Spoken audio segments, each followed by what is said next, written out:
Story 1. My fiancée secretly emptied our joint wedding fund to buy a napkin with Justin Bieber's signature from an online auction.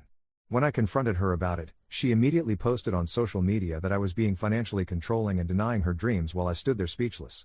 Within minutes, her sister was bombarding me with texts calling me pathetically selfish and saying real partners support each other's passions. That was yesterday morning. Last night, after I calmly tried explaining to her family that we no longer had money for our wedding, my fiancé cornered me in our kitchen and hissed, "Either replace the money by tomorrow or I'll tell everyone you've been abusing me." Minutes later, her mother called, branding me a dream killer and warning that no one will believe your side once she posts the evidence she's been collecting.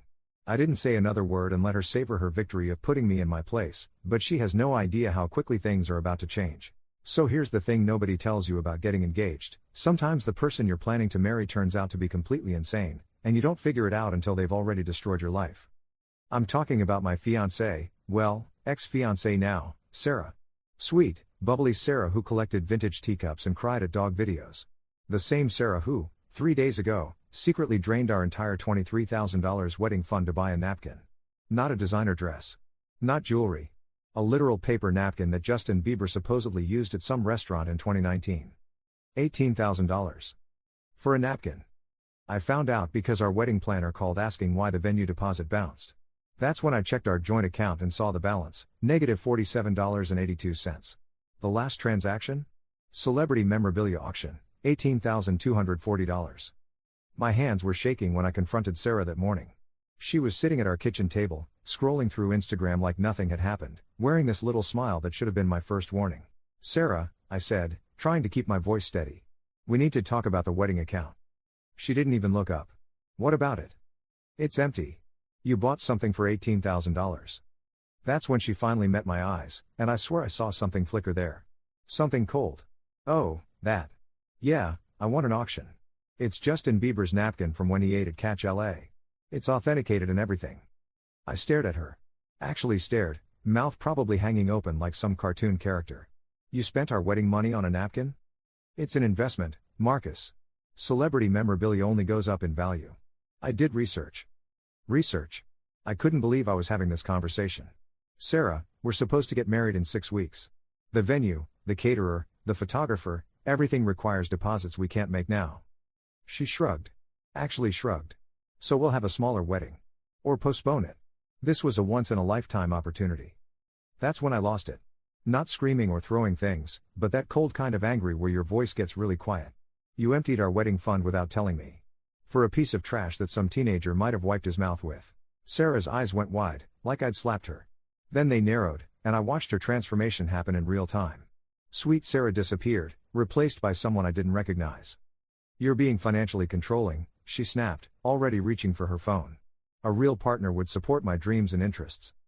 Before I could respond, she was typing furiously, posting something on Instagram. Then Facebook. Then TikTok. I watched her create this narrative in real time. Marcus, the controlling fiancé who wanted to crush his girlfriend's passion for collecting. The comments started immediately. Heart emojis and fire emojis and "girl you deserve better" and red flag red flag red flag. My phone started buzzing. Sarah's sister Emma was texting me, and she wasn't holding back. "Are you serious right now? Sarah is literally crying because you're being pathetically selfish. Real partners support each other's passions. This is so toxic. She told me what you said about Justin Bieber. You're just jealous she has interests outside of you." I tried calling Emma, tried explaining that we literally had no money left for our wedding, but she wouldn't listen. In her version of events, I was the villain trying to control what Sarah could and couldn't buy with her own money. Except it wasn't her money. It was our money. Money we'd both contributed to for 18 months, every paycheck, every bonus, every birthday gift from relatives. Money we'd saved by eating ramen and skipping vacations and driving my beat-up Honda instead of buying something nicer. But try explaining that to someone who's already decided you're the bad guy. The day got worse. Sarah's mom called around noon, her voice dripping with disappointment. "Marcus, honey, I'm really concerned about this controlling behavior. Sarah is such a free spirit, and you're trying to put her in a box. Mrs. Chen, she spent $18,000 without telling me. That's not being a free spirit, that's her expressing herself. And frankly, if you can't support that, maybe you two aren't as compatible as we thought." The line went dead. By evening, I felt like I was losing my mind. Sarah had spent the entire day on her phone, building this alternate reality where I was some kind of financial abuser. Her friends were commenting on every post, validating her victim narrative. A few of my own friends had reached out, confused by what they were seeing online. "Dude, what's this about you not letting Sarah buy something she wanted?"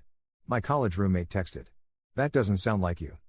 How do you explain that your fiancé bought a used napkin for the price of a car without sounding completely unhinged yourself?" That night, I tried one last time to reason with Sarah. She was in our bedroom, carefully placing the napkin, which had arrived via overnight express, because of course it had, into a protective frame. "Look at it, Marcus." She held up the frame like it was the Mona Lisa. "It's beautiful. And it's going to be worth so much more in a few years." The napkin looked like every napkin I'd ever seen. White. Slightly wrinkled. There was what might have been a lip mark or might have been a stain from marinara sauce. "Sarah, please. Help me understand. We had a plan. We were supposed to get married next month. Now we have no money, and you seem more excited about this napkin than our actual wedding." She set the frame down carefully on her dresser, right next to her engagement ring, which, I noticed, she'd stopped wearing.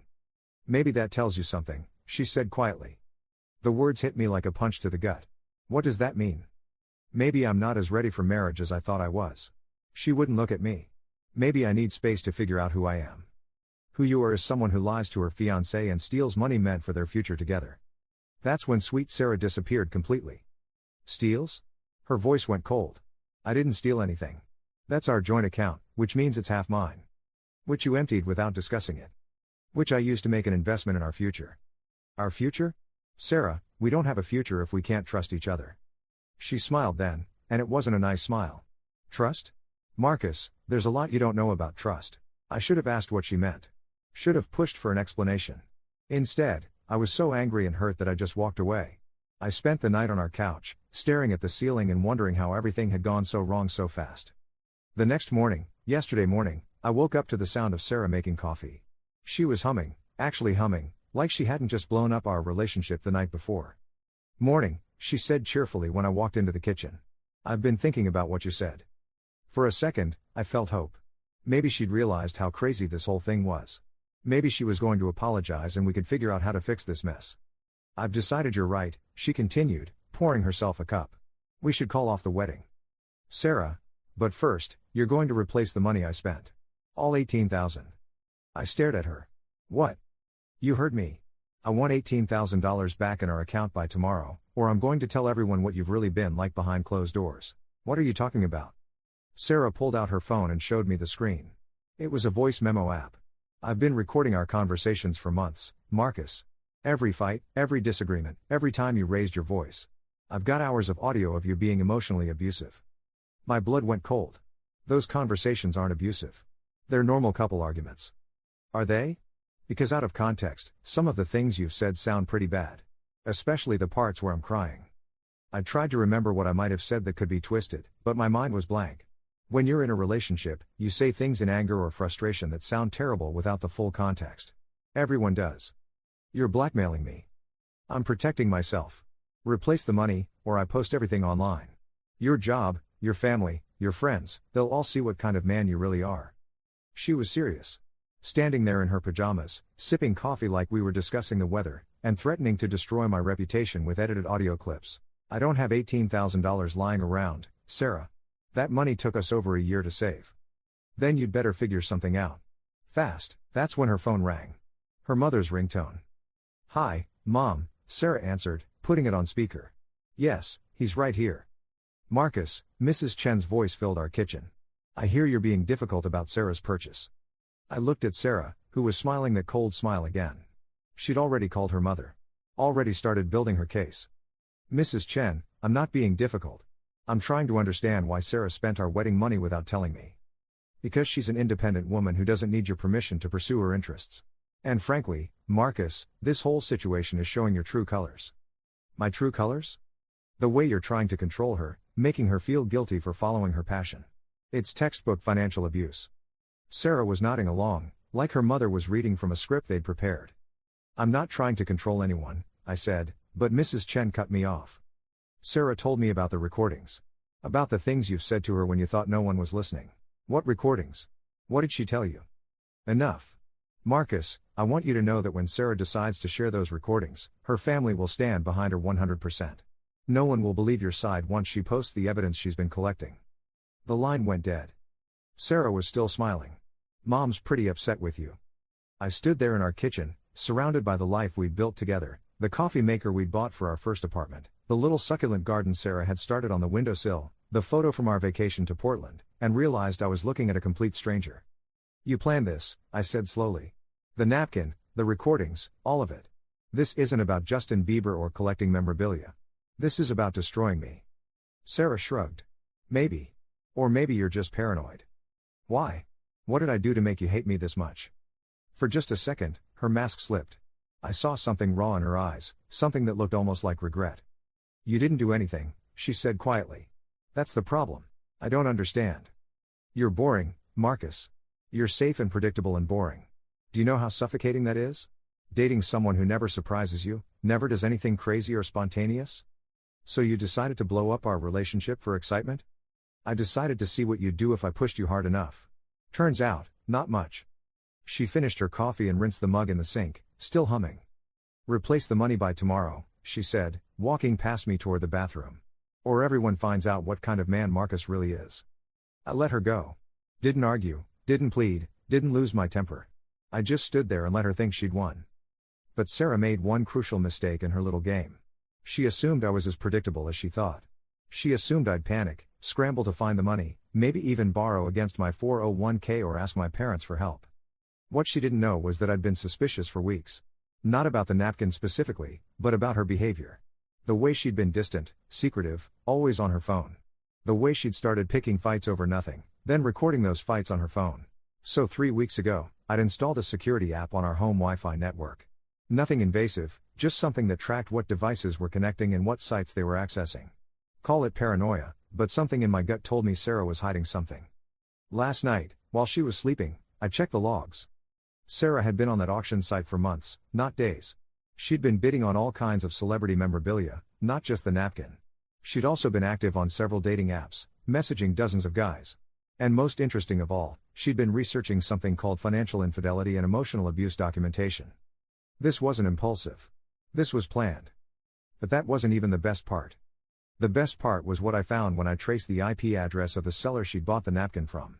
It led back to a server hosting a website called fakememorabiliaworks.com. A site that sold replica celebrity items with fake authentication certificates.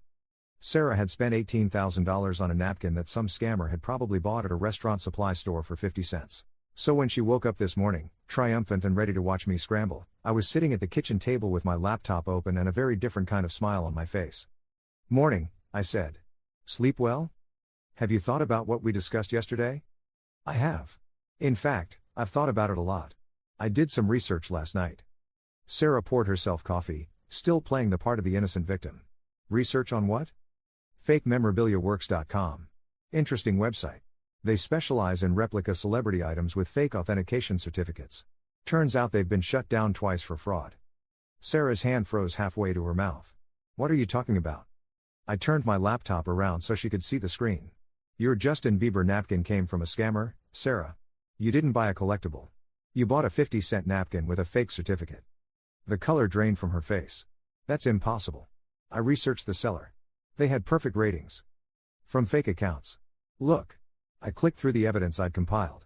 Same writing style in all the reviews, posted within hours of each other, all from accounts created the same week. Sarah sat down hard in her chair. But the certificate of authenticity. Printed on a home computer. Look at the logo, it's slightly pixelated because they downloaded it from Google Images and resized it. She stared at the screen, her mouth opening and closing like a fish. You got scammed, Sarah. Badly. And in your rush to hurt me, you didn't even bother to verify that what you were buying was real. But I can return it. I can get the money back. I shook my head. The seller's account was suspended yesterday. Turns out they were running the same scam with Michael Jackson's glove, Taylor Swift's guitar pick, and Brad Pitt's sunglasses. The FBI is investigating now. Sarah looked like she was going to be sick. The FBI? Mail fraud is a federal crime. Especially when it involves interstate commerce and amounts over $10,000. Now she was definitely going to be sick. She ran to the bathroom and I heard her throwing up. When she came back, she looked smaller somehow. Defeated. Marcus, let me save you some time, I said, closing the laptop. I called our bank this morning. Since the item you purchased was fraudulent, they're initiating a chargeback. We should have our money back within 2 weeks. Really? For a second, she looked hopeful. But here's the thing about chargebacks, Sarah. The bank requires documentation proving the transaction was unauthorized or the merchandise was misrepresented. Which it was. Which means I had to provide them with evidence. Screenshots of your auction activity, your research into financial infidelity, your dating app conversations. Sarah went pale again. You were spying on me? I was protecting myself. Good thing, too, because it turns out you've been talking to a guy named Derek for 3 months. Really interesting conversations.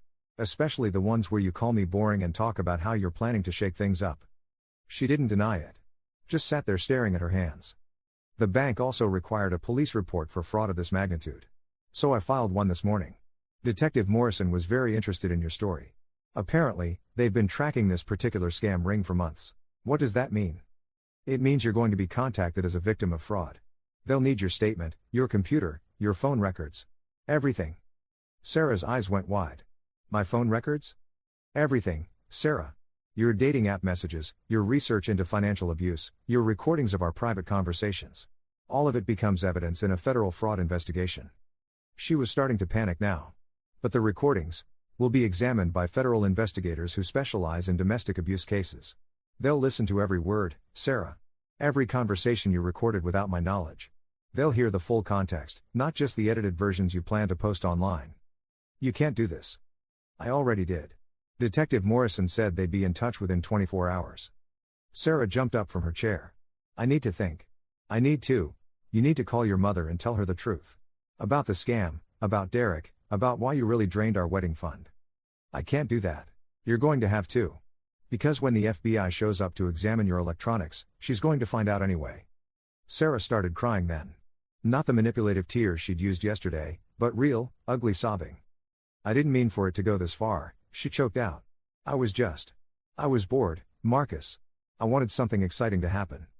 So you decided to destroy both our lives? I thought you'd fight for me.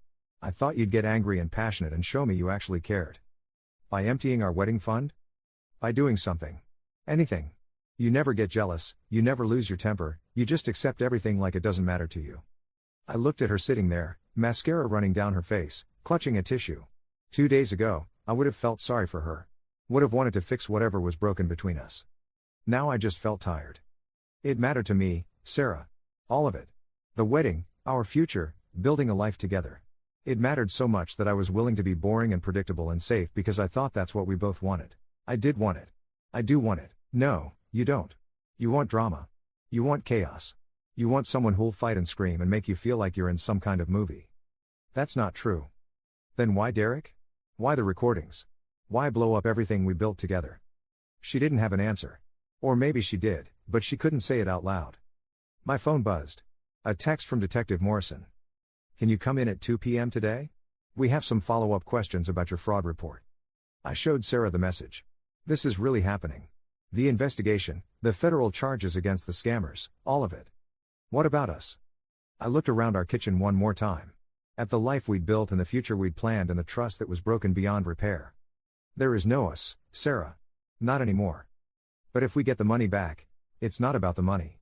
It's about the fact that you were willing to destroy me over a piece of garbage you bought from a scammer. It's about the fact that you recorded our private conversations planning to use them as weapons. It's about Derek and the dating apps and the months of lying. I can change. I can be better. I'm sure you can. But you'll have to do it without me. I stood up and grabbed my keys.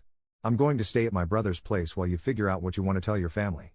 The lease on this apartment is up next month, so you'll need to find somewhere else to live. Marcus, please, the FBI will want to interview you soon. I'd suggest you get a lawyer. A real one, not someone you found on the internet like your napkin seller. I headed for the door. What about the wedding? She called after me. What wedding, Sarah? You spent the money, remember? That was this morning. I'm writing this from my brother's couch, waiting for my 2 p.m. appointment with Detective Morrison. Sarah has been texting me all day, alternating between apologies and threats, but I haven't responded. Her mother called an hour ago. Apparently, Sarah finally told her family the truth about the napkin, the scam, and the federal investigation. Mrs. Chen was significantly less supportive this time. I don't understand how this happened, she said. Sarah was raised better than this. I don't understand it either, Mrs. Chen. But it did happen. What are you going to do now? Move on, I guess. Try to rebuild. I'm sorry, Marcus. For yesterday, for the things I said. Sarah told us you were being controlling, but now. It's okay. You were protecting your daughter. I understand. Will you? Will you ever be able to forgive her? I thought about it. Really thought about it. Maybe someday. But forgiveness doesn't mean going back. Some things can't be unfixed. The line was quiet for a long time. Take care of yourself, Marcus. You too, Mrs. Chen. So that's where things stand. Sarah's sitting in our apartment with an $18,000 napkin that's worth about 50 cents, waiting for federal investigators to knock on her door. Her family knows the truth now, and her friends are going to figure it out soon enough when the court documents become public record. Derek stopped responding to her messages yesterday. Funny how these exciting guys disappear the moment real consequences show up. As for me? I'm okay. Better than okay, actually. For the first time in months, I don't feel like I'm walking on eggshells. I don't have to wonder what Sarah's really thinking or why she's acting strange or whether she's telling me the truth. The wedding venue was very understanding when I explained the situation. Turns out we're not the first couple to cancel because of financial fraud. They're refunding our deposit once the bank processes the chargeback. My boss was surprisingly cool about the whole thing when I had to take time off for the FBI interviews. Better you found out now than after the wedding, he said. Divorce lawyers are expensive. And my friends? The real ones reached out once they heard the full story. Turns out Sarah's social media campaign wasn't as convincing as she thought. People who actually know me weren't buying her victim narrative. Dude, my college roommate texted yesterday. I saw Sarah's posts about you being controlling, but they didn't make sense. You're literally the least controlling person I know. You let me eat all your pizza that time I was going through my breakup. It's funny how people reveal who they really are when they think they have power over you. Sarah thought she had me trapped, thought I'd do anything to avoid embarrassment or confrontation. She was wrong. Sometimes the most boring, predictable response is the right one. Sometimes you don't need to fight or scream or create drama. Sometimes you just need to document everything, call the authorities, and let the system work. Sarah wanted excitement. She wanted passion and chaos and someone who would fight dirty to keep her. Instead, she got federal mail fraud charges and a very public lesson in how not to buy celebrity memorabilia online. I hope it was worth it. Epilogue, 2 months later. Sarah moved back in with her parents last month. The FBI completed their investigation and arrested 3 people in connection with the fake memorabilia scam, including the guy who sold her the napkin. She'll probably have to testify at their trial. Derek, it turns out, was married. His wife found out about their conversations when the FBI subpoenaed Sarah's phone records as part of the fraud investigation. Small world. I found a nice 1-bedroom apartment across town. It's smaller than the place Sarah and I shared, but it's mine. No joint accounts, no shared passwords, no wondering what someone else is doing when they think I'm not looking. My brother's been helping me redecorate. Yesterday he brought over a housewarming gift, a framed napkin from McDonald's. Collector's item, he said with a straight face. Some guy named Ronald McDonald touched it. I laughed harder than I had in months. Sarah texted me last week. Just one message, I'm sorry for everything. You deserved better. She was right. I did deserve better. And now I have it. The funny thing is, I'm not even angry anymore.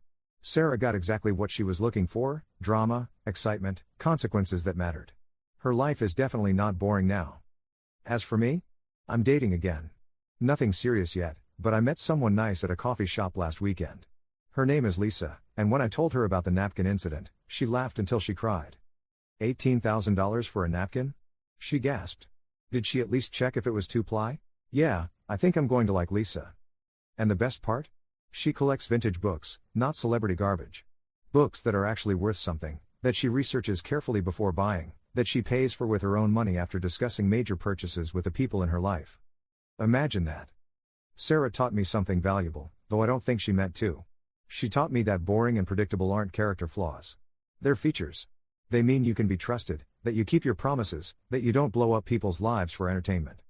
In a world full of people looking for the next dramatic twist, being the steady one isn't a weakness. It's a superpower. So thank you, Sarah. For the napkin, the drama, the FBI investigation, and the very expensive lesson in human nature. It was worth every penny. But that's not where this story ends. Not really. 3 months later, I thought I was done with Sarah's chaos. I thought the FBI investigation, the apartment split, and her moving back with her parents was the end of our story. Turns out, Sarah had one more surprise waiting for me. It started with a phone call from Detective Morrison on a Tuesday morning. I was at work, reviewing quarterly reports, when my phone buzzed with his number. Marcus, we need to talk. Can you come in today? Is this about the memorabilia case? I thought that was wrapped up. It's related. But there's been a development. The tone in his voice made my stomach drop. What kind of development? The kind we should discuss in person. How's 3 p.m.? I spent the rest of the morning distracted, running through possibilities in my head. Had the scammers been released?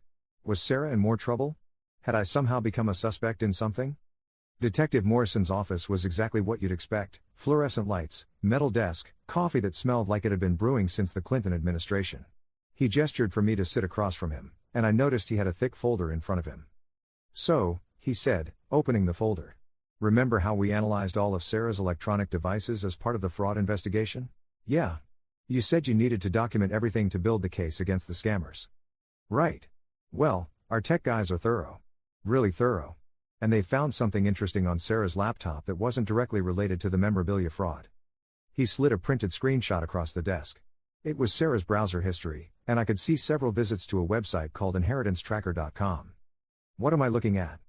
"Your ex-fiancée has been researching your family's financial background. Specifically, she's been looking into your grandfather's estate. My grandfather had died 2 years ago, leaving a modest inheritance that was still tied up in probate. Nothing dramatic, maybe $40,000 split between me and my cousins once all the legal stuff was sorted out. Sarah knew about it, but we'd never counted on that money for anything. It was just a distant future possibility." "I don't understand. Why would she be researching that?" Detective Morrison turned to another page in the folder. "Because she's been in contact with a man named Vincent Riley. He runs a company called Estate Recovery Services. They specialize in helping people claim inheritances they're entitled to." "Entitled to?"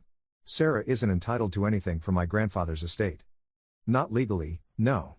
But according to her communications with Mr. Riley, she was exploring ways to establish a financial claim against your grandfather's estate based on your relationship."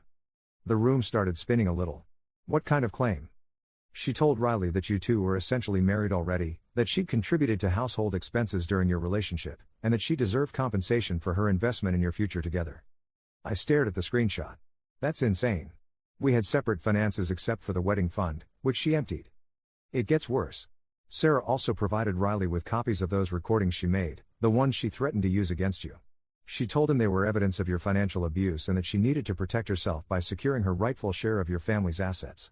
My hands were shaking. "Are you telling me she was planning to sue my grandfather's estate?" "Planning? Marcus, she already filed paperwork. 3 weeks ago." The coffee I'd drunk earlier suddenly felt like acid in my stomach. "Filed paperwork for what?" Detective Morrison pulled out another document.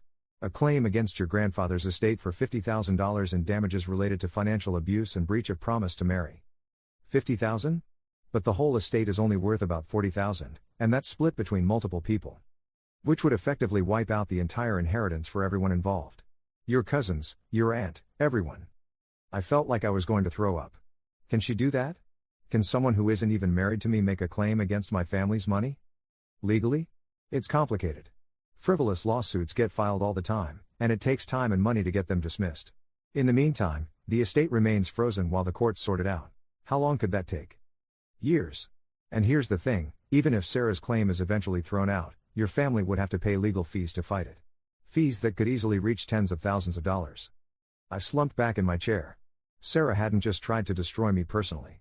She was going after my entire family, people she'd had Christmas dinner with, people who'd welcomed her and treated her like she was already part of the family. "There's more," Detective Morrison said. "Sarah's been working with Riley for months. Since before the napkin incident." "Before?" "The timeline suggests she started researching your family's finances around the same time she started recording your conversations and talking to Derek. This wasn't a reaction to your breakup, Marcus. This was part of a long-term plan." The room went quiet except for the hum of fluorescent lights and the distant sound of phones ringing in other offices. "She planned all of it," I said slowly. "The napkin, the fight, the breakup. It was all to set up this lawsuit. That's what it looks like. Sarah needed evidence of financial abuse and breach of promise to support her claim. The napkin incident was designed to provoke you into doing or saying something she could use in court. But I didn't. I stayed calm, documented everything, called the police about the fraud." "Exactly. Which is why her current strategy isn't working very well. Vincent Riley has been trying to get your family to settle out of court for $20,000. He's claiming it's cheaper than fighting a lengthy legal battle." "Have they contacted my family?" "Your uncle received a letter last week. He called us after doing some research on Riley's company and finding out about Sarah's involvement in the federal fraud case." "My Uncle Mike. My grandfather's oldest son, the unofficial head of the family since Grandpa died. He was a retired accountant who didn't tolerate nonsense from anyone. What did Uncle Mike say? Detective Morrison smiled for the first time since I'd arrived. He said, and I quote, "Tell Sarah and her scummy lawyer they can take their fraudulent lawsuit and stick it where the sun doesn't shine." Despite everything, I laughed. That sounded exactly like Uncle Mike. But here's the good news, Detective Morrison continued. Sarah's estate claim is going to be evidence in an additional fraud case. Filing false claims against an estate is a felony. And working with Vincent Riley adds conspiracy charges. More charges? Sarah's looking at potential jail time now, Marcus. Real jail time. The memorabilia fraud was bad enough, but going after your family's inheritance crosses into serious criminal territory. I left the police station feeling like I'd been hit by a truck. Sarah hadn't just tried to ruin me, she'd tried to rob my entire family. People who'd done nothing except welcome her into their lives. I called Uncle Mike as soon as I got to my car. Marcus. His voice boomed through the phone. I was wondering when you'd hear about our friend Sarah's latest project. Uncle Mike, I'm so sorry. I had no idea she was planning this. Son, you've got nothing to apologize for. Crazy ex-girlfriends aren't your fault. Though I have to say, she's got some serious nerve going after your grandfather's money. Detective Morrison said you refused to settle. Darn right I refused. You think I'm going to pay $20,000 to some scam artist and her crooked lawyer? I didn't survive 40 years of tax audits to get pushed around by Sarah Chen. Uncle Mike had always been my favorite relative. Tough as nails but fair, the kind of guy who'd give you the shirt off his back but wouldn't let you get away with anything. What happens now? Now? Now Sarah learns what happens when you mess with the wrong family. I've hired Patricia Kowalski to represent the estate. Patricia Kowalski. Even I'd heard of her. She was the lawyer who'd taken down the corrupt city council member last year, the one who specialized in fraud cases and had never lost a case involving false claims. Uncle Mike, I can't let you spend money on lawyers because of my ex-girlfriend. Marcus, this isn't about you anymore. This is about Sarah trying to steal money that belongs to your cousin's kids. Money your grandfather saved his whole life to leave his family. She wants to play hardball? Fine. We'll show her what hardball really looks like. That evening, I called Lisa. We'd been dating for about 6 weeks now, nothing too serious yet, but she'd become my go-to person when I needed to talk through something complicated. Sarah did what? Lisa's voice went up about 3 octaves. She's trying to sue your family for money she's not entitled to? $50,000. Based on recordings she made of our private conversations and her relationship with a sketchy lawyer. This woman is unbelievable. I thought the napkin thing was the worst of it, but this is actual theft. The police say it's fraud and conspiracy. She could go to prison. Lisa was quiet for a moment.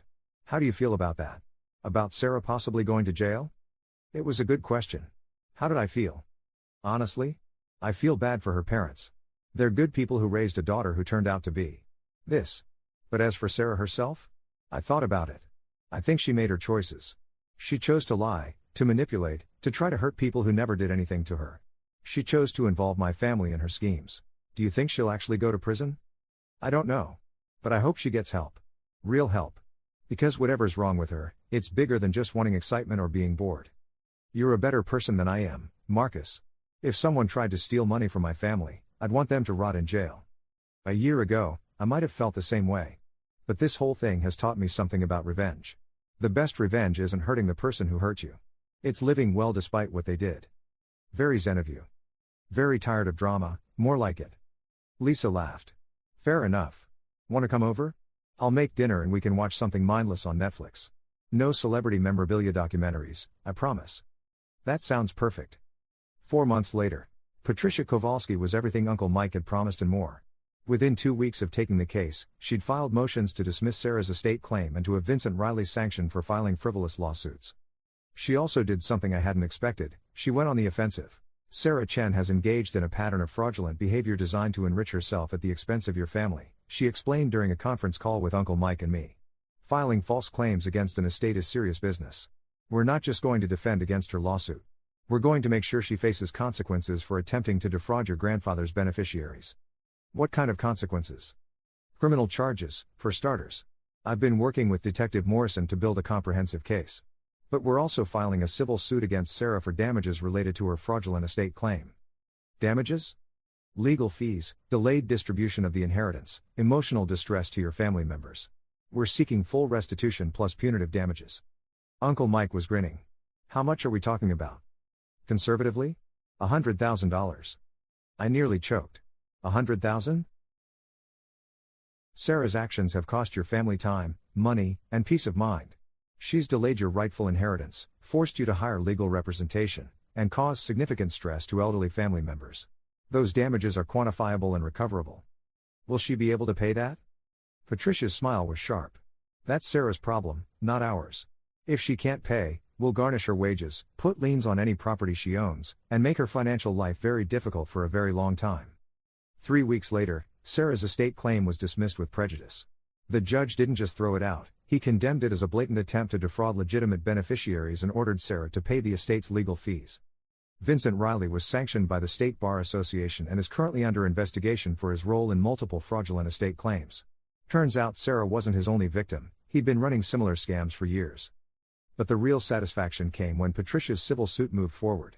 Sarah, now facing criminal charges and a massive civil judgment, finally hired a real lawyer.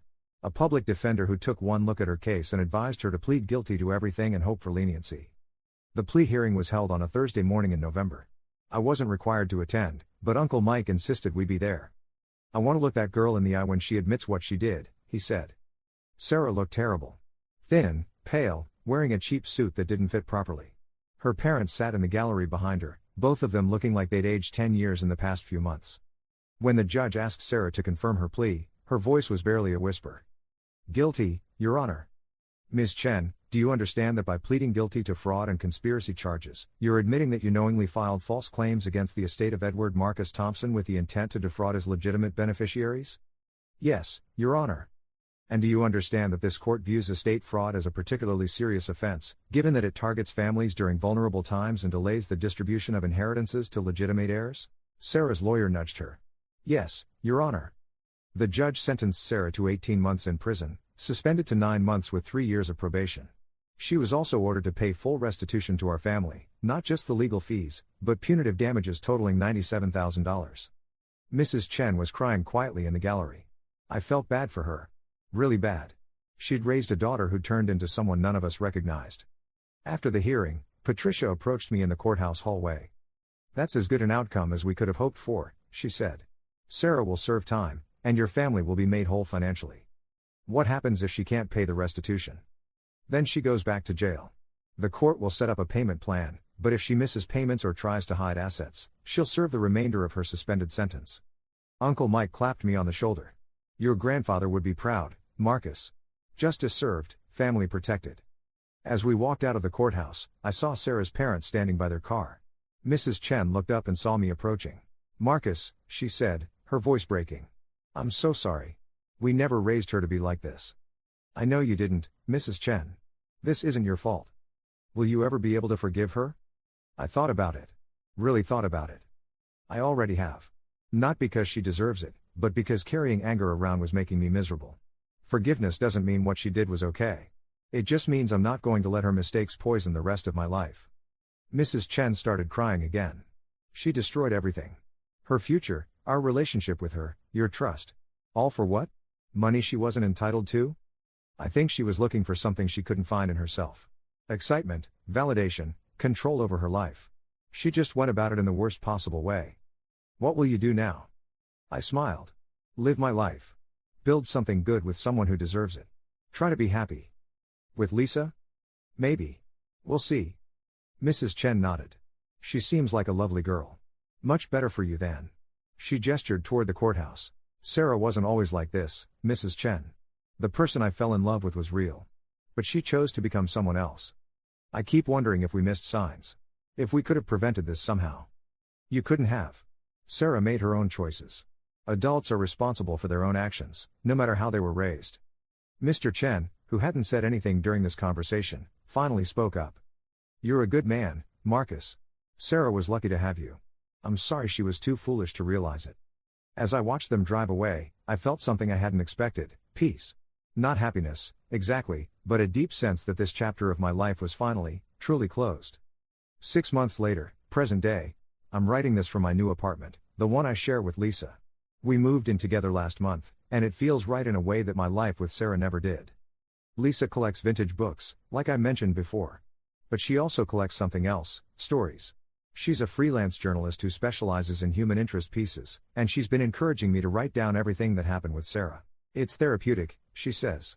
Plus, your story could help other people recognize the warning signs of financial abuse and manipulation. Maybe she's right. Maybe sharing this will help someone else avoid the trap I almost fell into, believing that love means tolerating destructive behavior from someone who claims to care about you. Sarah served 6 months in minimum security prison and was released last week. She's living with her parents again, working at a call center, and making monthly restitution payments of $800. At that rate, she'll be paying our family for the next 10 years. I heard from Detective Morrison that she's been going to therapy, court-ordered therapy, but therapy nonetheless. Maybe she's actually getting the help she needed all along. Derek, by the way, got divorced. His wife took half of everything and moved to another state with their kids. Turns out his excitement cost him a lot more than he bargained for. Vincent Riley was disbarred and is facing multiple felony charges for his role in various estate fraud schemes. Sarah wasn't his only victim. He'd been targeting grieving families for years, convincing unstable individuals to file false claims against estates in exchange for a percentage of any settlement. The memorabilia scammers were sentenced to 5 years each in federal prison. The fake napkin never was returned. It was destroyed as evidence after the trial. $18,000 for a piece of trash that ended up in an FBI incinerator. Sometimes I think about what would have happened if I'd handled things differently. If I'd gotten angry and screamed at Sarah like she wanted. If I'd tried to control her or manipulate her back. If I'd been the villain she needed me to be to justify her actions. But I'm glad I didn't. I'm glad I stayed calm, documented everything, and let the system work. I'm glad I didn't become the kind of person who fights dirty just because someone else does. Lisa and I are talking about getting married next year. Nothing elaborate, a small ceremony with family and close friends, maybe a nice dinner afterward. The kind of wedding where everyone actually wants to be there, where the focus is on starting a life together instead of putting on a show. We have a joint savings account for the wedding fund, but we also have separate accounts for our personal expenses. We discuss major purchases before making them. We trust each other with passwords but don't feel the need to monitor each other's every move. It's boring, predictable, and safe. In other words, it's perfect. Uncle Mike calls every few weeks to update me on the restitution payments. Sarah hasn't missed one yet, which is good for her. Violation of her probation terms would mean completing her suspended sentence in prison. That girl is working 2 jobs now, he told me last week. Call center during the day, waiting tables at night. Maybe having to work for her mistakes will teach her something about consequences. Maybe. You still feel sorry for her, don't you? Sometimes. But feeling sorry for someone doesn't mean you have to let them back into your life. Smart boy. Your grandfather would be proud of how you handled this whole mess. The inheritance finally came through 3 months ago. After legal fees and court costs, it wasn't much, about $22,000 for my share. But it felt good knowing that Sarah's schemes had failed, that our family's money went where it was supposed to go. I used part of my inheritance to buy Lisa an engagement ring. Not a huge diamond or anything flashy, just a simple ring that suited her personality. When I proposed, she cried, happy tears, not the manipulative kind I'd gotten used to with Sarah. Are you sure about this? She asked, looking at the ring. After everything you've been through? I'm sure. You're not Sarah, Lisa. You're honest and kind and you don't try to manipulate me into being someone I'm not. I just don't want you to feel like you have to prove something. Like you have to get married to show that Sarah didn't ruin you for relationships. That's not what this is. This is me choosing to build something good with someone who deserves it. What if I secretly spend our wedding fund on celebrity memorabilia? Then I'll know you've been replaced by an alien pod person, and I'll call the authority. She laughed and kissed me. Good answer. Next week, we're going to meet with a wedding planner. A real one, with references and a legitimate business license. We're budgeting carefully, saving responsibly, and making decisions together. Revolutionary concepts, I know. Sometimes I wonder if Sarah ever thinks about what she threw away. The life we could have had together if she'd been honest, if she'd communicated her needs instead of scheming and manipulating. If she'd gotten therapy before she self-destructed instead of after. But mostly, I don't think about Sarah at all anymore. I think about Lisa, about our future together, about building something stable and real with someone who values trust over drama. I think about my family, still intact despite Sarah's attempts to damage our relationships and steal our inheritance. I think about the lessons I learned, about setting boundaries, about documenting everything, about the difference between being patient and being a doormat. And sometimes, I think about that napkin. The stupid, worthless napkin that started this whole nightmare. Sarah spent $18,000 on a piece of trash, convinced herself it was valuable, and built elaborate schemes around protecting her investment. It's a perfect metaphor, really. Sarah thought she was collecting something precious, but she was just accumulating garbage. She thought she was making smart investments in her future, but she was actually destroying everything of real value in her life. Meanwhile, I was building something genuine with her, trust, partnership, a shared future, and she threw it all away for the illusion of easy money and manufactured drama. The real tragedy isn't that Sarah went to prison or that she has to pay restitution for the next decade. The real tragedy is that she had something authentic and chose to trade it for lies. But that's her loss, not mine. I've learned to recognize the difference between what's real and what's fake, between healthy relationships and toxic manipulation, between love and control. And now I'm building something real with someone who values honesty over excitement, stability over chaos, partnership over power games. Sarah can keep her fake napkins and her manufactured drama. I'll take real love any day. Even if it's boring. Especially if it's boring. Final update, 1 year later. Lisa and I got married last weekend. Small ceremony, family and close friends, dinner at a nice restaurant afterward. Perfect.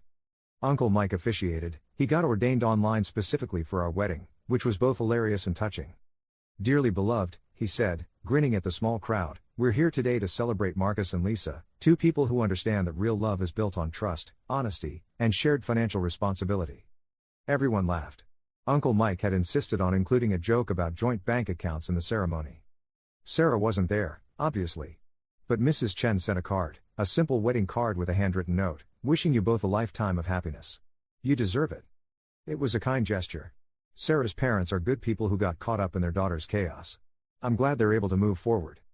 As for Sarah herself, I heard she's engaged to someone new. A guy she met in therapy, according to Detective Morrison, who keeps me updated on local gossip more than he probably should. I hope she's learned from her mistakes. I hope she's building something real with this new guy, something based on honesty instead of manipulation. But that's not my problem anymore. My problem is figuring out where to hang Lisa's collection of vintage books in our new house. Yes, house. We bought a house together last month, and whether we can afford to renovate the kitchen this year or if we should wait until next year. Normal problems.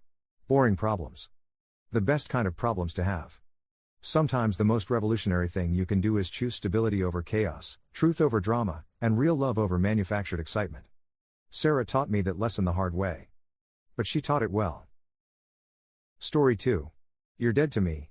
My mother screamed in front of everyone at my sister's baby shower after I politely declined to gift her the brand new $1 million lake house she wanted.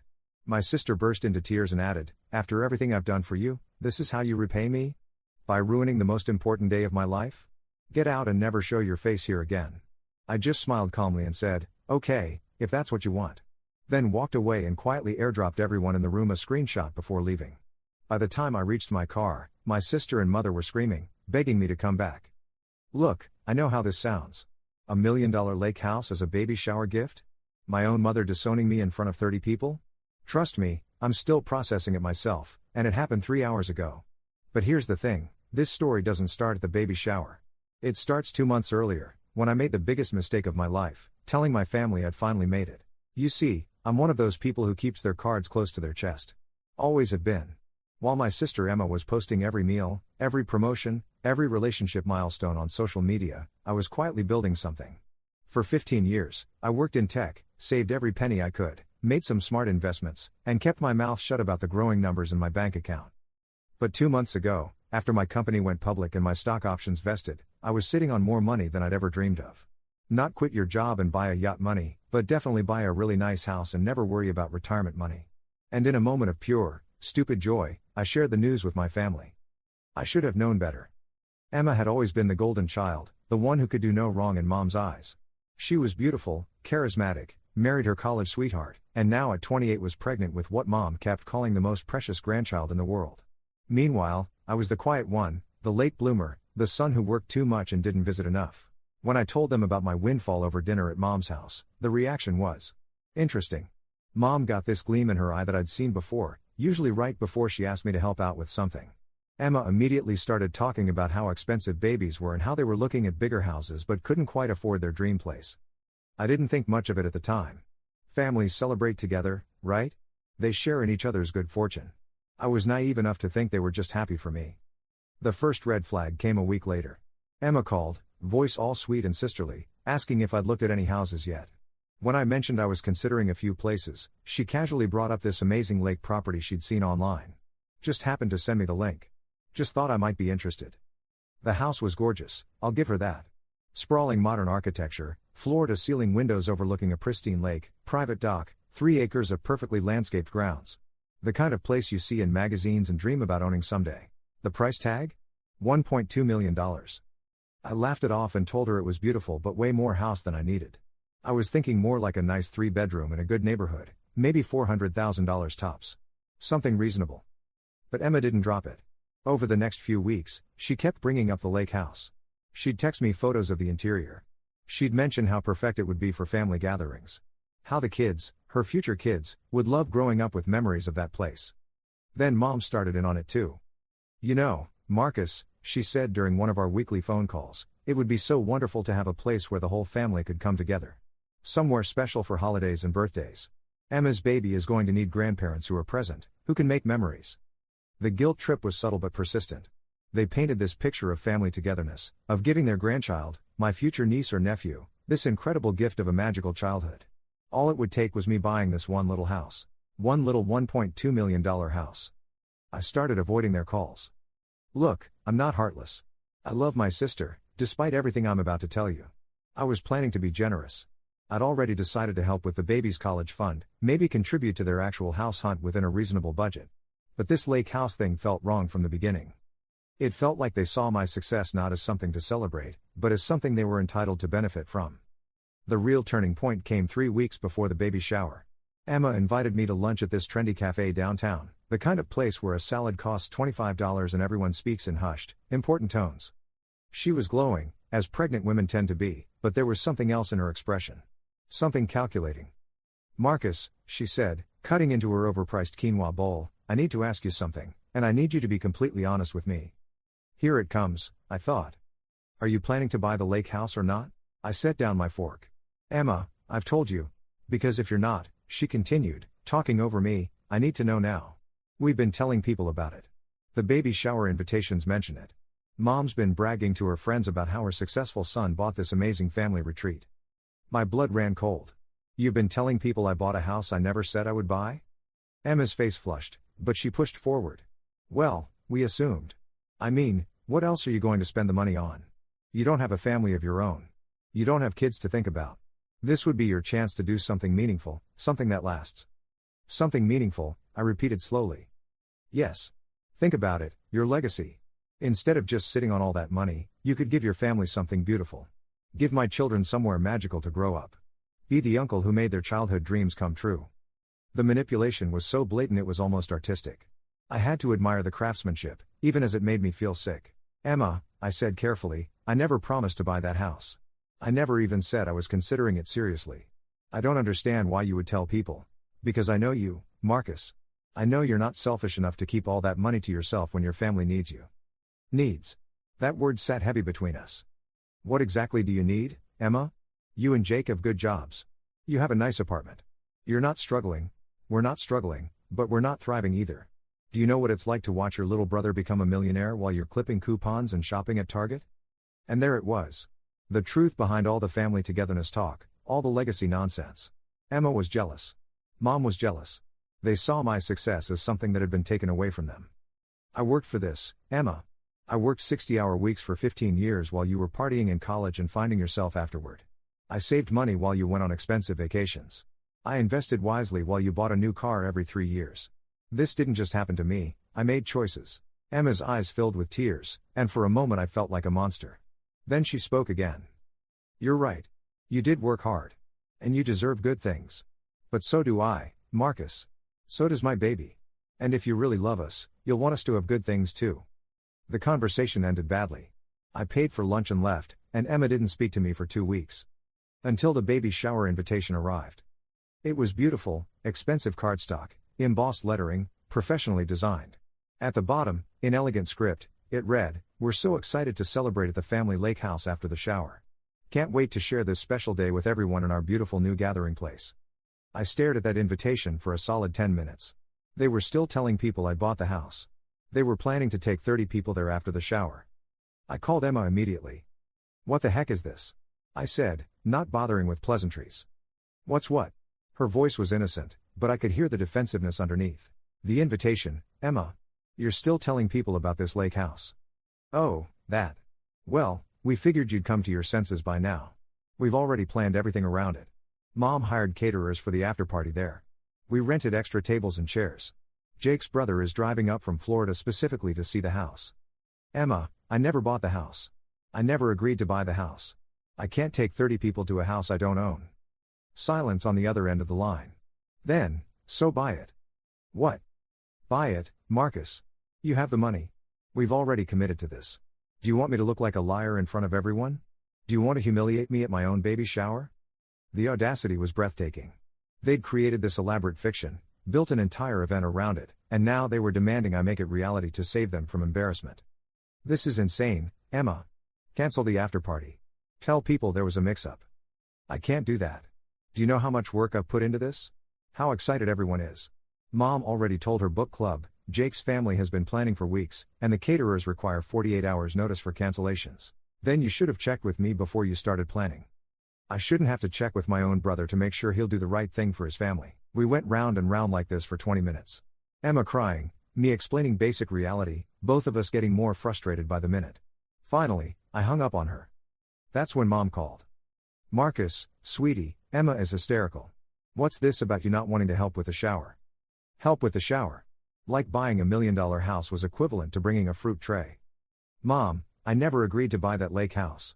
I don't know why you and Emma keep acting like I did.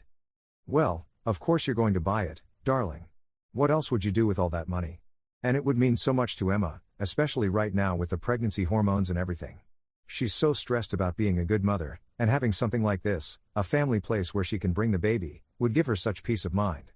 Mom, it's $1.2 million. I know it seems like a lot, but you have plenty. And think of what you're getting, not just a house, but a family legacy. Somewhere for holidays and reunions. Somewhere Emma's children can make memories with their uncle. Their uncle who they'll never see because he spent all his money on a house he didn't want? Don't be dramatic, Marcus. You'll make more money. You always do. But you'll never get another chance to do something this meaningful for Emma. Every conversation was like this.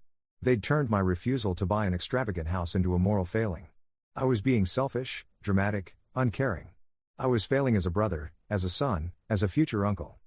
The worst part? They almost had me convinced. I spent sleepless nights wondering if I really was being selfish. I had the money. It would make them happy. Maybe it would be worth it to see Emma's face light up, to give my future niece or nephew this magical childhood they kept talking about. But every time I got close to giving in, I remembered Emma's words at lunch, "You don't have a family of your own." As if my life, my dreams, my future were somehow less important because I hadn't gotten married and had kids yet. So I made a decision. I would go to the baby shower, I would bring a thoughtful, generous gift, and I would firmly but kindly explain that I wouldn't be buying the lake house. I practiced the speech in my mirror. I was going to be mature, loving, and clear about my boundaries. I had no idea what I was walking into. The shower was being held at the community center downtown, a beautiful space with high ceilings and large windows. Emma had spared no expense on decorations. Everything was in soft pastels, with elaborate floral arrangements and enough balloons to lift a small car. I arrived right on time, carrying a carefully wrapped gift, a high-end baby monitor system, a beautiful handmade quilt, and a $500 gift card to the baby store Emma had mentioned. Generous but reasonable. The moment I walked in, I knew something was wrong. People kept approaching me with these knowing smiles, making comments like, "We're so excited to see the new place. And Emma's been telling us all about your surprise." Several of Emma's friends hugged me and thanked me for being such an amazing brother. I found Emma near the gift table, looking radiant in a flowing blue dress that perfectly accentuated her pregnancy glow. When she saw me, her face lit up with genuine joy.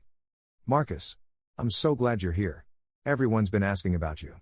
She seemed so happy, so grateful, that for a moment I thought maybe we'd moved past the lake house drama.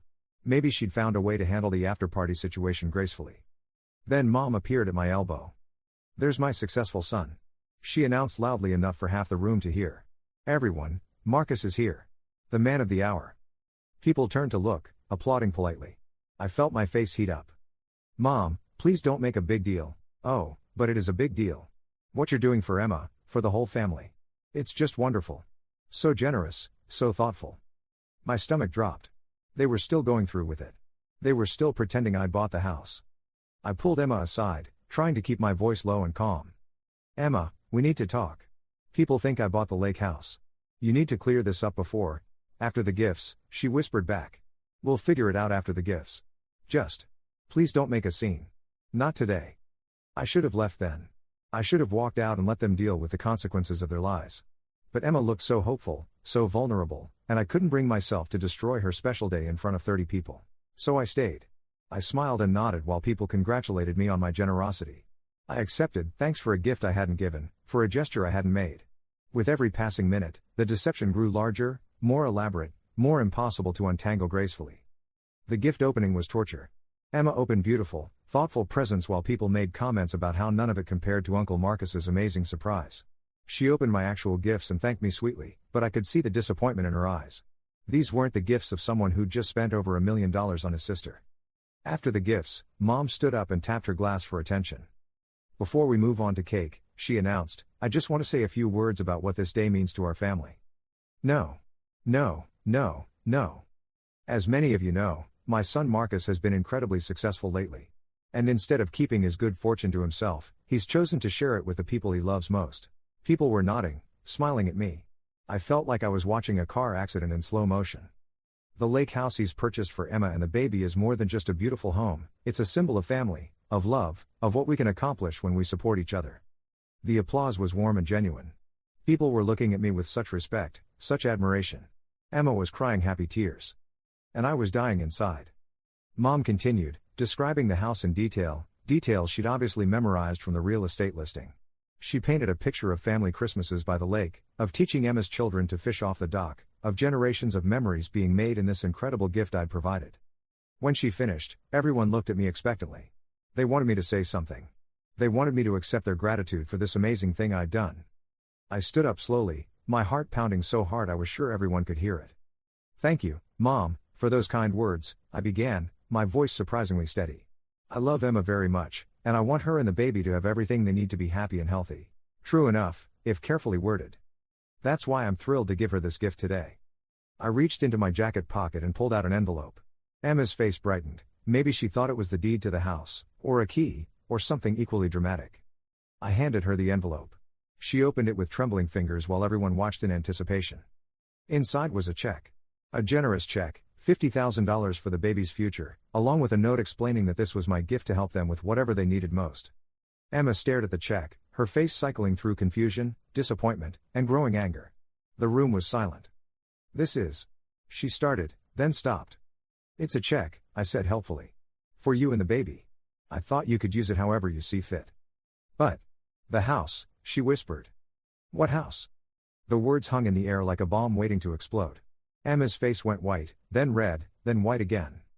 Marcus, Mom said, her voice dangerously quiet, what about the lake house? I never bought a lake house, I said clearly, projecting so everyone could hear. I never said I was going to buy a lake house. I don't know why everyone seems to think I did. The silence that followed was deafening. You could have heard a pin drop, if pins made sounds when they hit the floor. 30 people stared at me, processing this information, realizing they'd been celebrating a lie. Emma's friend Jennifer was the first to speak, but... The after party? We're supposed to go see the house after this. There is no after party, I said gently. There is no house. That's when Emma lost it. Are you kidding me? She screamed, her voice cracking with emotion. Are you seriously doing this to me right now? In front of everyone? Emma, I tried to talk to you about this. No, you don't get to do this. You don't get to humiliate me like this on the most important day of my life. People were starting to murmur, looking uncomfortable. A few were already reaching for their purses and coats. You have millions of dollars, Marcus. Millions. And you're too selfish to help your own sister? Too selfish to give your future niece or nephew something beautiful? Emma, $50,000 is a very generous. It's nothing compared to what you could afford. It's insulting. It's like giving a homeless person a penny and expecting them to be grateful. The comparison stung, especially since most of the people in this room made decent livings and would have been thrilled to receive $50,000. But Emma wasn't thinking clearly. Mom stepped in, her face a mask of cold fury. Marcus William Thompson, she said, using my full name like I was 10 years old again, I cannot believe you would do this to your sister. After everything she's done for you, after all the time she's been there for you, this is how you repay her? What has Emma done for me? The question came out sharper than I intended, but I was past caring. When has she been there for me? She's your sister. That's not an answer, Mom. Emma was sobbing now, great heaving sobs that shook her whole body. Jake had appeared at her side, rubbing her back and glaring at me like I'd personally attacked his pregnant wife. You're killing her, he said quietly. Look at her, Marcus. Look what you're doing to her. And I did look. Emma was a mess, mascara running, face blotchy, hands shaking as she tried to catch her breath. The other guests were backing away, clearly wanting to escape this family drama. For a moment, I wavered. She looked so broken, so devastated. These people had traveled from all over to celebrate with her, and now her special day was ruined. But then I remembered the months of manipulation. The guilt trips. The lies they'd told in my name. The way they'd assumed my money was their money, my success was their windfall. "I'm sorry Emma's upset," I said, and I meant it. "But I'm not responsible for promises I never made." That's when Mom really let me have it. "You're dead to me," she screamed, loud enough that I'm sure people in the parking lot heard her. "You are dead to me, do you hear? What kind of person does this to their family? What kind of monster are you?" The room had gone completely silent except for Emma's continued sobbing. Everyone was staring at us, some horrified, some fascinated, all deeply uncomfortable. "After everything we've done for you," Mom continued, her voice shaking with rage. "After 29 years of loving you, supporting you, being proud of you, this is what we get? You'd rather hoard your money like some pathetic miser than help your pregnant sister?" I offered to help. "A check." Emma screamed through her tears. "A stupid check. We don't need your charity, Marcus. We needed you to care about us. We needed you to want to be part of this family. After everything I've done for you," she continued, her voice rising to a shriek, "this is how you repay me? By ruining the most important day of my life? Get out. Get out and never show your face here again." The words hit like physical blows. Around us, people were quietly gathering their things, murmuring apologies to Emma and shooting me looks that ranged from confused to disgusted. I looked at my sister, really looked at her. She was 28 years old, successful in her own right, married to a good man, about to have a healthy baby. She had everything most people dream of. But it wasn't enough. My success, my good fortune, had somehow made her own life feel inadequate. And my mother, the woman who'd raised me, who'd supposedly loved me unconditionally, was disowning me in front of 30 people because I wouldn't spend over $1 million the way she wanted me to. I felt something shift inside me. A door closing, maybe. Or opening. "Okay," I said quietly. "If that's what you want." The simple acceptance seemed to catch them off guard. Emma had been gearing up for more screaming, more tears, more emotional manipulation. Mom looked like she'd been expecting me to beg for forgiveness. Instead, I walked calmly to the gift table, picked up the envelope with my check, and put it back in my jacket pocket. "If I'm not family," I said, "then I guess Emma doesn't need this." That got a reaction. Emma's eyes went wide, and she reached out as if to grab the envelope back. But I was already moving toward the door, pulling out my phone as I walked. Behind me, I could hear Emma calling my name, her voice desperate now instead of angry. Here's the thing about being the quiet one in the family, the one who keeps his cards close to his chest: people underestimate what you know. They assume that because you don't gossip, don't start drama, don't air the family's dirty laundry, you must be naive about what goes on behind the scenes. But I'd been watching. I'd been listening. And over the years, I'd learned some very interesting things about my dear sister and loving mother. Like the fact that Emma had been having an affair with her personal trainer for 6 months. Jake didn't know, but I'd seen them together at a hotel downtown when I was there for a business meeting. I'd kept my mouth shut because it wasn't my business, and because I hoped she'd come to her senses and end it before she destroyed her marriage. Or the fact that Mom had been skimming money from Dad's life insurance settlement, money that was supposed to be split between Emma and me when she died. She'd been using it to subsidize her lifestyle, taking expensive trips and buying designer clothes while telling us she was barely getting by on her pension. I discovered this 6 months ago when she asked me to help her with her taxes and I saw discrepancies in her financial documents. Again, I'd kept quiet, figuring it was her money to do with as she pleased, even if she was being dishonest about it. But now? Now they'd made this personal. They'd humiliated me, tried to manipulate me, and then disown me when their scheme didn't work. So as I walked toward the exit, I opened my phone and pulled up 2 very interesting photos I'd been hoping I'd never have to use. The first was Emma and her trainer, taken through the window of his BMW in the hotel parking lot 6 months ago. It was crystal clear, no question about what was happening or who was involved. The second was a screenshot of Mom's bank statements, showing the regular transfers from Dad's insurance account to her personal checking account, along with credit card statements showing her expensive purchases. I selected both photos and looked around the room. Most of the guests were still there, uncertain whether to leave or stay, trying to figure out what was happening to this family gathering they'd come to celebrate. I opened AirDrop and selected everyone as my audience. "Marcus, wait." Emma was calling out, trying to get to me through the crowd. "Please, we can work this out." "You're right," I called back. "We can work it out. I think everyone should have all the information they need to understand our family dynamics." I hit send. The photos went out to every iPhone in the room, about 25 devices belonging to Emma's friends, co-workers, Jake's family members, Mom's book club friends, and various other people who'd come to celebrate what they thought was going to be a beautiful family moment. For a few seconds, nothing happened. People were still focused on the shouting match between Emma and Mom and me. Then phones started buzzing. People glanced down at their screens, expecting maybe a group photo someone had taken earlier. The first gasp came from Jennifer, Emma's maid of honor. Her hand flew to her mouth and she looked up at Emma with shock and horror. Then Jake's mother saw her phone. Then Mom's best friend Margaret. Then Jake's brother, who'd driven up from Florida specifically for this event. One by one, the realizations spread through the room like wildfire. People were staring at their phones, then at Emma, then at Mom, then back at their phones. Jake was still comforting Emma, oblivious to what had just happened. But Emma could see the reactions around the room, could see the way people were looking at her, and the color drained from her face. "What did you do?" she whispered. I didn't answer. I just walked out. Behind me, chaos erupted. I could hear Jake demanding to know what was on everyone's phones. I could hear Mom starting to realize that something had gone very, very wrong. I could hear Emma's voice, high and panicked, trying to explain something that couldn't be explained away. I made it to my car and sat there for a moment, hands shaking slightly as the adrenaline caught up with me. Through the community center windows, I could see people gathering their things quickly now, clearly wanting to escape what had become a complete disaster. My phone started buzzing with calls. First Emma, then Mom, then Emma again. I declined them all. Then the text started. Emma, Marcus, please come back, we need to talk. Mom, Marcus, what have you done? This is insane. Emma, I can explain everything, please just come back. Emma, the photos aren't what they look like. Mom, how could you do this to your own family? Emma, please Marcus, I'm pregnant, you're going to give me a heart attack. Emma, Jake is losing his mind, please just answer your phone. The messages kept coming, getting more desperate by the minute. I sat in my car, watching people stream out of the community center, most of them talking animatedly on their phones or to each other. Emma's baby shower had become the gossip event of the year. Part of me felt sick about what I'd done. This was nuclear, there was no coming back from this. Emma's marriage might not survive it. Mom's reputation in her social circle was definitely toast. I'd destroyed relationships that had taken decades to build. But mostly, I felt relief. For months, they'd been manipulating me, guilt-tripping me, trying to make me feel like a terrible person for not spending my money the way they wanted. They'd lied about me to their friends, created elaborate deceptions, and then screamed at me in public when I wouldn't play along.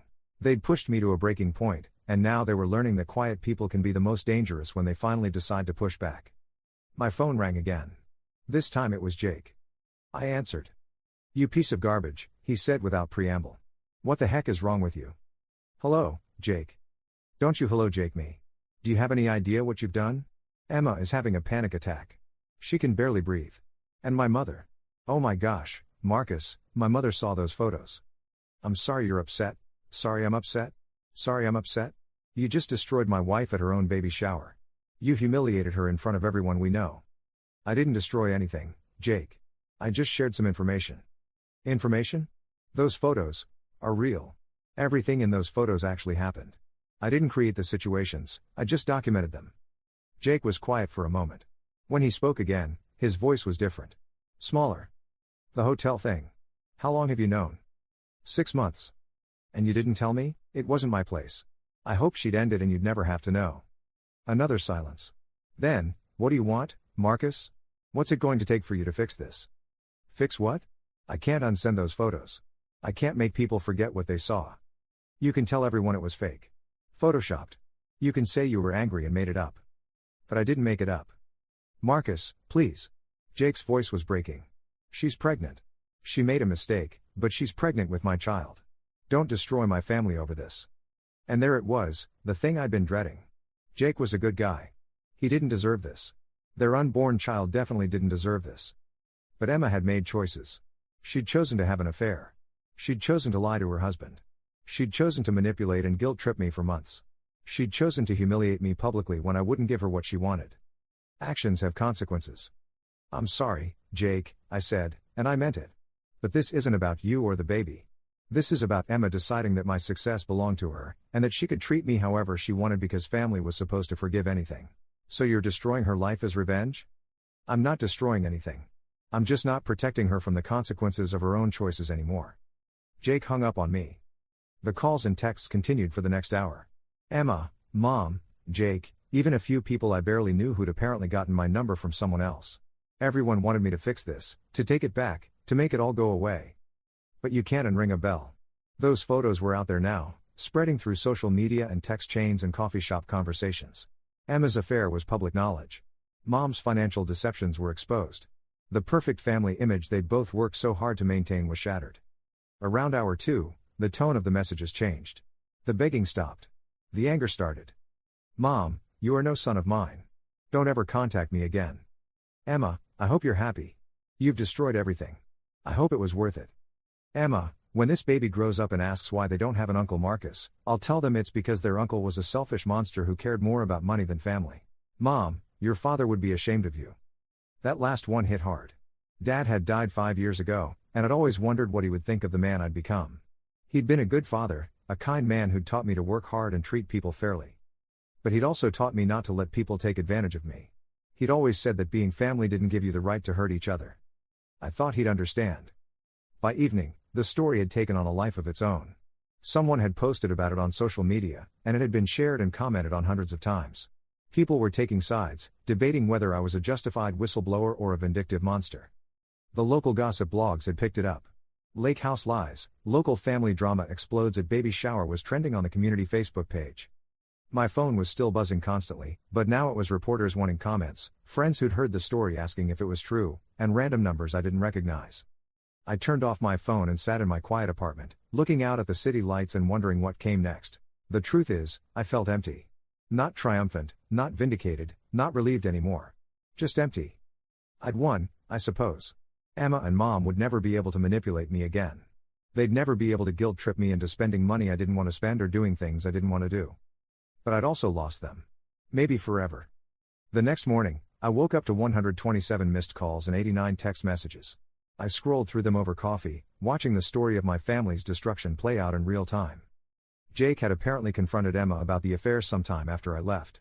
According to the increasingly frantic messages from both of them, she'd confessed everything. The trainer, the lies, the months of deception. Jake had packed a bag and left their apartment around midnight. Emma, he's gone, Marcus. Jake left. Are you happy now? You've destroyed my marriage and my baby doesn't have a father. Mom, I hope you can live with yourself. Emma is in the hospital. The stress caused contractions and they're worried about premature labor. This is your fault. That one made my coffee taste like ash. I hadn't wanted Emma to get hurt, not really. I just wanted her to stop manipulating me, to leave me alone, to understand that she couldn't treat people the way she'd been treating me. But a pregnant woman in the hospital? That was serious. I called the hospital, identifying myself as Emma's brother. After some back and forth with nurses who'd obviously heard about our family drama, I learned that Emma was stable but being kept for observation. The contractions had stopped, but they wanted to monitor her for another day or two. I should have felt relieved. Instead, I felt like a monster. For the first time since the baby shower, I started to question what I'd done. Maybe I'd gone too far. Maybe there had been another way to handle things, a way that didn't involve nuclear warfare. But every time I started to spiral into guilt, I remembered the months of pressure. The manipulation. The public humiliation when I wouldn't buy them $1 million house. They'd pushed me to this point. I hadn't wanted a war, but they'd declared one the moment they decided my money was their money. The third day after the shower, something unexpected happened. My doorbell rang around noon, and when I looked through the peephole, Jake was standing there. He looked terrible, unshaven, rumpled, like he hadn't slept in days. But he wasn't angry anymore. He just looked tired. I opened the door. "Can we talk?" he asked quietly. I let him in and made coffee while he sat at my kitchen table, staring out the window. When I set a mug in front of him, he wrapped his hands around it like he was trying to absorb its warmth. "She's been lying to me for months," he said without preamble. "Not just about the affair. About everything. Money, where she was going, who she was with. I've been living with a stranger." I didn't know what to say to that, so I said nothing. The trainer thing. That was bad enough. But when I started really looking at our finances, our schedules, our whole life together. "Marcus, I don't think I ever really knew her at all." He took a sip of coffee and made a face. "This is terrible. I'm not much of a cook." "No, I mean, this whole situation. It's terrible." He looked up at me. "But you know what? I'm glad you did it." That surprised me. "You are?" "Yeah. I mean, I'm devastated and angry and I don't know how I'm going to explain this to my parents or our friends or anyone. But I'm glad I know the truth. I was about to become a father with someone who didn't respect me enough to be honest with me." Jake finished his coffee in silence. Then he said, "She's been asking me to talk you into taking back what you did. Tell everyone the photos were fake, that you were just angry and made it all up." And I told her no. He stood up and put his mug in the sink. "I'm not going to ask you to lie to protect someone who lied to me for months." After he left, I felt something I hadn't felt in days: vindication. Not the hollow, empty kind I'd felt after the shower, but genuine relief that at least one person understood why I'd done what I'd done. But the drama wasn't over. 2 weeks later, Emma's lawyer contacted me. Apparently, she was claiming that the photos I'd shared were an invasion of privacy and had caused her severe emotional distress that led to her hospitalization. She was threatening to sue me for damages unless I agreed to publicly retract everything and pay for her medical bills. The letter was full of legal jargon, but the message was clear: give us money or we'll drag you through court. I called my own lawyer, something I'd never thought I'd need for family issues, and we had a long conversation about privacy laws, public disclosure, and the difference between revenge and self-defense. "The photos were taken in a public place," he explained. "The financial documents were legitimately in your possession when your mother asked you to help with her taxes. Legally, you're probably in the clear. But litigation is expensive and messy, even when you win. What are they really after? Money, most likely. They're hoping you'll settle rather than go through a public court case that would air even more of your family's dirty laundry."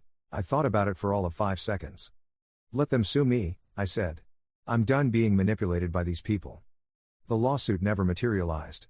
Apparently, Emma's lawyer had explained to her what discovery would look like, how much of her personal life would become public record, how many people would be deposed and questioned under oath. The affair, the financial deceptions, the months of lies and manipulation, all of it would come out in excruciating detail.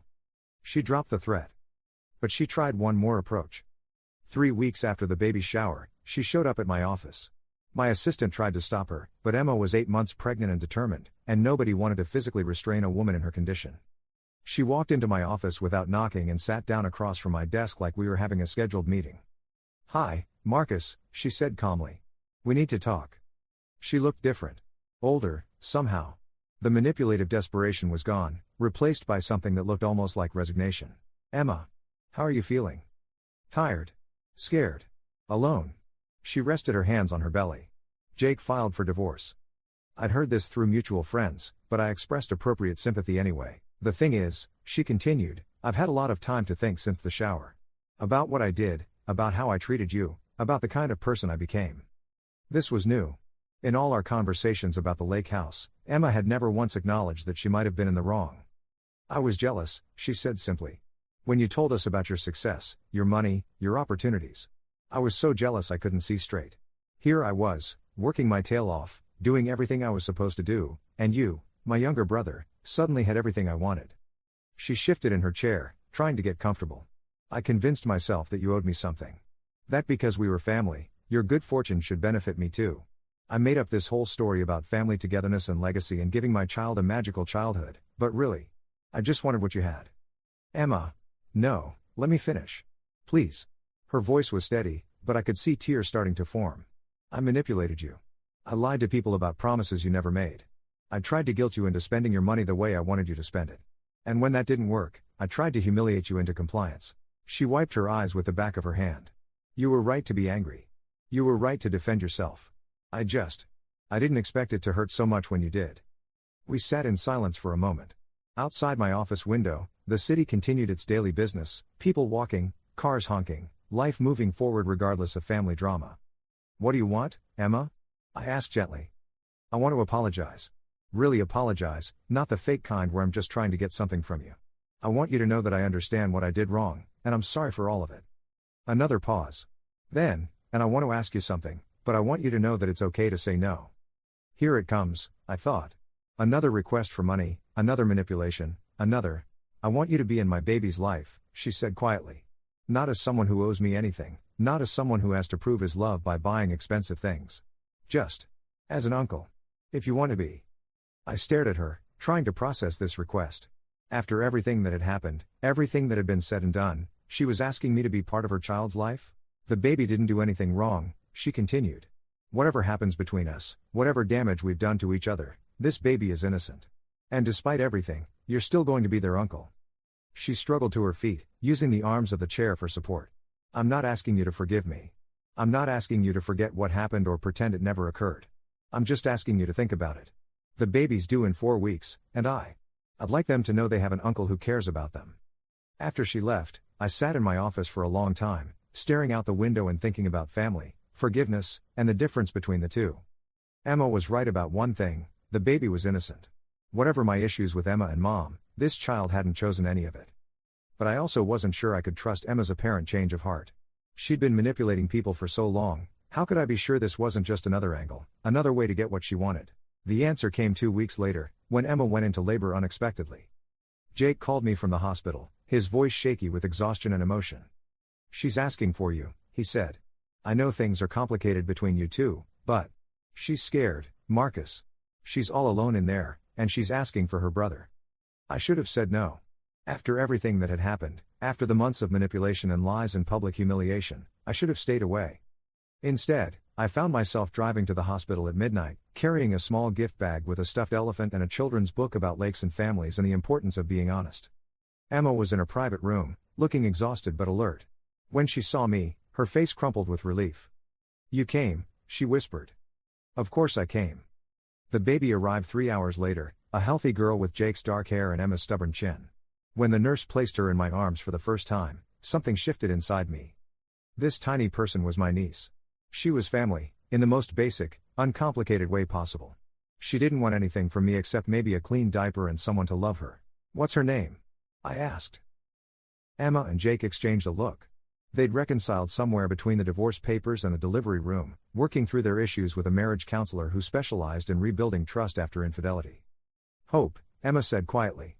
"Her name is Hope. It's been 6 months since Hope was born, and things are different now. Emma and I have a relationship, but it's not the same as before. There's a wariness there, a careful politeness that didn't exist when we were kids.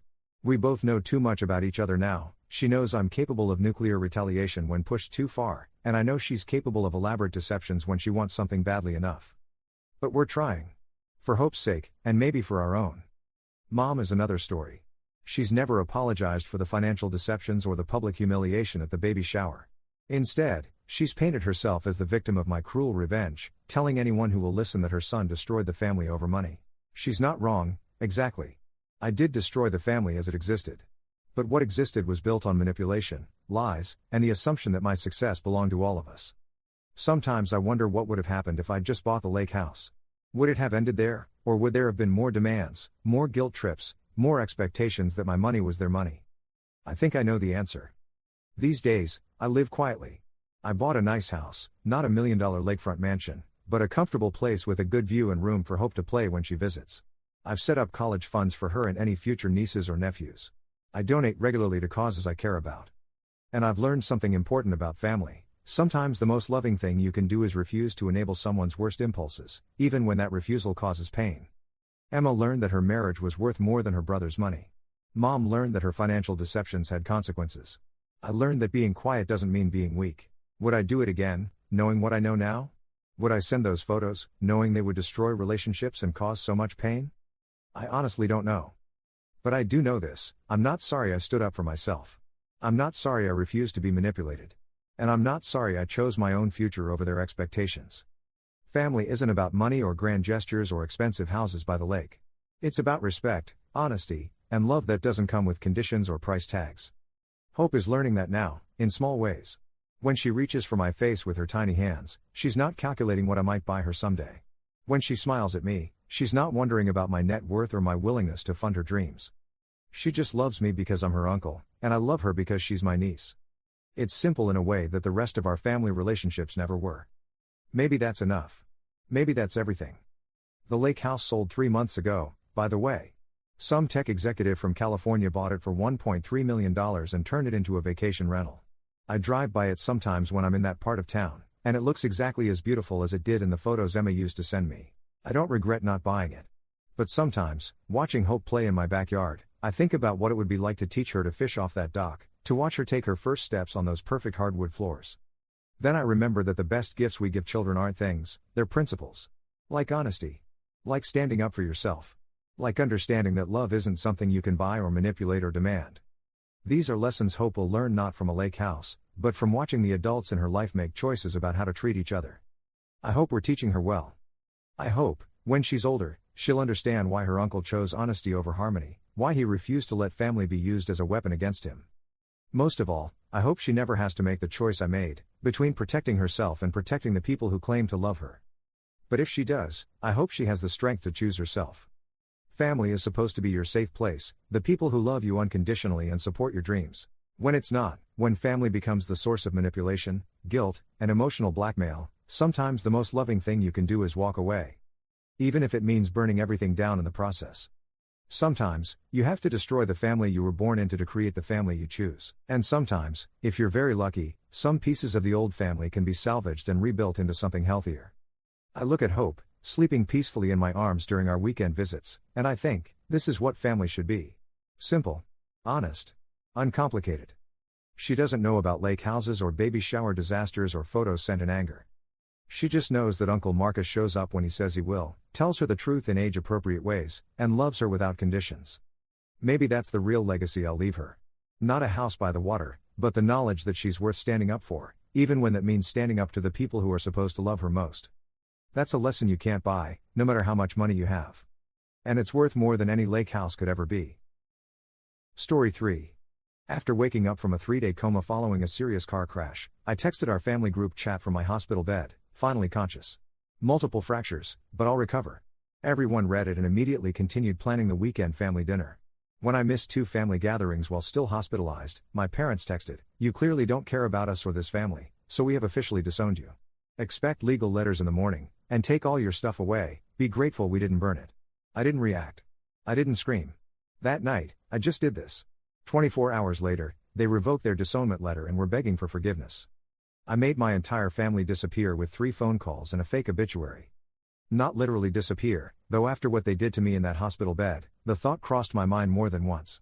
No, I made them disappear from their jobs, their social circles, their carefully constructed suburban lives. And the beautiful thing? They did it to themselves.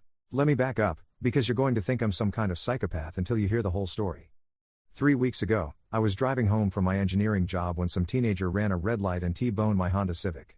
I don't remember the impact, just waking up 3 days later with my head feeling like it was stuffed with cotton and my left arm looking like a jigsaw puzzle someone had given up on halfway through. The nurse, Sarah, I think her name was, had kind eyes and kept apologizing every time she had to move me for x-rays. "Your family's been so worried," she kept saying.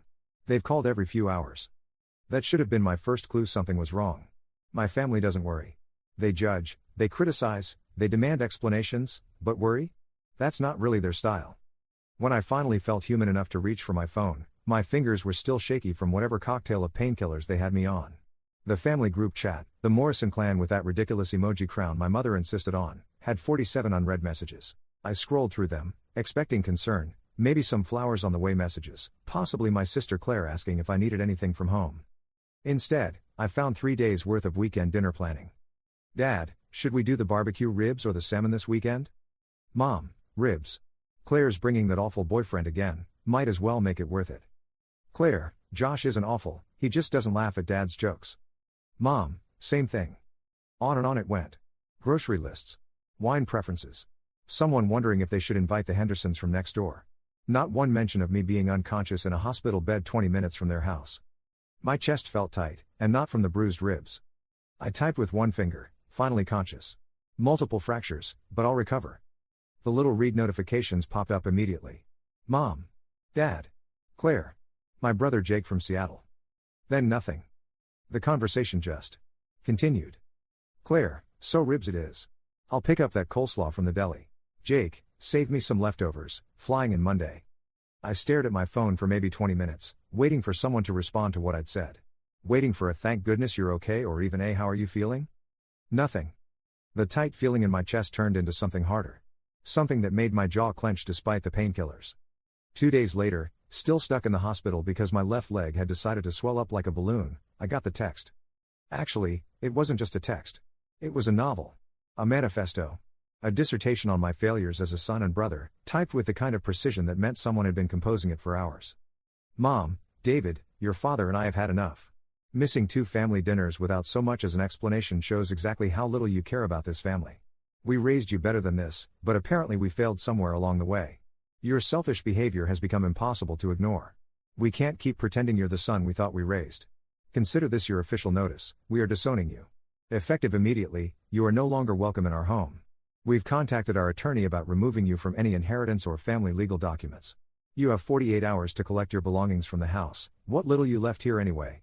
We suggest you hurry before we decide it's easier to just have a bonfire in the backyard. At least then your things might bring us some warmth, which is more than you've done in years. I read it 3 times before my brain fully processed what I was looking at. They were disowning me for missing dinner while I was in the hospital after nearly dying in a car crash. I'd like to say I flew into a rage, that I called them screaming, that I threw my phone across the room and demanded the nurse get my parents on the line so I could tell them exactly what I thought of their parenting skills. But I didn't do any of that.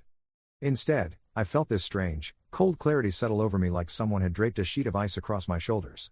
My hands stopped shaking. My heart rate, which had been jumping around like a caffeinated squirrel since I'd woken up, went steady. I looked around my hospital room, the flowers my coworkers had sent, the get well cards from my neighbors, the box of expensive chocolates from Mrs. Patterson down the street who I barely knew but who'd somehow heard about my accident through the neighborhood grapevine. All these people who weren't my family had managed to show more concern for my well-being than the people who'd supposedly loved me for 32 years.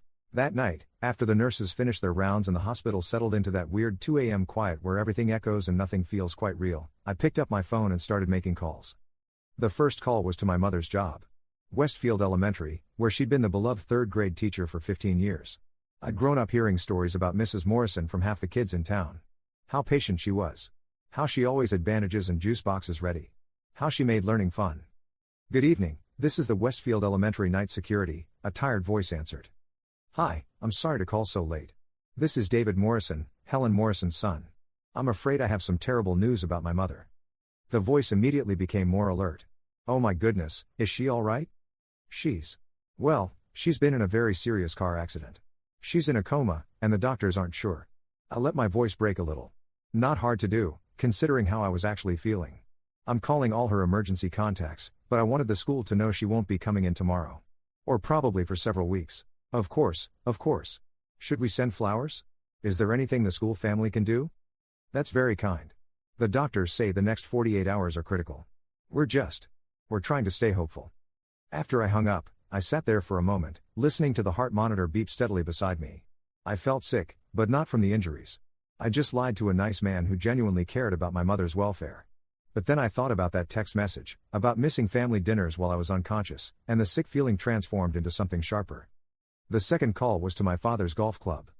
"Fairway Country Club, this is Marcus." "Hi Marcus, this is David Morrison. I believe you know my father, Robert Morrison? He's there most Saturday mornings?" "Oh sure, Bob Morrison. Great guy. Always has the best stories. Is everything all right?" "Actually, no. I'm calling from the hospital. My father was in a very serious car accident this afternoon. He's not doing well. I know he had a tournament planned for this weekend, and I didn't want people wondering where he was. Oh my word. Is there anything we can do? Should we take up a collection?" "That's incredibly generous. Right now we're just focused on hoping he pulls through." The third call was the hardest, because Claire actually was a good person most of the time. She'd just inherited our parents' talent for selective blindness. I called her work, a small marketing firm where she was supposedly up for partner this year. "Morrison and Associates night service." "Hi, this is David Morrison, Claire Morrison's brother. I'm calling because there's been a family emergency." "Is Claire okay?" Physically she's fine. But she's had what I can only describe as a complete mental breakdown. She's been hospitalized, and the doctors are saying it could be stress-related. She's been working so hard lately, and I think it all just caught up with her." "Oh no. Should we send something? Does she need anything?" "The doctors are recommending complete rest. No work calls, no emails, nothing stressful. They think she'll need at least a few weeks to recover." After the calls, I felt empty. Not satisfied, not vindicated, just hollow. Like I'd swallowed a bowling ball. But I wasn't done. I spent the next 2 hours crafting the most beautiful obituary I'd ever written. For myself. David James Morrison, 32, passed away peacefully on Tuesday evening surrounded by loving friends and colleagues after a courageous battle with injuries sustained in a car accident. David was a brilliant engineer, beloved by his co-workers at Peterson and Associates, and a devoted friend to many. He will be remembered for his quick wit, his generous spirit, and his ability to fix anything with duct tape and determination. David faced his final days with grace and humor, spending his last conscious moments expressing gratitude for the people who showed him kindness during his hospitalization. In lieu of flowers, David requested donations be made to the Westfield Hospital Nursing Staff Appreciation Fund. Memorial service details to follow. I posted it on Facebook, tagged a few coworkers who I knew would share it, and then I turned off my phone and tried to sleep. The next morning started with chaos. I was eating hospital oatmeal that tasted like cardboard when my phone started buzzing. Not the gentle buzz of a text message, but the angry, insistent buzzing that meant someone was calling over and over again. I let it ring. 20 minutes later, my door flew open and my parents rushed in looking like they'd both been hit by lightning. Mom's perfect hair was sticking up in all directions, and Dad's shirt was buttoned wrong. "David. Thank goodness you're alive." Mom threw herself at my hospital bed, nearly dislodging my fore. "We thought you were dead." Dad was actually crying. Actual tears on his cheeks.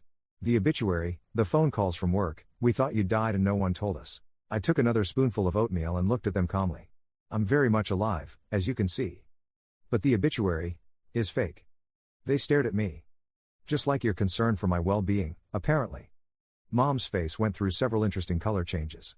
"David, what are you talking about? Of course we're concerned. We've been worried sick since the accident." "No, you haven't." I reached for my phone and pulled up the family chat. "Here's your concern. 3 days of dinner planning while I was unconscious. Not one message asking how I was. We called the hospital. You called once, the first day, to make sure I wasn't dead. Then you went back to arguing about salmon versus ribs." Dad opened his mouth, then closed it. "And then," I continued, surprised by how steady my voice sounded, "you disowned me for missing dinner. While I was hospitalized. With multiple fractures." I showed them the text. Mom's face went white. "David, we didn't know you were still in the hospital. I told you. In the group chat. Multiple fractures, but I'll recover. You all read it. We thought you meant you were recovering at home. So you disown me for choosing not to drive with a broken leg and a concussion to eat your leftover ribs?" The silence stretched out long enough for a nurse to come in, check my vitals, and leave again. Finally, Dad cleared his throat. "Son, I think there's been a misunderstanding. Has there?" I pulled up my call log. "Because 3 separate workplaces seem to understand the situation perfectly. Your school thinks you're in a coma, Mom. The country club is planning a memorial tournament for you, Dad. And Claire's boss is considering sending grief counselors to the office." Dad sat down heavily in the visitor chair. "You told them we were dead?" "I told them you were hurt. Badly hurt. The same way I was hurt when you sent me that message." Mom was crying now, but they weren't the dramatic tears she usually used to win arguments. These looked real. "David, we're so sorry. We were hurt that you kept missing dinners, and you thought I was choosing to ignore you. You thought I was being selfish and ungrateful." I set down my spoon. "You never once considered that maybe there was a reason. You just decided I was the problem and threw me away." "We can fix this," Dad said quickly. "We'll call everyone back, explain the misunderstanding." "What misunderstanding?" I looked at him steadily. "The part where you disowned your hospitalized son, or the part where you threatened to burn his belongings?" They exchanged a look that I recognized from childhood. The look that meant they were trying to figure out how to spin this situation to make themselves the victims. "The thing is," I continued, "I learned something interesting about myself yesterday. I learned that I'm really, really good at making people disappear. And I learned that you care a lot more about what other people think of you than you care about me." "That's not true. Mom, you've been crying harder in the last 5 minutes than you did when I was unconscious for 3 days. She flinched like I'd slapped her. "So here's what's going to happen," I said, settling back into my pillows. "You're going to go home and write me a real apology. Not an explanation of how this was all a misunderstanding, not a list of reasons why you were justified in doing what you did, but an actual acknowledgement that you messed up. Badly. Of course, we can. And then you're going to call your workplaces and my sister's office and explain that you were never actually hurt. That your son was hurt, and instead of supporting him, you decided to punish him for inconveniencing you." Dad's face flushed red. "David, that will be embarrassing? More embarrassing than disowning your injured son? You're asking us to humiliate ourselves publicly. I'm asking you to tell the truth." I looked between them. "The same truth you forced me to live with when you decided I wasn't worth your concern." Mom reached for my hand, but I pulled it away. "Please, David. We know we made a mistake. You made a choice. A choice that showed me exactly where I stand in your priorities." I picked up my phone. "I have a choice too. I can call everyone back right now and explain that you were never hurt, that I was hurt and you responded by cutting me out of your lives. Or, I let that hang in the air." "Or?" Dad asked quietly. "Or you can show me that you're capable of putting someone else's feelings ahead of your own embarrassment for once in your lives." They sat there for a long time, looking at each other, looking at me, looking at the floor. I could practically hear the gears grinding in their heads as they tried to figure out an angle, a way to make this my fault or at least minimize their own culpability. Finally, Mom spoke in a small voice. What if we all agree this was a misunderstanding and move forward?" There's that word again. Misunderstanding. I shook my head. You didn't misunderstand anything, Mom. You understood perfectly. You just didn't care. That's not fair. You know what's not fair? Waking up from a coma to find out your family is more concerned about dinner plans than whether you're alive. The silence stretched out again, but this time it felt different. Heavier. Like something was actually shifting. I'll call the school, Mom said finally. I'll explain what happened. All of it? She nodded, not looking at me. I'll call the club too, Dad added. And we'll write you that apology. A real one. A real one. I studied their faces, looking for signs of the manipulation I'd grown up with, the subtle ways they'd always managed to turn things around so that somehow I ended up feeling guilty for their behavior. But they both looked broken. Smaller somehow. There's one more thing, I said. They waited. I want to understand why you did it. Not excuses, not justifications. I want to understand how two people who raised me to believe family was the most important thing in the world could throw me away so casually. Mom started crying again. We felt like you didn't want to be part of the family anymore. You'd been pulling away for months, missing dinners, not returning calls as quickly. I was working overtime to save up for a house down payment. I told you that. We thought it was an excuse. We thought you were just growing away from us. So instead of talking to me about it, you decided to beat me to the punch and reject me first? Dad nodded miserably. It sounds so stupid when you say it like that. It sounds stupid because it is stupid. I felt some of the anger drain out of me, replaced by something that might have been pity. You were so afraid of losing me that you threw me away. That's actually kind of tragic. They both looked at me with something like hope. But, I continued, and the hope flickered, it doesn't change what you did. It doesn't change the fact that when I needed you most, you weren't there. And when you decided I disappointed you, your first instinct was to hurt me as badly as possible. We know, Mom whispered. We know, and we're sorry. Sorry enough to do the embarrassing work of fixing it? They both nodded. Sorry enough to actually think about why you did it, and change whatever needs to change so it never happens again? Another nod. I looked at them for a long moment. My parents. The people who'd taught me to ride a bike and helped with homework and showed up to every school play and graduation. The same people who'd abandoned me when I was at my most vulnerable and then tried to make me feel guilty for their own shame. People are complicated. Families are more complicated. Okay, I said finally. But this is your one chance. If you try to make this my fault, if you try to play the victim, if you do anything other than own what you did and work to fix it, I'm done. Not angry done, not dramatic done. Just done. We understand, Dad said. Do you?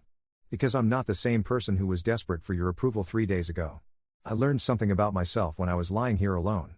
I learned I can survive without you. I don't want to, but I can. Mom made a small, wounded sound. That's not a threat, I said gently. It's just the truth. I love you both, but I won't let you treat me badly just because we share DNA. They left a little while later, promising to make their calls and write their letters. I watched them go, still not entirely sure whether they'd learned anything or if they'd spend the drive home figuring out how to minimize the damage to their reputations. But for the first time since I'd woken up in that hospital bed, I felt like I could breathe properly. 3 hours later, my phone rang. Claire, David? Oh my goodness, are you really okay? My boss got this weird call about me having a breakdown, and then I saw the obituary on Facebook, and Mom called crying about you being in the hospital. I'm fine, Claire. Mostly fine. Definitely alive. What the heck happened? Everyone's acting crazy. I told her the whole story. The coma, the group chat, the disownment text, the fake phone calls. Everything. The line was quiet for a long time. They disowned you? She said finally. While you were in the hospital? Yep. For missing dinner? 2 dinners, technically. Oh, David. Her voice was small. I read that message in the chat, about your fractures. I guess I thought you were just letting us know you were okay, not that you were still hospitalized. Even if I had been home, would it have been okay to disown me for missing dinner? No. No, of course not. She sighed. That's really messed up, David. I'm sorry. I should have responded to your message, should have checked on you. Thank you for saying that. The fake obituary though. That was kind of brilliant. Twisted, but brilliant. I laughed, surprising myself. I was pretty proud of it. You made Dad cry.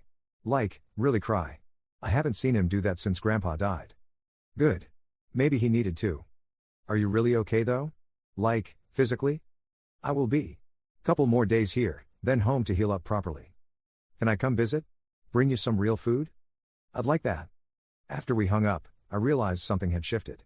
The tight, angry knot in my chest had loosened. Not gone, it might never be completely gone, but looser.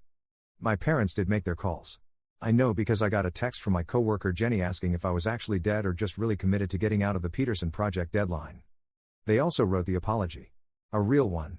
2 pages of handwritten acknowledgement of what they'd done wrong, why it was hurtful, and what they planned to do differently going forward.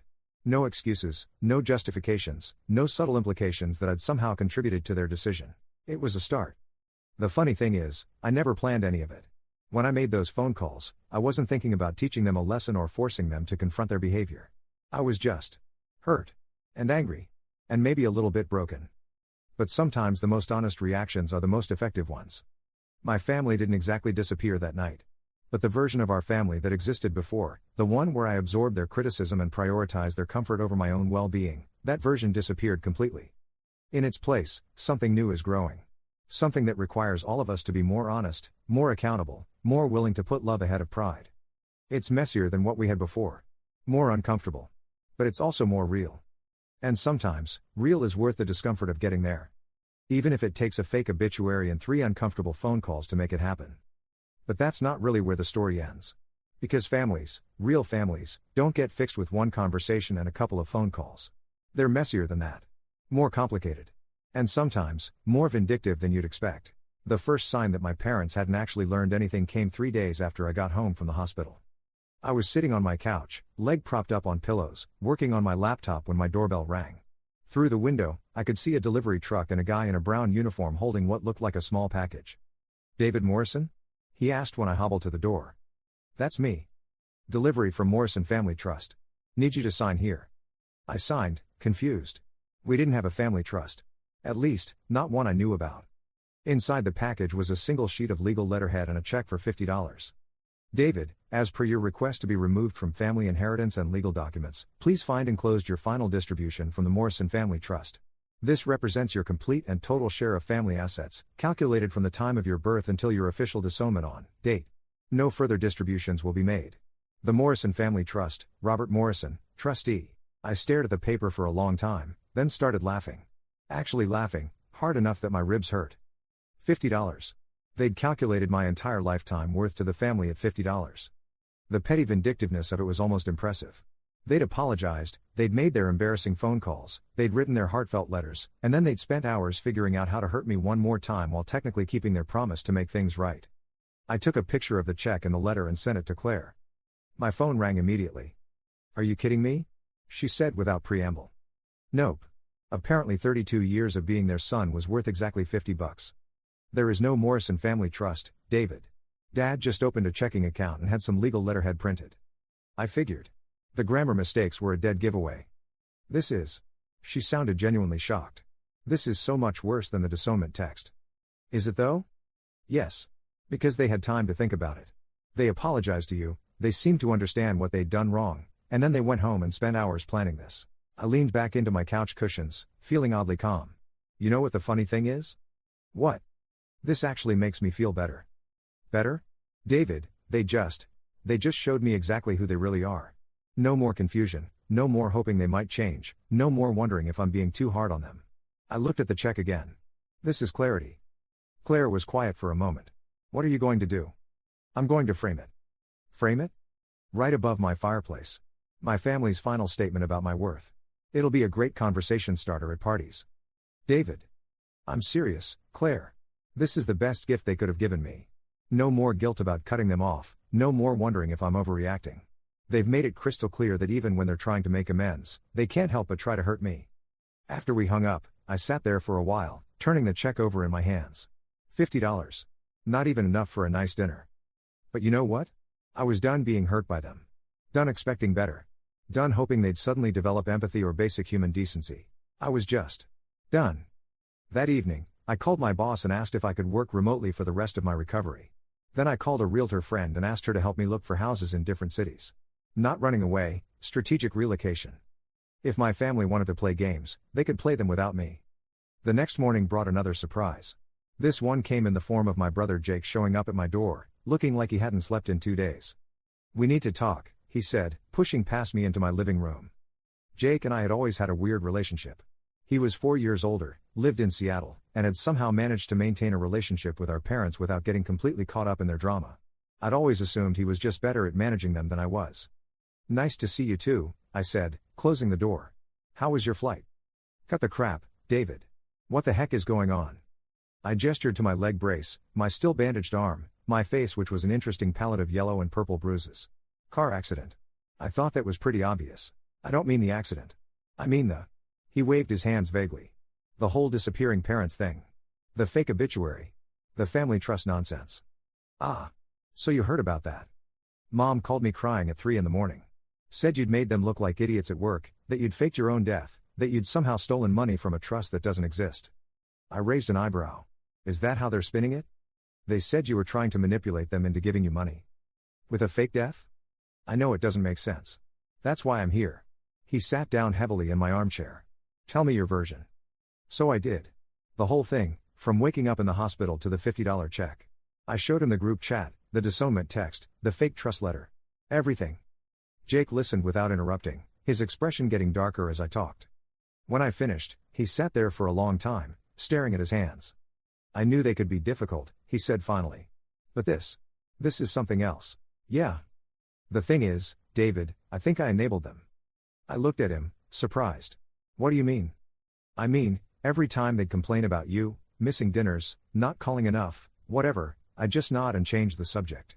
I thought I was staying neutral, but really I was just letting them build this narrative where you were the problem. You couldn't have known they'd react like this. Couldn't I though?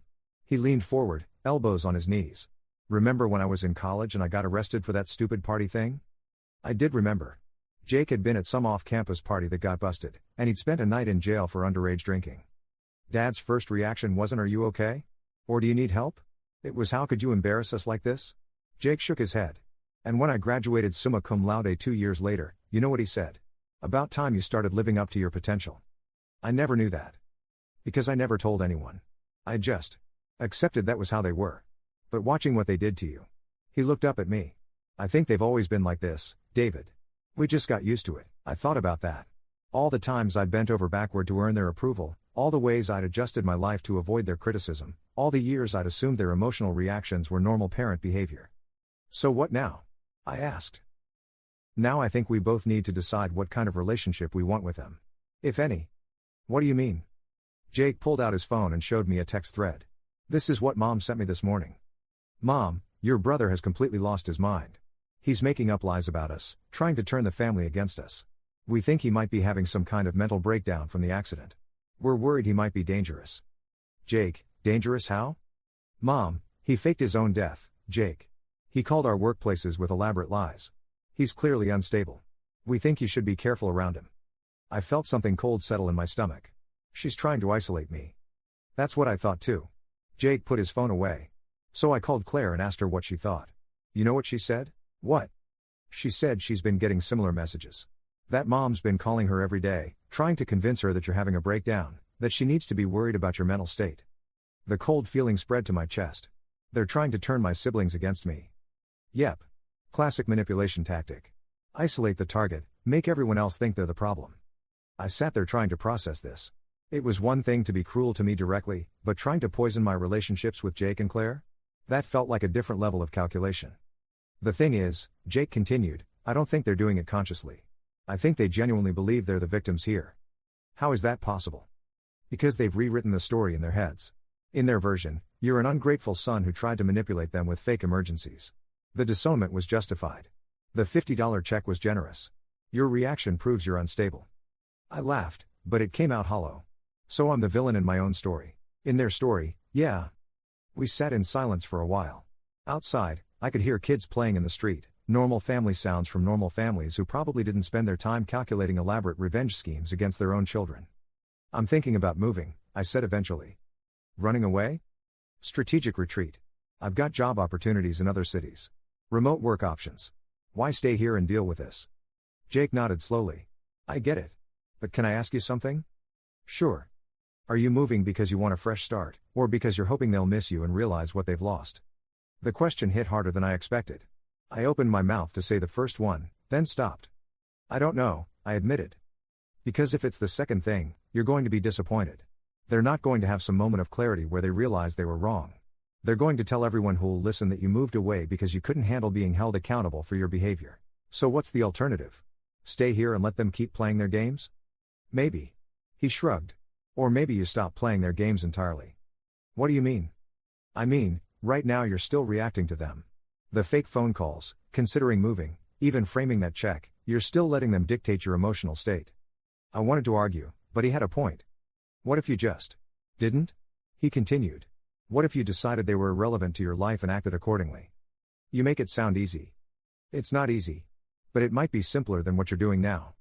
That afternoon, after Jake left to catch his flight back to Seattle, I found myself thinking about what he'd said.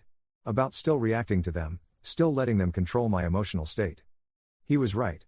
Even my revenge had been about them, focused on them, designed to make them feel something. What would it look like to just not care what they felt? I was still pondering this when my doorbell rang again. This time it was my neighbor, Mrs. Patterson, holding a covered dish and wearing the kind of expression that meant she had something to say. David, dear, how are you feeling? Much better, thank you. And thank you for the chocolates you sent to the hospital, that was really thoughtful. She waved off the thanks. Oh, that was nothing. Listen, I hope you don't mind me asking, but I ran into your mother at the grocery store yesterday. Something in her tone made me pay attention. Oh? She seemed upset. Said something about you having problems, maybe needing professional help? There it was. The isolation campaign had moved to the neighbors. What kind of problems? I asked, curious to see how far this had spread. Mrs. Patterson looked uncomfortable. Well, she mentioned that you'd been making up stories, calling places with false information. She seemed to think the accident might have affected your judgment. I felt that familiar cold anger settling in my chest, but this time I managed to keep my voice steady. What do you think, Mrs. Patterson? Honestly? I think your mother is worried about the wrong person. She gave me a pointed look. You've always been nothing but polite and helpful, even when you were a teenager. If you called somewhere with false information, I imagine you had a very good reason. I could have kissed her. Thank you for saying that. And yes, I did have a reason. I figured. Your mother, on the other hand. She shook her head. I've known Helen Morrison for 15 years, and that woman at the grocery store was someone I barely recognized. So much anger. So much bitterness. She spent 20 minutes telling me about how ungrateful children can break a parent's heart, and not once did she ask how you were recovering from nearly dying in a car accident. She didn't? Not once. I finally had to interrupt her to ask about your injuries, and she just waved it off like it was nothing. Mrs. Patterson's expression hardened. A mother whose child was nearly killed should be focused on their recovery, not on grocery store gossip sessions about their character flaws. After she left, I sat in my kitchen thinking about what she'd said. My mother had spent 20 minutes complaining about me to a neighbor, but hadn't asked about my physical recovery. That night, I did something I hadn't done in years. I made a list. Not a pros and cons list about moving or staying, not a revenge planning list, not a list of grievances against my parents. Just a simple list of what I wanted my life to look like. I want to wake up without immediately checking my phone for criticism disguised as concern. I want to make plans without worrying about disappointing someone. I want relationships based on mutual respect, not obligation. I want to stop feeling like I need to earn love. I want peace. It was a short list, but looking at it, I realized something important. None of those things required my parents to change. They didn't require revenge or elaborate schemes or moving to another city. They just required me to stop participating in the drama. The next morning, I did something that felt both monumental and ridiculously simple. I muted the family group chat. Not blocked, not left, just muted. I could still see messages if I chose to look, but I wouldn't get notifications. I wouldn't be pulled into every discussion about dinner plans or weekend activities or whatever small thing had triggered the latest family crisis. Then I called my work and accepted a hybrid remote schedule that would let me work from home most days but still come in for important meetings. Then I called the realtor friend and told her I was no longer looking to relocate, but I would like to look at houses in different neighborhoods. Same city, different environment. Small changes, but they felt significant. Claire called that evening. Mom says you're not responding to family texts. That's correct. She's worried you're having some kind of breakdown. I'm sure she is. Are you having a breakdown? I don't think so. I'm just tired of the drama. So you're going to ignore us all? I'm going to stop participating in family drama. If you want to talk to me, call me. If Jake wants to talk, he can call. If Mom and Dad want to have a real conversation about our relationship, they can call. What about the group chat though? Family updates and stuff? Claire, when's the last time the family group chat contained actual family updates? Not dinner plans, not complaints about work, not gossip about the neighbors, actual updates about our lives? She was quiet for a moment. I can't remember. Right. So I'm not missing anything important. But what if there's an emergency? Then someone will call. After we hung up, I realized something else. For the first time in weeks, I felt calm. Not angry, not hurt, not vindictive, just calm. That weekend, instead of spending Saturday morning wondering whether I'd get a passive-aggressive text about missing dinner, I went to a farmer's market. I bought fresh vegetables and flowers and a jar of local honey, and I spent the afternoon cooking a meal just for myself. It was the best Saturday I'd had in months. Sunday brought a phone call from my father. "David, we need to talk." "Okay. Let's talk." "Not over the phone. Can you come to the house?" "No." The directness of it seemed to catch him off guard. "No? I'm still recovering from major injuries, Dad. If you want to talk, you can come here. But we need privacy for this conversation." "We can have privacy here. Your mother needs to be part of this discussion. Then bring her." A long pause. "David, you're being unreasonable." "I'm being reasonable. You want to talk, I'm happy to talk. But I'm not driving across town with a broken leg to sit in the house where you decided I wasn't welcome. We never said you weren't welcome. You literally told me I had 48 hours to collect my belongings before you burned them." Another pause. "We were angry. We said things we didn't mean." "Maybe. But I'm not ready to pretend those things weren't said." "So what, you're going to punish us forever?" And there it was. The victim narrative Jake had warned me about. "I'm not punishing anyone, Dad. I'm protecting myself." "From what?" "From being hurt by people who are supposed to love me." "We do love you? Do you? Because it feels like you love the idea of me. The version of me that shows up when convenient and doesn't have inconvenient needs like medical care or emotional support. That's not fair. Isn't it? When I was unconscious in the hospital, you planned dinner parties. When I told you I was injured, you complained that I wasn't prioritizing your social events. When I called you out on it, you disowned me. When I showed you how that felt, you sent me $50 and told everyone I was having a breakdown." Silence. "So no, Dad. I don't think you love me. I think you love having a son who makes you look good and doesn't cause problems. The real me, the one who gets hurt and needs things and has feelings about how he's treated, that version seems to be pretty inconvenient for you." "David." His voice was softer now. "We know we made mistakes. I'm sure you do. But knowing you made mistakes and actually changing your behavior are different things. What do you want from us?" The question hung in the air for a long time. What did I want from them?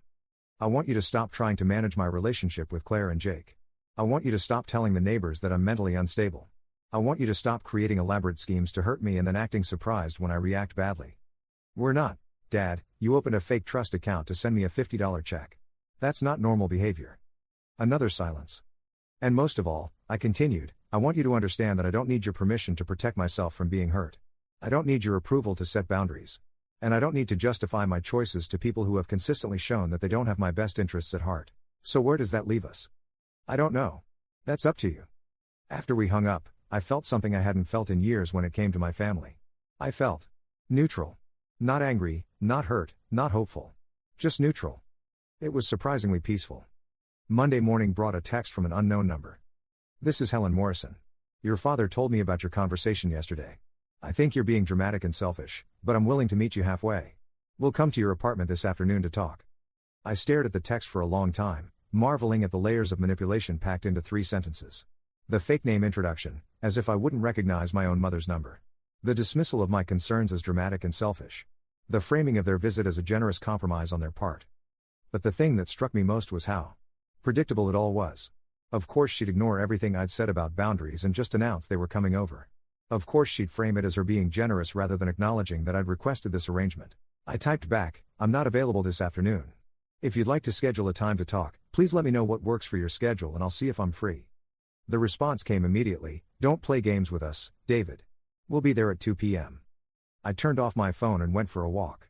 When I got back an hour later, there were 6 missed calls and a string of increasingly angry text messages, culminating in, "Your behavior is proving our point about your mental state. We're considering having you evaluated." That one made me laugh out loud. The sheer audacity of threatening psychiatric intervention because I didn't answer my door when they showed up uninvited. But it also crystallized something for me. This wasn't going to get better.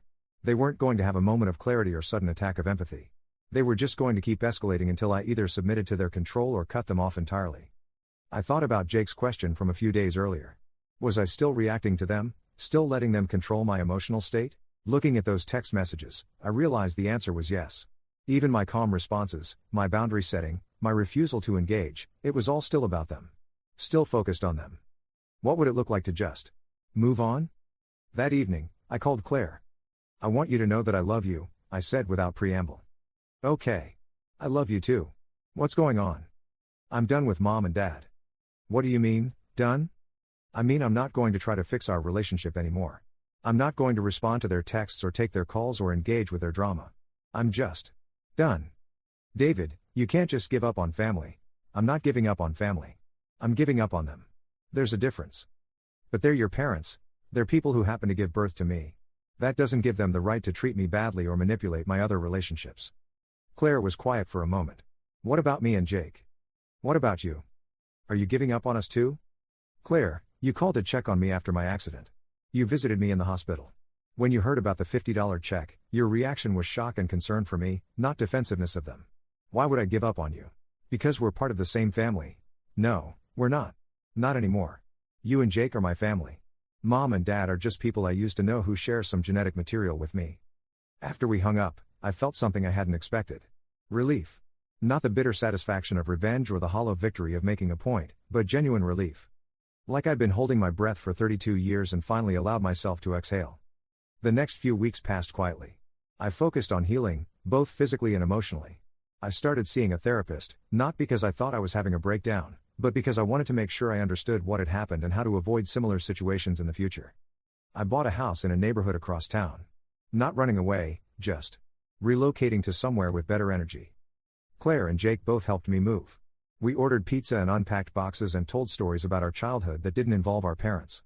It was the first time the three of us had spent time together in years without the undercurrent of family drama. You seem different, Claire said as we assembled furniture in my new living room. How so? Lighter, I guess. Like you're not carrying something heavy anymore. Jake looked up from the bookshelf he was building. That's what freedom looks like. Freedom? Freedom from constantly trying to earn approval from people who were never going to give it. I thought about that. He was right. I did feel lighter. Like I'd put down a backpack I'd been carrying for so long I'd forgotten it was there. 3 months later, I got a call from Mrs. Patterson. David, I hope you don't mind me calling, but I thought you should know, your parents put their house up for sale. Oh. Okay. They're telling everyone they need a fresh start, that the neighborhood has too many painful memories. I waited for the twist of emotion that news should have brought. Guilt, sadness, anger, something. But I felt nothing except mild curiosity. That's probably good for them, I said finally. You're not upset? Should I be? Mrs. Patterson chuckled. No, dear. I don't think you should be.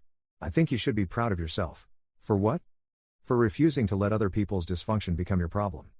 After we hung up, I sat in my new living room, looking around at the life I'd built. Pictures of friends on the walls, books I actually wanted to read on the shelves, plants that I kept alive because I enjoyed caring for them, not because someone expected me to. It was a good life. A peaceful life. A life that was entirely my own. My phone buzzed. A text from Claire. Jake and I are thinking of having a family dinner next Sunday. Just the three of us. You interested? I smiled and typed back, absolutely. Because that's the thing about family. The real thing, not the genetic accident or the legal obligation or the social expectation. Real family is the people who show up. Who check on you when you're hurt. Who celebrate your successes and support you through failures. Who love you for who you are, not who they need you to be. Sometimes real family is the people you were born with. Sometimes it's the people you choose. And sometimes, if you're very lucky, it's both. The end. Story 4. My fiancée called me 10 minutes before my interview and said, "This isn't working, I need someone with more ambition and a better future."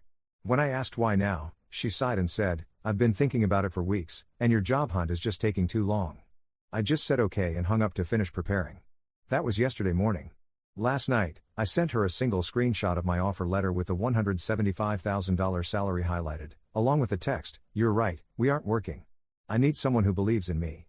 I woke up to 147 missed calls. I need to tell someone this story before my brain explodes from the sheer insanity of what just happened to me. Seriously, if I don't get this out, I'm going to start questioning whether I'm living in some twisted alternate reality where everything I thought I knew about love and loyalty was just a cruel joke. You know that moment when your entire world shifts on its axis, but you don't realize the ground has moved until you're already falling? That was me yesterday morning at 8:47 a.m., standing in my bathroom mirror, adjusting the collar of my navy blue blazer, the one Sarah bought me for my 27th birthday because she said it made my eyes look professional and commanding. I was running through interview questions in my head, practicing that perfect balance of confidence and humility that's supposed to land you dream jobs. My reflection looked back at me with nervous energy. 4 months of unemployment will do that to you, make you feel like every interview might be your last shot at redemption. The startup I'd worked for had folded overnight in March, leaving 37 employees staring at locked office doors and severance packages that barely covered a month's rent. Since then, I'd sent out 143 applications, had 18 phone screens, 12 first-round interviews, and exactly 0 offers. Until today. Today was different. This was the final interview for a senior software engineer position at Nexus Technologies, a company making waves in artificial intelligence and machine learning. The kind of company that changes industries and builds the future. The kind of company I dreamed of joining since I first learned to code in college. I'd spent 2 weeks preparing for this moment. I knew their product roadmap better than some of their employees probably did. I could recite their company values in my sleep. I'd practiced coding problems until my fingers moved across the keyboard like a pianist performing a familiar concerto. This was my shot at not just a job, but a career that actually mattered. My phone buzzed against the marble countertop. Sarah's contact photo filled the screen, that candid shot from our trip to Vermont last fall where she's laughing at something I said, her dark hair catching golden sunlight, her face open and joyful in a way that made my chest warm every time I saw it. We'd been together 3 years, engaged for 8 months, planning a spring wedding that felt both terrifyingly real and impossibly far away. "Hey babe," I answered, expecting her usual pre-interview pep talk. The little ritual where she'd remind me of my accomplishments, tell me I was going to be amazing, make me feel like I could conquer the world. "Emma, we need to talk." The tone stopped me cold. Not the warm, encouraging voice that usually called to wish me luck. This was the voice she used when discussing our monthly budget or pointing out that I'd forgotten to replace the empty toilet paper roll again. Except colder. More distant. Like she was speaking to a stranger she didn't particularly like. My stomach clenched. "Can we talk after? This interview is in 40 minutes, and I need to focus. This isn't working." 4 words. 4 simple words that somehow managed to contain enough explosive force to detonate everything I thought I understood about my life. I sat down hard on the edge of my bathtub, the ceramic cold even through my interview suit. "What do you mean, this isn't working?" My voice sounded strange in my own ears, too high and too careful. "I need someone with more ambition and a better future, Emma. Someone who's actually going somewhere instead of just spinning their wheels." The words hit like physical blows to my solar plexus. I could hear traffic in the background of her call. She was probably walking to her job at Morrison & Associates, the boutique marketing firm where she'd landed a junior account executive position straight out of college. The job with the corner office and the impressive salary and the clear trajectory toward partnership that she never let me forget about, especially during the past 4 months of my unemployment. "Why are you doing this now? Literally 10 minutes before the biggest interview I've had in months?" She sighed, and I could picture her exact expression, that slightly impatient look she got when she thought I was being deliberately obtuse. The same look she gave me when I didn't immediately understand why she was upset about dishes in the sink or why she needed me to remember her coworker's birthday party without being reminded. "I've been thinking about it for weeks, and your job hunt is just taking too long. I can't keep waiting for you to figure your life out while mine moves forward." Something ice cold settled in my stomach, spreading through my veins like liquid nitrogen. "Weeks? Look, I didn't plan for it to happen today, but I can't keep pretending anymore. We want different things. I need stability, someone who can provide a real future, not just promises and potential. I've been trying. Trying isn't the same as succeeding, Emma. Trying doesn't pay for wedding venues or down payments on houses. Trying doesn't build the life I want." The line went quiet except for her breathing and the distant sound of someone honking their horn.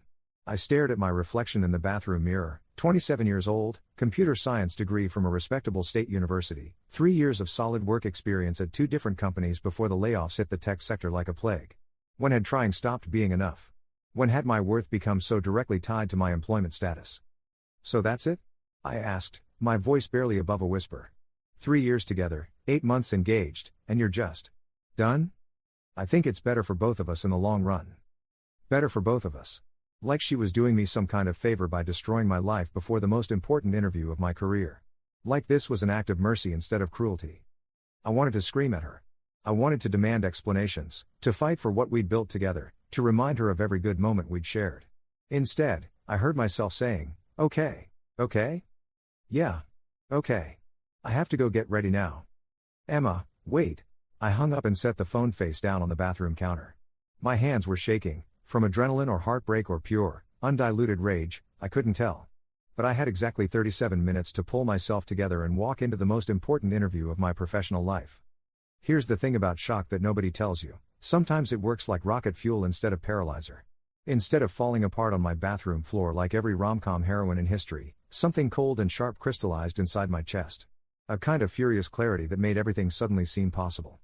If Sarah thought I lacked ambition, If she thought I wasn't going anywhere, if she thought I wasn't worth betting on, then I would prove her spectacularly wrong. Not for her, not to win her back or show her what she'd lost, but for me. For the version of myself that deserved better than someone who would abandon ship the moment things got difficult. I looked at myself in the mirror and straightened my shoulders. My eyes looked different somehow, sharper and more focused than they had in months.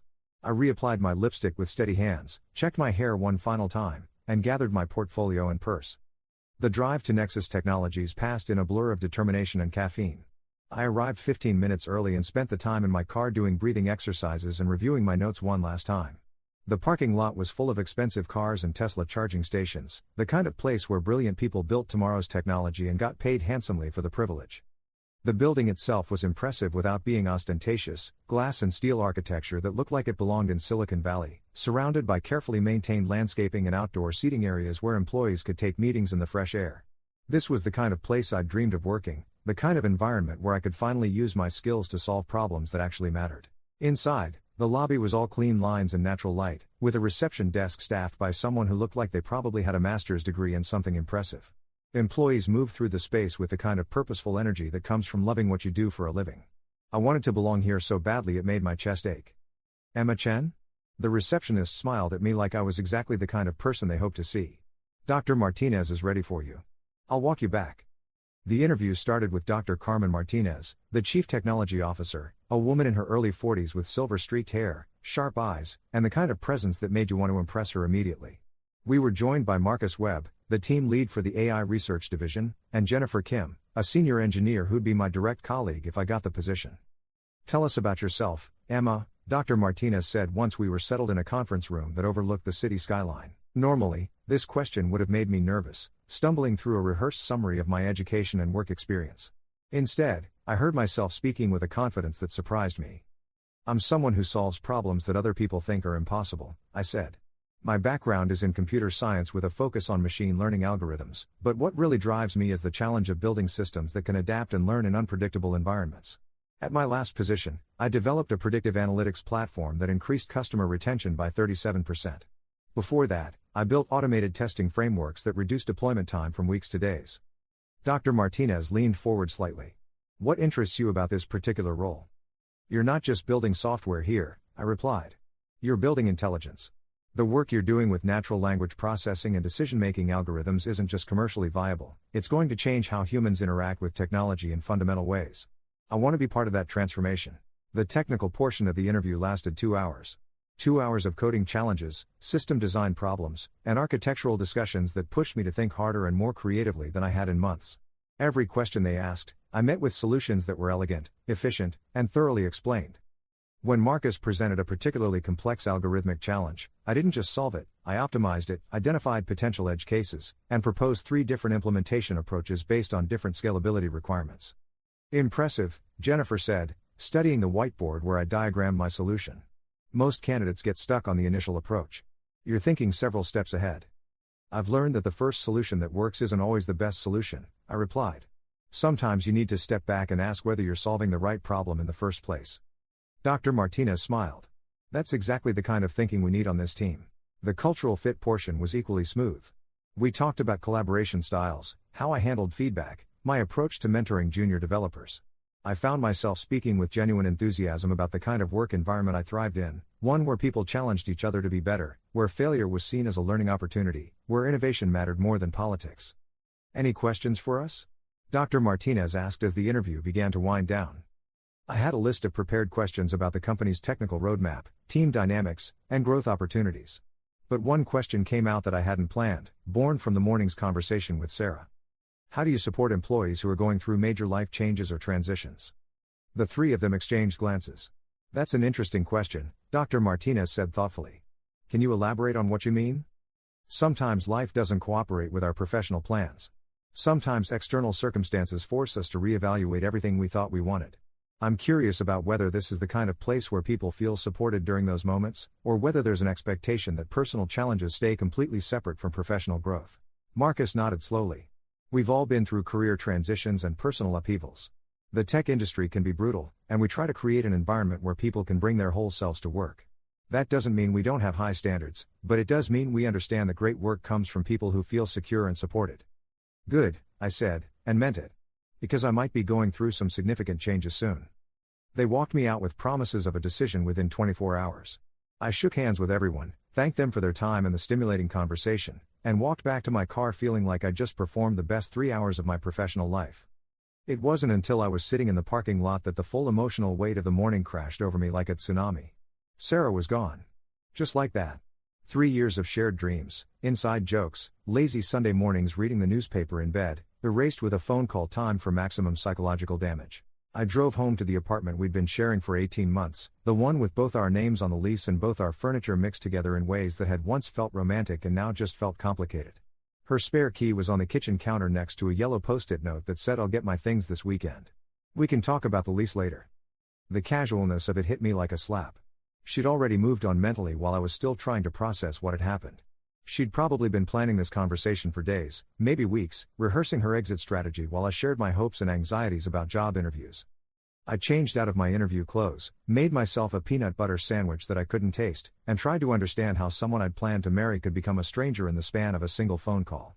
The apartment felt different now, like all the shared memories had been retroactively poisoned by the revelation that she'd been evaluating our relationship like a business investment gone bad. My phone stayed silent all day. No text asking how the interview went. No apology for the timing. No acknowledgement that she just detonated both our lives with clinical precision. Nothing.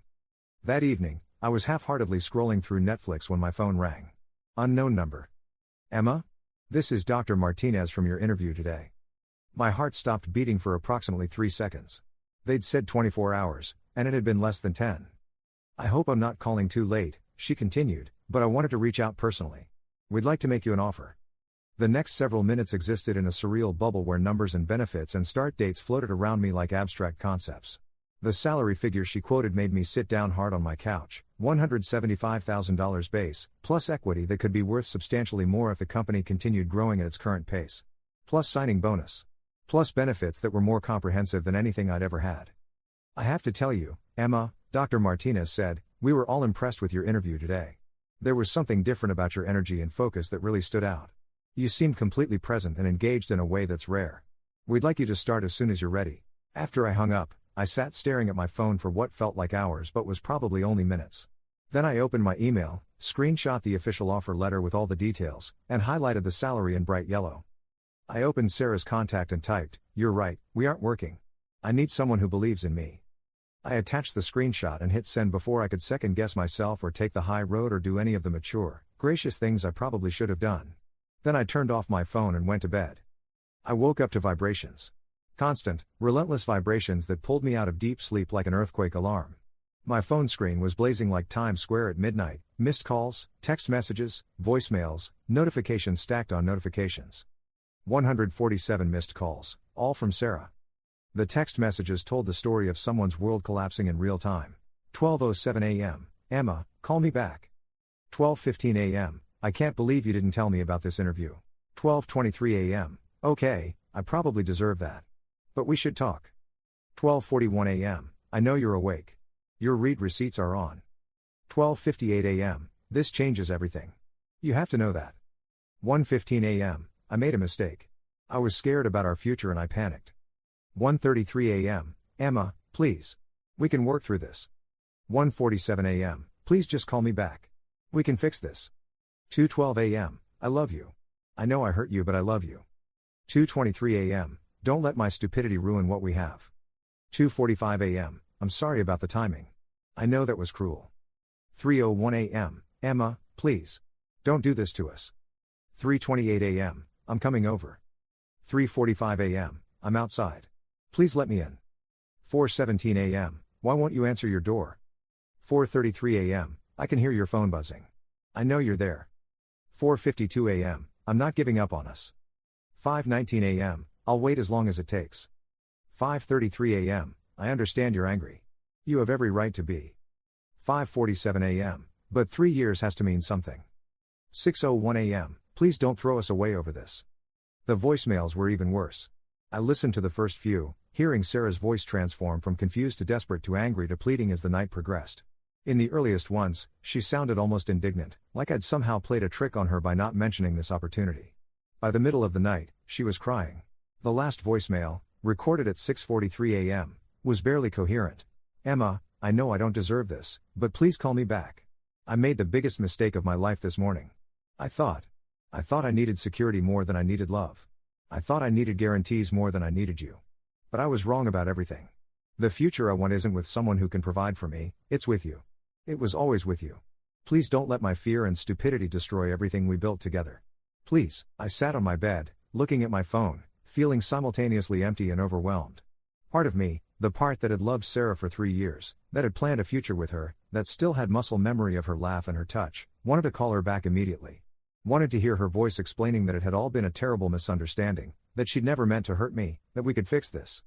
But I kept thinking about that phone call. The calculated timing of it. The casual cruelty of choosing the moment when I was most vulnerable and nervous to deliver news that would shatter my confidence. The weeks she'd spent evaluating our relationship like a failing investment while I shared my hopes and fears about finding work. My phone rang again. Sarah's name and photo filled the screen, that beautiful candid shot from Vermont when we were happy and everything felt possible. I answered on the 4th ring. "Emma, thank goodness. I've been trying to reach you all night. I'm so sorry, I'm so incredibly." "Stop talking." She stopped. "What do you want, Sarah?" "I want to fix this. I want to take back everything I said this morning. I was completely wrong about everything." I walked to my kitchen, opened the cabinet, and pulled out a coffee mug. The one Sarah gave me last Christmas with "World's Best Girlfriend" printed on it in cheerful red letters. I'd been drinking from it every morning for 8 months, a daily reminder of how she saw me. "You want to fix this," I repeated, my voice flat. "Yes. I love you, Emma. I know I screwed up massively, but we can work through this. Couples go through rough patches. You love me now." Silence. "I've always loved you. But yesterday morning, you needed someone with more ambition. Someone with a better future. Someone who was actually going somewhere." Another pause, longer this time. "That was before I realized. Before you saw my salary." The silence stretched between us like a chasm.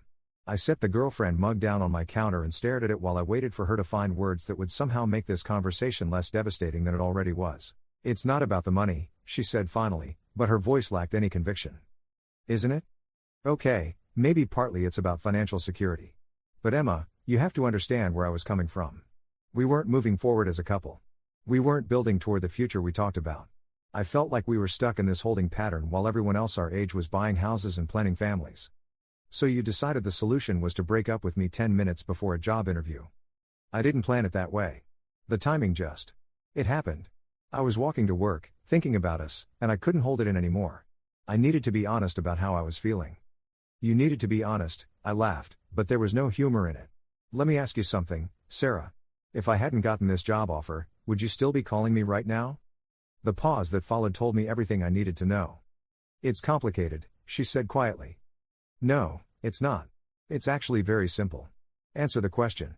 If I were still unemployed this morning, if I'd bombed that interview and had nothing to show for 4 months of job hunting, would you be begging me to take you back?" Another pause. Then, in a voice barely above a whisper, "I don't know." "You don't know?" "Emma, that's not fair. You're asking me to evaluate a hypothetical situation. I'm asking you to be honest about why you're calling me. Because it's not about love, is it? It's about the fact that you made a calculated decision based on what you thought my earning potential was, and now you've realized you miscalculated." I could hear her breathing on the other end of the line, could almost picture her sitting in her car or pacing around her childhood bedroom where she'd probably spent the night after I didn't answer her calls. "You're right," she said finally. "You're absolutely right, and I hate that you are. I do love you, Emma. I love you so much it physically hurts right now. But you're right that I made a decision based on practicality instead of love, and you're right that seeing your success changed my mind about that decision." The honesty was somehow worse than the lies would have been. "Thank you for admitting that," I said. "So where does that leave us?" I looked around the apartment we'd shared, at the pictures on the walls showing us at various stages of happiness, at the furniture we'd picked out together and the life we'd built that suddenly felt as substantial as a house of cards. "It leaves us exactly where you put us this morning when you called me. Emma, please. People make mistakes. People learn from their mistakes. I learned something about myself last night that I didn't like, but I learned it. Doesn't that count for something?" "What did you learn?" "I learned that I was prioritizing security over love, and that's not who I want to be. I learned that you're worth betting on even when the odds look scary. I learned that I'd rather struggle with you than succeed with someone else." Her words were beautiful and probably even sincere, but they couldn't erase the conversation we'd had that morning. They couldn't undo the timing, couldn't unsay the things she'd said about my ambition and my future, couldn't unfeel the casual cruelty of her delivery. "Sarah," I said quietly, Do you know what I realized yesterday? What? I realized that when you called me, when you told me we were over, part of me felt something I hadn't felt in our relationship for a long time. What was that? Relief. The word hung in the air between us like a death sentence. I don't understand, she whispered. I think I've been trying to convince myself that we are happy for months now. Maybe longer. I kept telling myself that relationships require work, that every couple goes through challenging periods, that love means fighting for each other even when things get difficult. But yesterday, when you said it wasn't working, some part of me knew you were right. Emma, no. We were happy. We are happy. When was the last time we stayed up late talking about something that excited both of us? When was the last time we made each other laugh, really laugh, not just polite chuckles at each other's observations? When was the last time you looked at me like you were proud to be with me instead of frustrated by my circumstances? She didn't answer, which was an answer. I continued, I've been so focused on making our relationship work that I forgot to notice it wasn't working. But the job changes everything.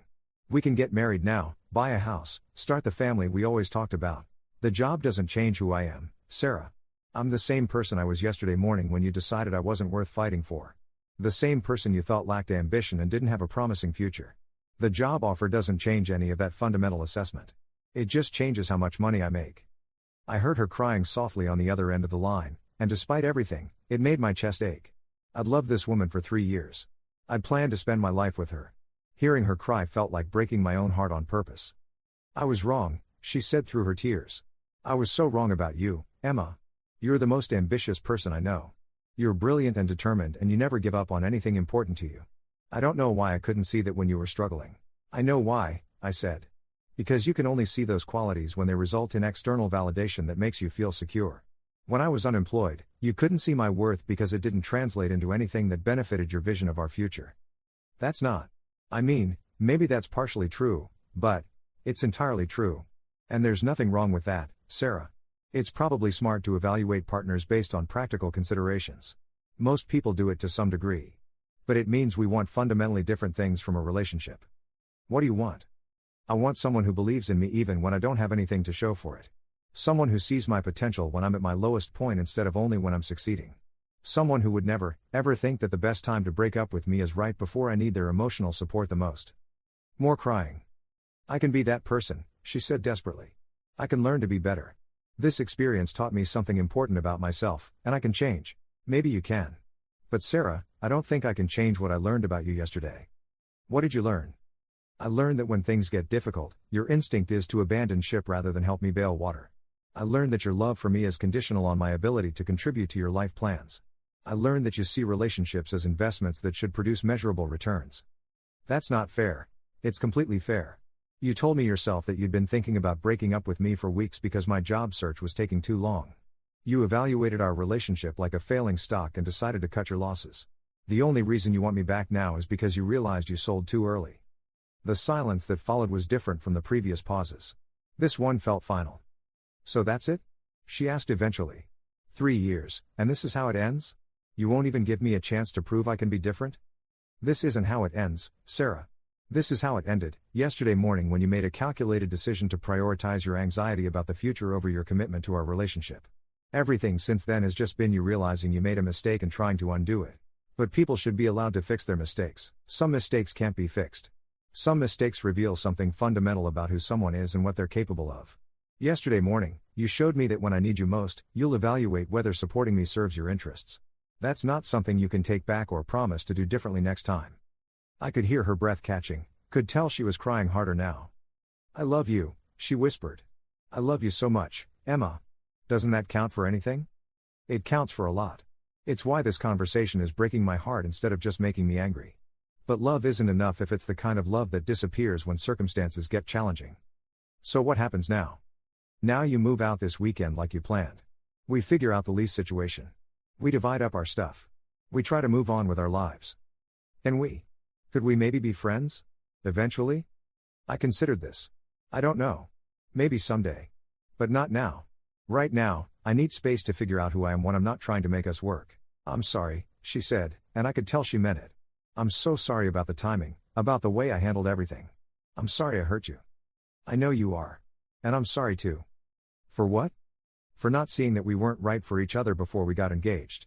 For both of us wasting 3 years on something that was never going to survive the first real test. After we hung up, I sat in my kitchen holding my phone and feeling simultaneously devastated and liberated. The apartment was quiet except for the hum of the refrigerator and the distant sound of traffic outside. It felt different now, not emptier, exactly, but cleaner. Like something heavy and oppressive had been lifted from the air. My phone buzzed with a text from an unknown number. "Hi Emma, this is Dr. Martinez. I hope you had a chance to review the offer materials. I wanted to follow up about your start date. Would Monday work for you? Also, I'm excited to introduce you to the rest of the team.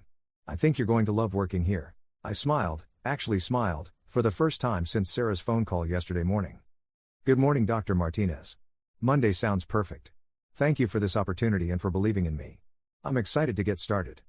As I hit send, something occurred to me that should have been obvious but somehow wasn't until that moment. Dr. Martinez had hired me based on who I was yesterday morning.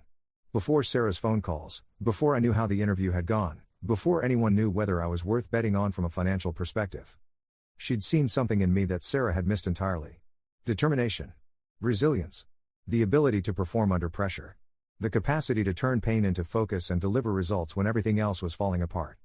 I looked at the world's best girlfriend mug sitting on my counter and felt a surge of something I hadn't experienced in months, genuine excitement about my own life. Not our life, not the future we'd planned together, but my life. The work I was about to start, the problems I was going to solve, the person I was becoming without someone constantly evaluating whether I was successful enough to deserve their love. I poured yesterday's leftover coffee down the drain and made a fresh cup in a different mug, a plain white one I'd bought for myself that didn't carry any emotional baggage or expectations. It tasted perfect. The next few days passed in a blur of preparation and transition. I accepted the job offer officially, gave notice to the consulting work I'd been doing to pay bills, and started researching neighborhoods where I could afford to live on my own. Sarah came by Saturday afternoon to collect her things while I was conveniently out getting groceries, leaving behind her key and a handwritten note that I threw away without reading. Monday morning, I walked into Nexus Technologies wearing a different suit, one I'd bought for myself with my signing bonus money, and felt like I was stepping into the life I was supposed to be living.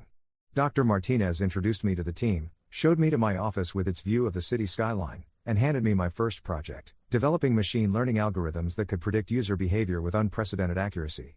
It was exactly the kind of challenge I'd been dreaming of for months. 3 weeks later, I was deep in the flow state that comes with solving complex technical problems when my phone buzzed with a text from Sarah. "I saw on LinkedIn that you started your new job. The projects you're posting about look incredible. I hope you're happy there. I really mean that." I looked at the message for a long moment, then typed back, "Thank you. I am happy." And I was. I was working on projects that challenged every skill I'd developed over my career, collaborating with brilliant colleagues who respected my ideas and pushed me to think more creatively, contributing to technology that would genuinely make people's lives better. I was enough, more than enough, and I was exactly where I needed to be. My phone stayed quiet after that, which was perfect. I had debugging to finish and algorithms to optimize and a future to build that belonged entirely to me. But sometimes, late at night when I'm wrestling with particularly stubborn code or thinking about where I want to be in 5 years, I remember that phone call. The timing of it. The casual assumption that I would always be there waiting for her to decide whether I was worth keeping.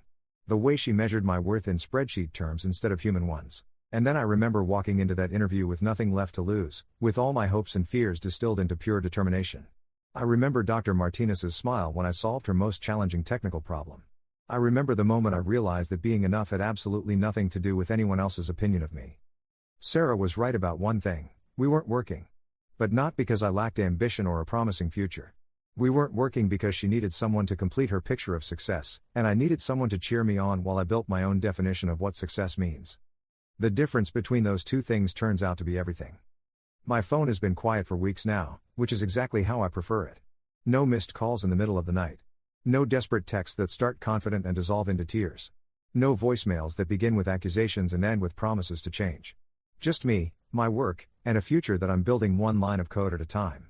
But yesterday, something happened that made me realize this story isn't quite over yet.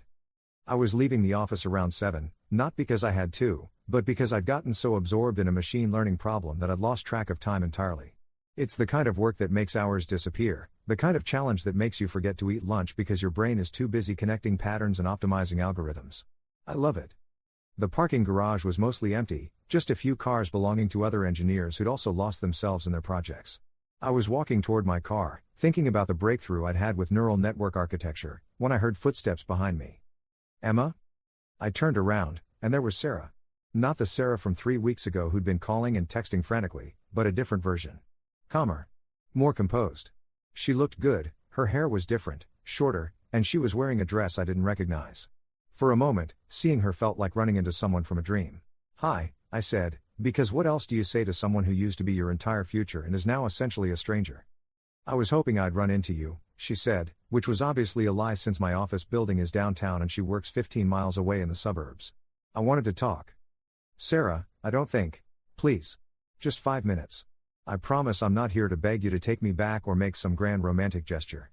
I need to say something." Against my better judgment, I nodded. We walked to a small seating area near the garage exit, one of those corporate landscaping attempts with concrete benches and carefully maintained shrubs. The evening air was cooling down, and I could hear traffic from the street below. "You look good," she said once we were sitting. "Happy?" "I am happy. I can tell. It's different from how you were before. More confident, I guess. More yourself." I waited for her to get to the point, but she seemed to be struggling with how to begin. "I've been doing a lot of thinking these past few weeks," she said finally. "About us, about what happened, about why I made the choices I made. I started seeing a therapist." "That's good. I'm glad you're taking care of yourself." She helped me understand some things about myself that I didn't want to face. About how I handle uncertainty, about why I need control so badly that I'd rather destroy something good than live with not knowing how it would turn out.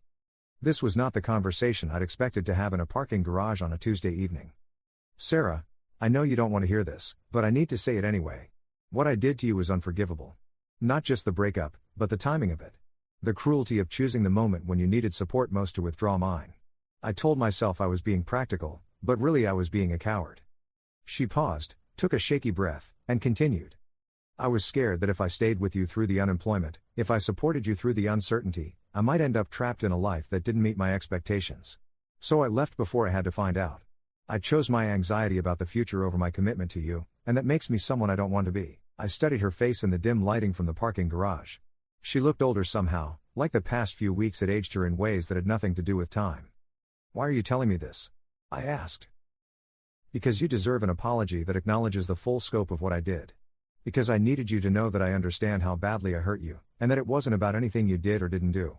It was about my own inability to handle uncertainty." "Okay. I appreciate that. And because I wanted to tell you that seeing what you've accomplished these past few weeks, not just the job, but the way you've rebuilt your confidence and found your footing again, it made me realize something I should have known all along. Which is, you were never the problem, Emma. You were never lacking in ambition or potential or any of the things I convinced myself you were missing. I was just too scared to bet on something I couldn't control, so I created a narrative where you were the liability instead of facing the fact that I was the one who couldn't handle uncertainty." A car pulled into the garage, its headlights sweeping across us briefly before disappearing around a corner. In the quiet that followed, I tried to figure out how I felt about this conversation. "Thank you for saying that," I said finally. "But Sarah, why now? Why come here to tell me this?" "Because I wanted you to know that when I see your success now, and I do see it, your LinkedIn posts about the projects you're working on are incredible. I'm genuinely happy for you. Not jealous, not regretful about what I lost, just happy that you found what you were looking for." She was quiet for a moment, then added, "And I guess I wanted to make sure you knew that you don't need to carry any anger about what happened. You were right to end it the way you did. You were right to recognize that we wanted different things from love."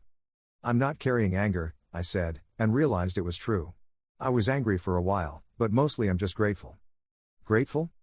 That you showed me who I am when I have nothing left to lose. That you forced me to find out what I'm capable of when I'm not worried about making someone else comfortable with my choices. That you helped me understand the difference between being loved for what I can provide and being loved for who I am." Sarah smiled, but it was sad around the edges. "I'm glad something good came out of my spectacularly bad judgment."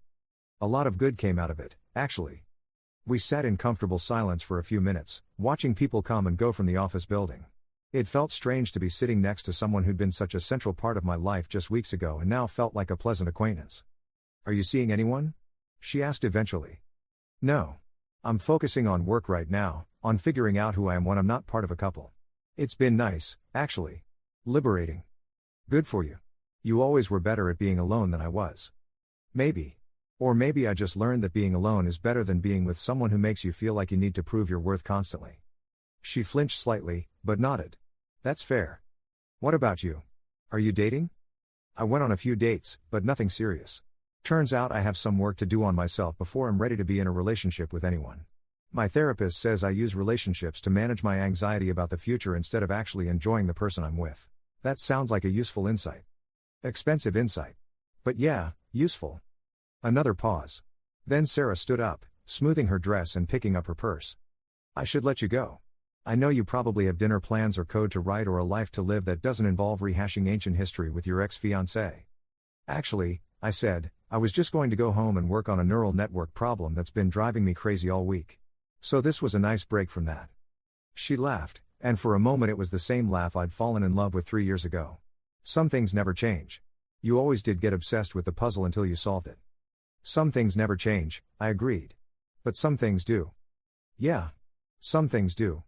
We walked toward the exit together, our footsteps echoing in the concrete space. At the street level, we stopped awkwardly, neither sure how to end this encounter. Emma? Sarah said finally. Yeah? For what it's worth, I think you're going to do incredible things. The kind of things that change how people think about what's possible. I always knew that about you, even when I was too scared to bet on it. Thank you. That means something, hearing you say that. Good luck with everything. I mean that. You too. She walked away toward her car, and I watched her go until she disappeared around a corner. Then I stood there for a moment, processing what had just happened. The strange thing was how normal it felt. Not devastating or romantic or even particularly emotional. Just two people who used to love each other, acknowledging what had gone wrong and wishing each other well. Like closing a book you'd enjoyed but had no desire to reread. I walked to my own car and drove home to my apartment now, with my furniture arranged exactly how I wanted it and my schedule organized around my priorities instead of someone else's anxieties. I made myself dinner, opened my laptop, and dove back into the neural network problem that had been consuming my thoughts all day. Around midnight, I had a breakthrough. An elegant solution that improved accuracy by 12% while reducing computational overhead. I leaned back in my chair, looking at the lines of code on my screen, and felt the deep satisfaction that comes from solving something that seemed impossible a few hours earlier. This is what I was meant to be doing. This is who I was meant to be. My phone buzzed with a text from Dr. Martinez. Emma, I just saw your latest commit. The optimization you implemented is brilliant. Can't wait to discuss it at tomorrow's team meeting. This is exactly the kind of innovative thinking we hired you for. I smiled and typed back. Thank you. I love a good challenge. See you tomorrow. Then I closed my laptop, turned off the lights, and went to bed feeling perfectly content with my life exactly as it was. The next morning, I woke up early and went for a run through my neighborhood. The air was crisp and clear, and I felt strong and fast and completely present in my body. No anxiety about the future, no regret about the past, just the simple pleasure of moving through the world under my own power. When I got back to my apartment, I showered, made coffee in my favorite plain white mug, and checked my email. There was a message from Jennifer Kim, my colleague at Nexus. Emma, I've been working on a project that I think would benefit from your expertise. Would you be interested in collaborating on a research paper about predictive algorithms in healthcare? I think we could make a real impact. I grinned at my laptop screen. A research paper. Real impact. The kind of work that mattered beyond quarterly earnings and stock prices. Absolutely, I typed back. I'd love to discuss it. This is exactly the kind of project I was hoping to work on. As I got ready for work, I thought about Sarah's visit the night before. Her apology, her insights about herself, her wish for my happiness. It had been a good conversation, honest and clean and free of the desperate energy that had characterized her previous attempts to contact me. But what struck me most wasn't what she'd said about our past, but how little it changed about my present. I was still exactly where I wanted to be, doing exactly what I wanted to do, with exactly the life I'd chosen for myself. Sometimes the best revenge really is living well. Sometimes the best response to someone who didn't believe in you is building something so remarkable that their opinion becomes irrelevant. And sometimes, when someone shows you who they really are in a moment of crisis, the kindest thing you can do, for both of you, is believe them and build your life accordingly. I walked into Nexus Technologies that morning with my head high and my laptop bag slung over my shoulder, ready to solve problems that mattered and work with people who saw my potential instead of my limitations. Ready to be exactly who I was meant to be, without apology or compromise. My phone stayed in my bag all day, and I didn't think about it once. That evening, as I was leaving the office after another productive day of breakthrough thinking and collaborative problem solving, I realized something that made me smile. I couldn't remember the last time I'd checked to see if anyone had called or texted me. Not because I was avoiding my phone, but because I was too engaged with my own life to worry about whether other people were trying to reach me. It's a good feeling, that kind of contentment. The kind that comes from knowing you're exactly where you belong, doing exactly what you're supposed to be doing, with people who value what you bring to the table. Sarah was right about one thing, all those weeks ago, we weren't working. But she was wrong about why. We weren't working because I needed someone who would choose to believe in me, especially when believing felt risky. Someone who would see potential where others saw problems, who would offer support precisely when logic suggested cutting losses, who would bet on love even when the odds looked uncertain. And it turns out that someone was me. I learned to believe in myself, to see my own potential even when external validation was nowhere to be found, to bet on my own future even when someone I trusted told me it wasn't worth the investment. The difference between needing someone else to believe in you and learning to believe in yourself turns out to be everything. It's the difference between conditional love and unconditional self-respect. Between proving your worth to someone else and knowing your worth regardless of who recognizes it. My phone has been quiet for weeks now, and I hope it stays that way. Not because I'm avoiding connection or hiding from the world, but because I've finally built a life that feels so genuinely mine that I don't need constant external input to know I'm on the right track. Sometimes the most important relationship you'll ever have is the one you build with yourself. Sometimes the most crucial person who needs to believe in your future is you. And sometimes, when someone calls you 10 minutes before the most important interview of your life to tell you they're giving up on your shared future, the best thing you can do is hang up, straighten your shoulders, and prove to yourself exactly what you're capable of achieving. The rest, as they say, is just details. Story 5. As I struggled through tears to deliver my mother's eulogy, my wife sat in the front row, giggling and texting her ex throughout the entire service. At the reception, when my pastor offered condolences, she sneered loudly enough for everyone to hear. His biggest loss. Screw him, marrying him was my biggest mistake, and now I'm stuck with his pathetic family. The room went completely silent as everyone stared in horror. I just nodded and stayed quiet. That was yesterday. This morning, she woke up alone. I need to tell you something, and I need you to listen without judging me, at least not until I'm finished. My wife woke up alone this morning because I made a decision that's been 27 years in the making. Yesterday, at my mother's funeral, she finally pushed me past a line I didn't even know existed. And now I'm sitting in a hotel room 3 states away, watching the sunrise through unfamiliar blinds, knowing that everything I thought I knew about myself was wrong. Let me back up. Sarah and I met in college. She was studying psychology, ironic, considering how little she understood about human decency, and I was finishing my engineering degree. She had this laugh that could fill a room, and when she focused those green eyes on you, you felt like the only person in the world. Looking back, I think that should have been my first warning sign. Someone who can make you feel that special probably knows exactly how to make you feel worthless too. But I was 22 and stupid, and when she said yes to marrying me, I thought I'd won the lottery. The first few years were actually good. We bought a house in the suburbs, both got decent jobs, talked about kids someday. Sarah worked as a therapist, again, the irony is thick enough to cut with a knife, and I landed a position with a firm designing water treatment systems. Nothing glamorous, but steady work that felt meaningful. The problems started small. Little comments about my family, how my mother babied me too much, how my father was weak for retiring early to take care of mom when her health started declining. At first, I thought Sarah was just being protective, maybe a little jealous of how close we were. My parents had been married 43 years and still held hands at the grocery store. Sarah's parents divorced when she was 12, and neither remarried. I figured she just didn't understand what a solid family looked like. I was an idiot. The comments got sharper over the years. When Dad had his first heart attack, Sarah rolled her eyes and said he was being dramatic when I rushed to the hospital. When Mom's arthritis got so bad she needed help with daily tasks, Sarah complained every time I went over to help. "You're not their caregiver," she'd snap. "That's what nursing homes are for." "But I am their son." Was their son. And when someone you love needs help, you help them. It's not complicated. Mom got diagnosed with pancreatic cancer 3 months ago. The doctors gave her 6 weeks. She lasted 11. Fighting every single day because she said she wanted to see another Christmas with the grandchildren we never had. Sarah knew how much those extra weeks meant to me, how grateful I was for every conversation, every shared memory, every quiet evening spent just being together.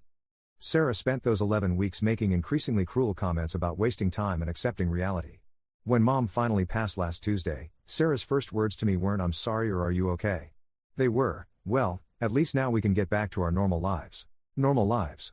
As if losing your mother is just an inconvenience that disrupts your schedule. The funeral was yesterday. I'd been working on the eulogy for days, trying to find words that could somehow capture who Mom really was. She taught 3rd grade for 37 years and still got Christmas cards from students who were now grandparents themselves. She volunteered at the animal shelter until she was too weak to walk the dogs. She made the world's best apple pie and never wrote down the recipe because she preferred teaching people in person, standing beside them in the kitchen, guiding their hands. I knew I'd probably cry during the service. Mom and I were close in that quiet way that doesn't need constant declaration, we just understood each other. When I was going through my divorce from my first wife, a brief, immature marriage that lasted 8 months, Mom never said "I told you so," even though she gently expressed concerns from the beginning. When Sarah and I were having trouble conceiving, Mom never asked invasive questions or offered unwanted advice. She just made extra dinners and left them on our porch with little notes that said "Love you both." That's who I was trying to honor yesterday. That quiet, steady love that never demanded anything in return. I got about 2 sentences into the eulogy before the tears started. Not sobs, just the kind of steady, silent crying that happens when grief is too big for your chest to contain. I could feel everyone in the church with me, supporting me, understanding that this was what love looks like when it has to say goodbye. Everyone except Sarah. She was in the front row, directly in my line of sight. I glanced down at her maybe 3 sentences in, hoping to see some comfort, some acknowledgement of what this moment meant. Instead, she was staring at her phone, typing rapidly with her thumbs. And she was smiling. Not just a small, distracted smile, a full, delighted grin like someone had just told her the funniest joke in the world. I stumbled over the next few words, tried to refocus on what I was saying, on why I was there. But I could see her in my peripheral vision, still typing, still grinning. Then she actually giggled. Out loud. During my mother's eulogy, several people turned to look at her. My Aunt Linda, who was sitting right behind Sarah, actually touched her shoulder and whispered something. Sarah shrugged her off and kept typing. I somehow made it through the rest of the eulogy, though I honestly can't tell you what I said. The rest of the service passed in a blur. We sang Mom's favorite hymn. Pastor Mitchell said some beautiful words about her legacy. People shared memories. Through it all, Sarah divided her attention between her phone and examining her fingernails like she was sitting through the world's most boring presentation. At the graveside, she stood beside me but felt miles away. When people hugged me and offered condolences, she stepped aside and kept texting. When they threw the dirt on the casket, that awful, final sound, I reached for her hand instinctively, needing some human connection in that moment. She pulled away without looking up from her screen. The reception was at our church fellowship hall. Mom would have loved it, people sharing stories, laughing through their tears, celebrating a life well lived instead of just mourning its end. Mrs. Chen from Mom's school brought a whole slideshow of pictures from classroom parties over the years. The Hendersons shared the story of how Mom had helped them through their son's leukemia diagnosis by organizing meal trains and babysitting their other kids during hospital stays. I was talking with Mr. Rodriguez, who'd taught 4th grade next door to Mom's classroom for 15 years, when Pastor Mitchell approached us. Pastor Mitchell had known Mom since before I was born. He'd baptized me, married Sarah and me, and would have baptized our children if we'd ever had any. He was one of those rare people who genuinely radiate kindness. You can see it in his eyes, the way he really listens when people talk, how he remembers everyone's names and asks about their families. "David," he said, placing a gentle hand on my shoulder. "I just wanted to tell you again how sorry I am for your loss. Your mother was truly one of the finest people I've ever known." That eulogy. She would have been so proud. It was exactly what I needed to hear, the kind of comfort that only comes from someone who really knew and loved the person you're grieving. I felt my throat tighten with gratitude, started to thank him, and that's when Sarah's voice cut through the conversation like a blade. His biggest loss? Screw him, marrying him was my biggest mistake, and now I'm stuck with his pathetic family. She didn't whisper it. She didn't even use a normal conversational tone. She practically announced it, loud enough that conversations around us stopped mid-sentence. The silence spread outward like ripples on a pond until the entire room had gone quiet, everyone staring at us with expressions of shock and horror. Pastor Mitchell's hand was still on my shoulder, and I felt it tighten slightly. Mr. Rodriguez took a small step backward, his face flushing with second-hand embarrassment. Sarah stood there with her chin raised, defiant, like she'd just delivered the perfect comeback instead of publicly humiliating herself and devastating me at my mother's funeral reception. Everyone was looking at me, waiting to see how I'd respond. Would I yell? Storm out? Defend my family? Cause a scene that would overshadow Mom's memory? I just nodded and stayed quiet.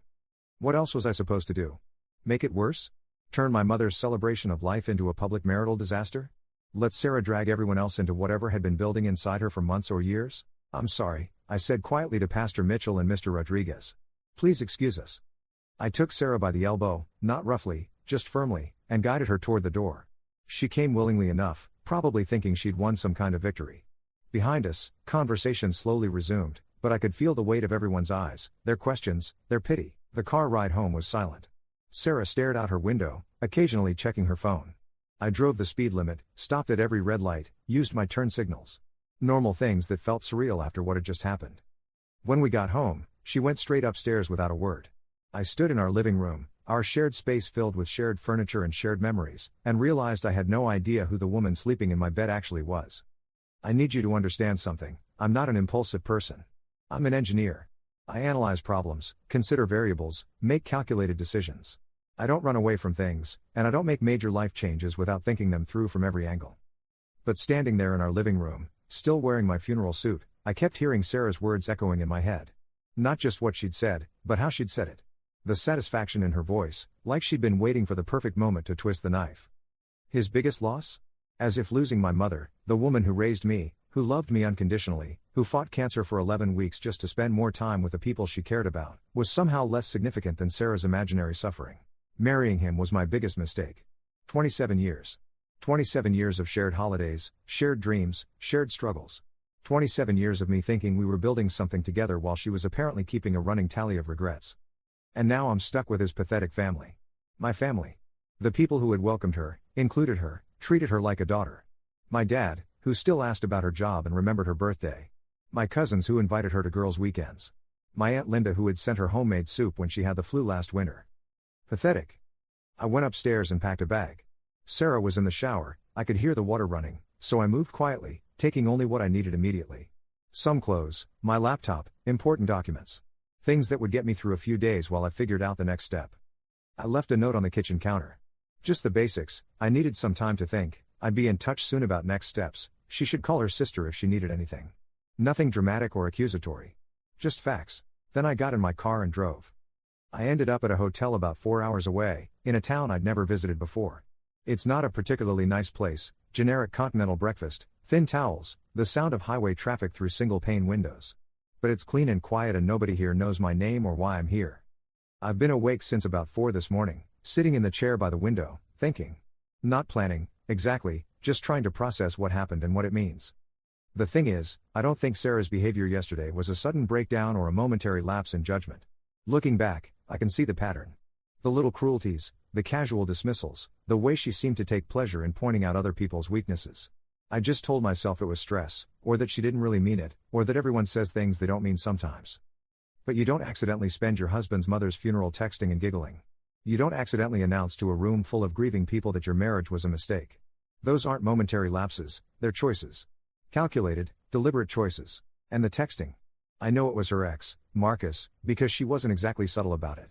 She'd had an affair with him about 5 years ago, emotional, not physical, or so she claimed.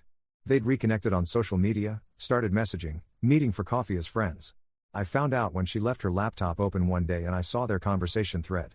Nothing explicitly sexual, but intimate in that way that feels like a violation of marriage even without crossed physical lines. We'd gone to counseling. She'd cut contact with Marcus. We'd worked through it, or I thought we had. Apparently, they'd reconnected recently, and yesterday, the day of my mother's funeral, was when she decided their conversation was more important than supporting her grieving husband. I keep wondering if she planned it. If she knew exactly what she was doing, how much it would hurt, how public the humiliation would be. Because the alternative is that she's just so fundamentally lacking in empathy and basic human decency that she couldn't even fake appropriate behavior for 2 hours at her mother-in-law's funeral. I'm not sure which possibility is worse. My phone has been buzzing all morning. Text messages, missed calls, voicemails. I finally turned it on airplane mode because I wasn't ready to deal with whatever was waiting for me.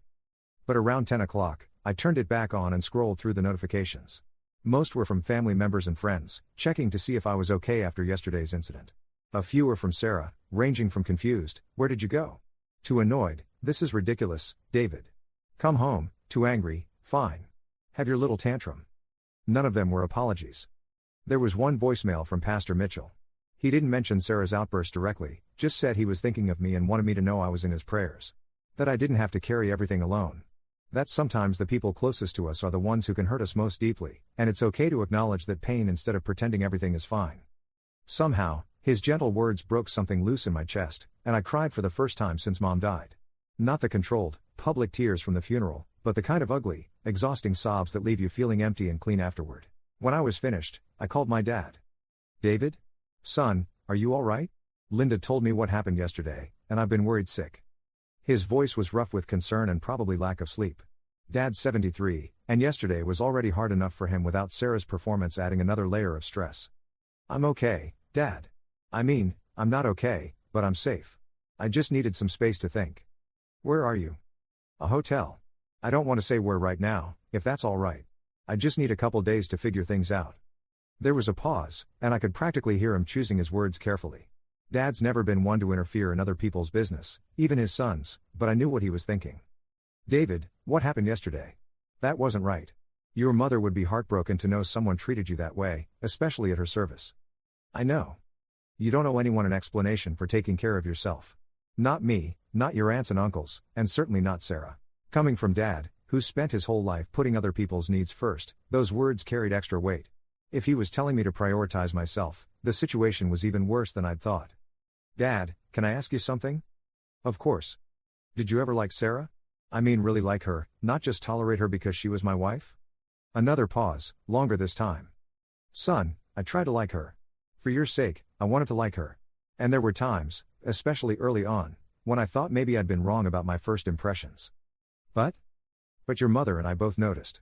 Sarah never seemed to enjoy being part of our family. She always acted like our traditions were burdens, like spending time with us was something she had to endure rather than something she chose. We kept hoping it would change as she got more comfortable, but it never did. Why didn't you ever say anything? Because you loved her, and you seemed happy. And because sometimes people grow into loving their spouse's family over time. We kept hoping that would happen. It didn't. No, son. It didn't. And yesterday proved that whatever resentment she's been carrying has gotten bigger instead of smaller. We talked for another 20 minutes, mostly about practical things. Dad wanted to make sure I had enough money, that I was eating, that I wasn't making any decisions while I was too emotional to think clearly. Standard dad stuff that somehow made me feel more grounded. Before we hung up, he said something that's been echoing in my head all day. David, I want you to remember that love isn't supposed to feel like punishment. Your mother loved you fiercely, and she never once made you pay for that love with your dignity or self-respect. Don't settle for less than that from anyone else. After I talked to Dad, I did something I haven't done in years. I took a walk without any destination in mind. Just wandered around this unfamiliar town, looking at the houses and businesses, watching people go about their normal Saturday activities. There's something clarifying about being a complete stranger in a place where nobody knows your history or your problems. A young couple was washing their car in a driveway, laughing when they sprayed each other with a hose. An old man was working in his garden, carefully tending to roses that were probably older than I am. Kids were riding bikes on the sidewalks, their parents calling out reminders about staying close to home. Normal life. People who probably have their own problems and struggles, but who seem to genuinely enjoy each other's company. Who choose to spend their free time together instead of finding reasons to tear each other down. I tried to remember the last time Sarah and I had done something together just because we enjoyed being together. Not a social obligation or a necessary errand, but something fun that we both wanted to do. I honestly couldn't come up with an example from the past 2 years. Maybe longer. When we were dating, we used to take weekend trips to small towns like this one. We'd find a bed and breakfast, explore local shops, try restaurants we'd never heard of. Sarah would take pictures of everything, and we'd laugh about the quirky local characters we met. She seemed curious about the world then, interested in new experiences. I don't know when that changed, or why. Maybe it was gradual, so slow that I didn't notice until it was too late. Maybe it was always there, and I just mistook her enthusiasm for novelty for genuine joy. Or maybe she just got tired of pretending to be someone she wasn't. I'm writing this on Sunday morning, sitting in the same chair where I've spent most of the past 2 days. I've made some decisions, and I wanted to get them down while my head is still clear. First, I'm going home tomorrow. Not because I've forgiven Sarah or because I think we can magically fix 27 years of accumulated damage, but because I have responsibilities. I need to handle Mom's estate, help Dad with the paperwork and arrangements that come after losing a spouse. I need to deal with my own life like an adult instead of hiding in a hotel room. Second, I'm filing for divorce. The word still feels strange in my mouth. I always thought divorce was something that happened to other people, people who didn't try hard enough or love deeply enough. But Dad was right, love isn't supposed to feel like punishment. And staying in a marriage where I'm treated with such consistent contempt isn't noble or loyal, it's just self-destructive. Third, I'm not going to pretend yesterday didn't happen. For too long, I've been making excuses for Sarah's behavior, convincing myself that her cruelties were aberrations or that I was being too sensitive. But what she did at Mom's funeral crossed a line that can't be uncrossed. Some things can't be forgiven, not because forgiveness isn't possible, but because accepting them would require becoming someone I don't want to be. I keep thinking about something Mom used to say when I was a kid and having trouble with bullies at school. She'd tell me that some people reveal who they really are gradually, over time, through small actions and choices. But others reveal themselves all at once, in a single moment when their masks slip and you see what was always underneath. When someone shows you who they are, she'd say, believe them. Yesterday, Sarah showed me who she really is. After 27 years of marriage, I finally saw past the psychology degree and the professional competence and the ability to charm strangers at parties. I saw the contempt she's been carrying for me and my family, the resentment she's been nurturing, the cruelty she's capable of when she thinks she has nothing left to lose. And I believe her. I called Sarah this morning to let her know I was coming home. The conversation was brief and awkward, full of the kind of careful politeness that happens between people who don't trust each other anymore.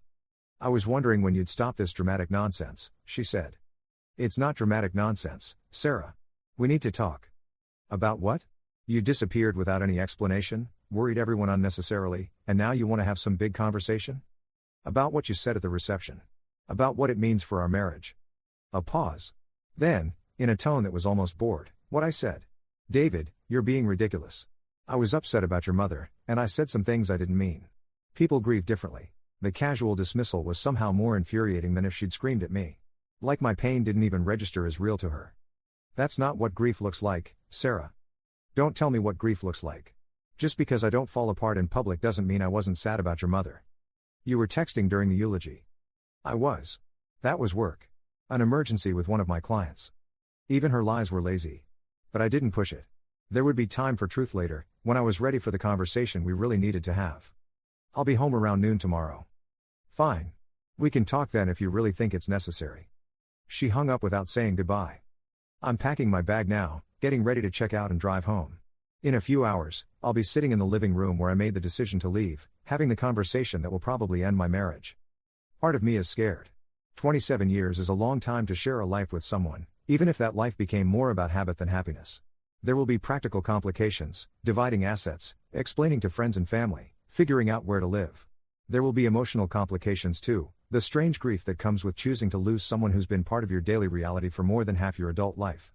But mostly, I feel something I haven't felt in years, clear. Like I've been walking around in a fog for so long that I forgot what it was like to see clearly. Yesterday was horrible, but it also removed any ambiguity about who Sarah is and what our marriage has become. I keep thinking about the couple washing their car, laughing together in their driveway.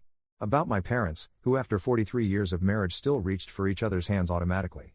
About Pastor Mitchell, who radiated genuine kindness even in the middle of an awkward situation.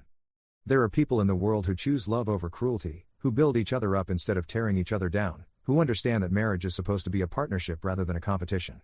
I used to be married to someone I thought was like that. Now I know I was wrong. But that doesn't mean I have to keep being wrong. The drive home was strange, familiar roads leading to a life that already felt like it belonged to someone else. I kept expecting to feel doubt or second thoughts, but mostly I just felt tired. The kind of bone-deep exhaustion that comes from carrying something heavy for too long.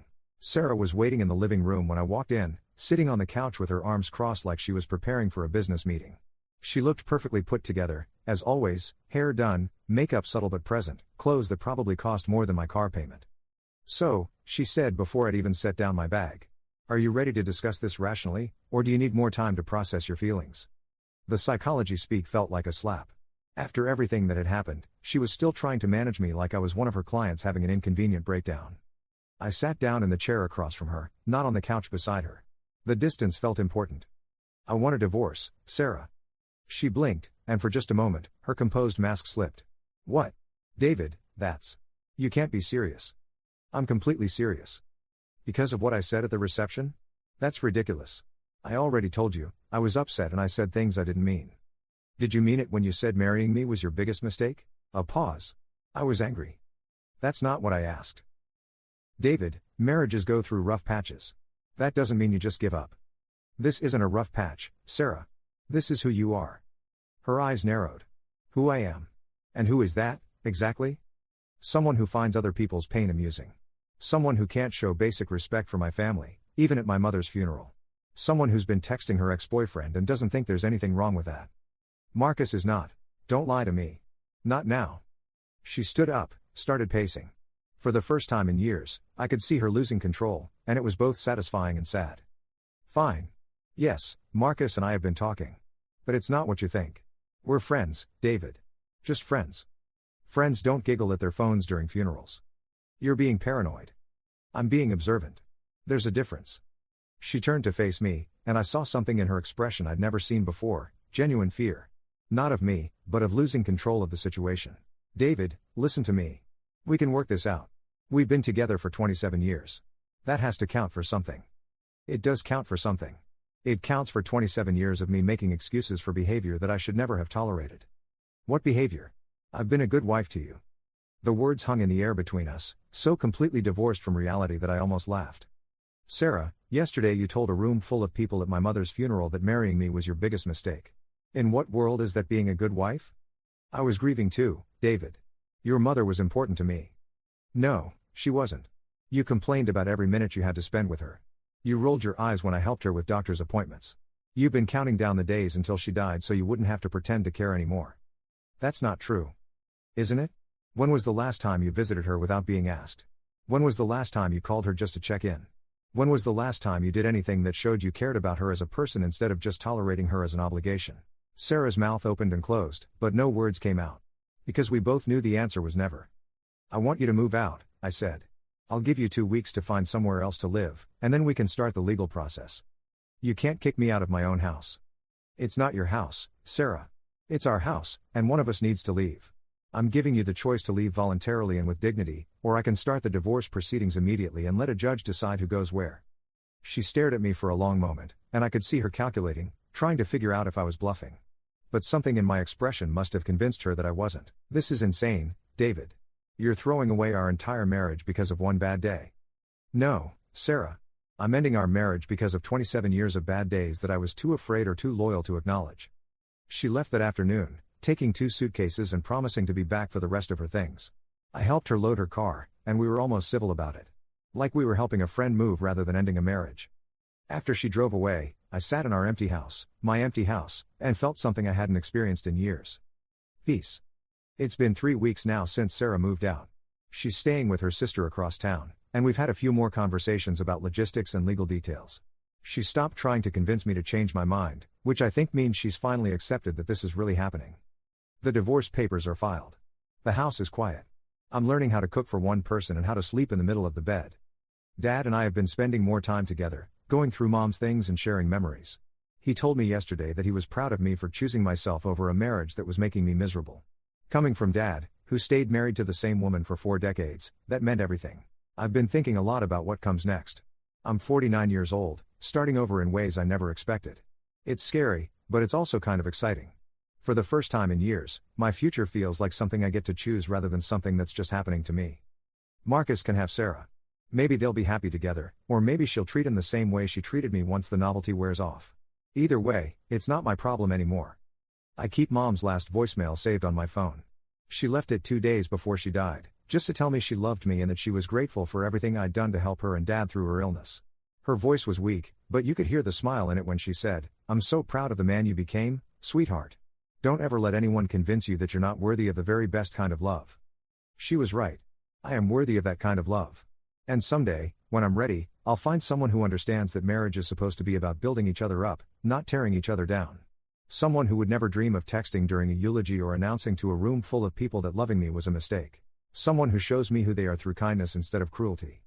Sarah woke up alone that morning because I finally learned the difference between being loyal and being a fool. It took me 27 years and my mother's funeral to figure it out, but better late than never. But here's the thing nobody tells you about leaving a marriage that's been slowly poisoning you for years. Freedom doesn't feel like relief at first. It feels like vertigo. 2 months after Sarah moved out, I was standing in the cereal aisle at the grocery store, staring at rows of colorful boxes, and I realized I had no idea what I liked for breakfast. For almost 3 decades, I'd been buying whatever Sarah preferred, usually some organic granola that tasted like cardboard but had good reviews in her health magazines. Now I was free to choose anything I wanted, and I was paralyzed by the possibilities. I ended up buying 4 different cereals, like a kid whose parents finally said yes to everything. Fruity Pebbles, Lucky Charms, regular Cheerios, and something called Cinnamon Toast Crunch that I'd seen in commercials but never tried. When I got home, I lined them all up on the counter and took a picture to send to my dad with the message, "Living my best life." He called me 20 minutes later, laughing. "Son, are you having a midlife crisis with breakfast food?" "Maybe. Is that allowed?